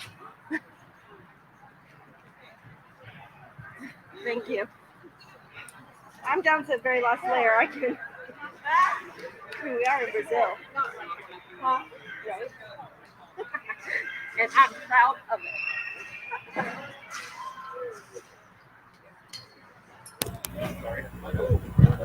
Oh, gave me a chance to get out of that hot jacket.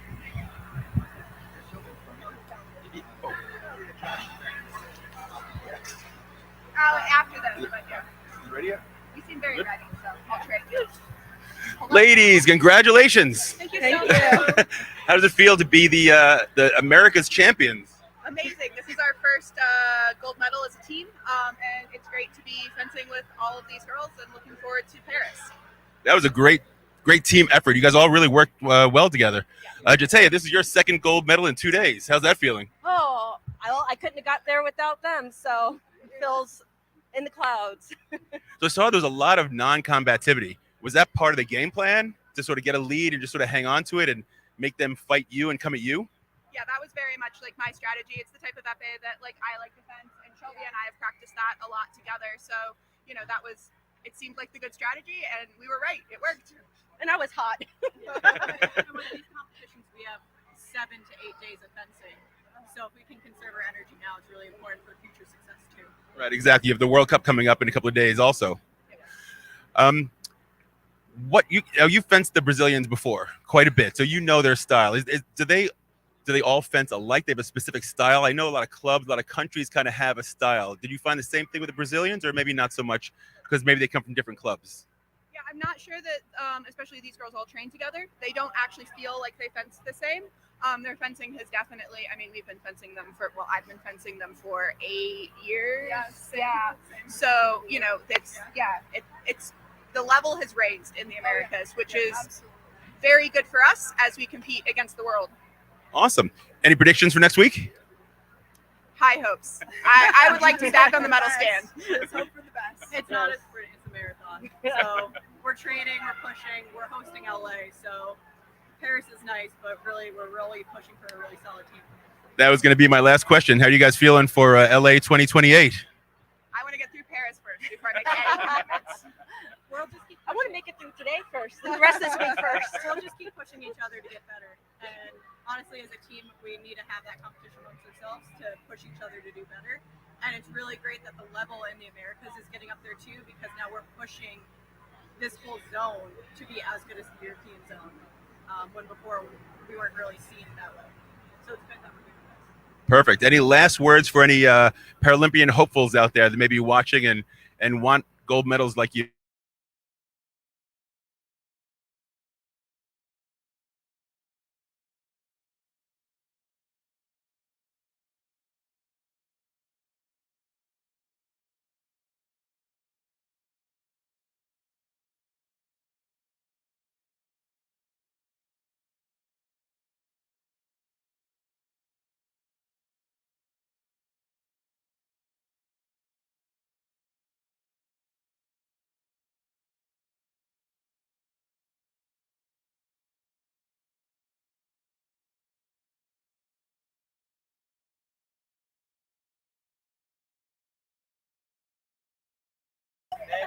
And our coordination failed.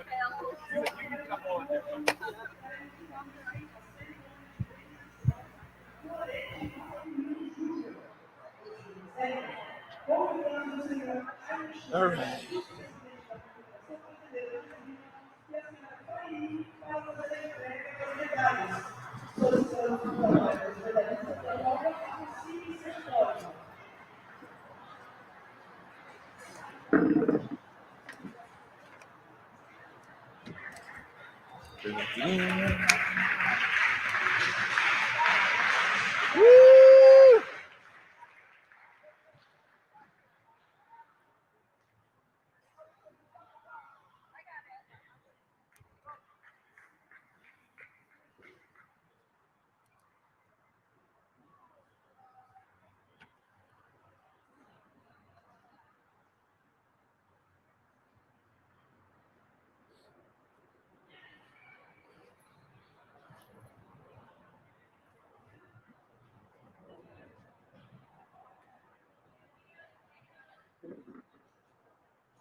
Cerimônia de premiação de espada feminino. Convidamos a chamada vice-presidente da Confederação e a senhora Paris para fazer a entrega das medalhas. Solicitamos que os atletas medalhistas da prova se inscrevam.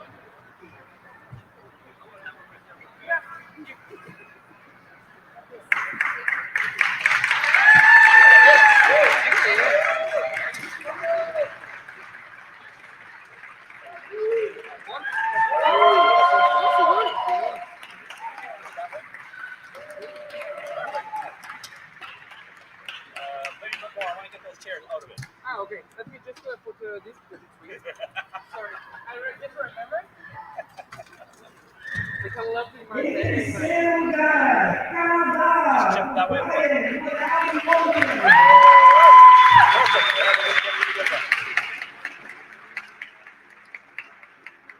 good. You can drop it down and get all the crap out from the edge. Thanks. You're welcome.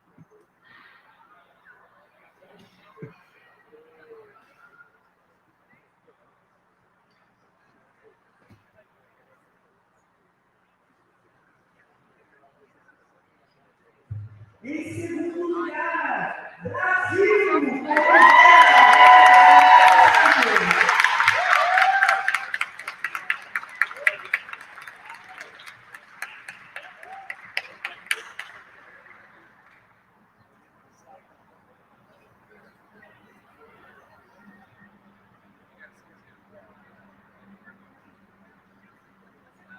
É isso, chegou demais hoje.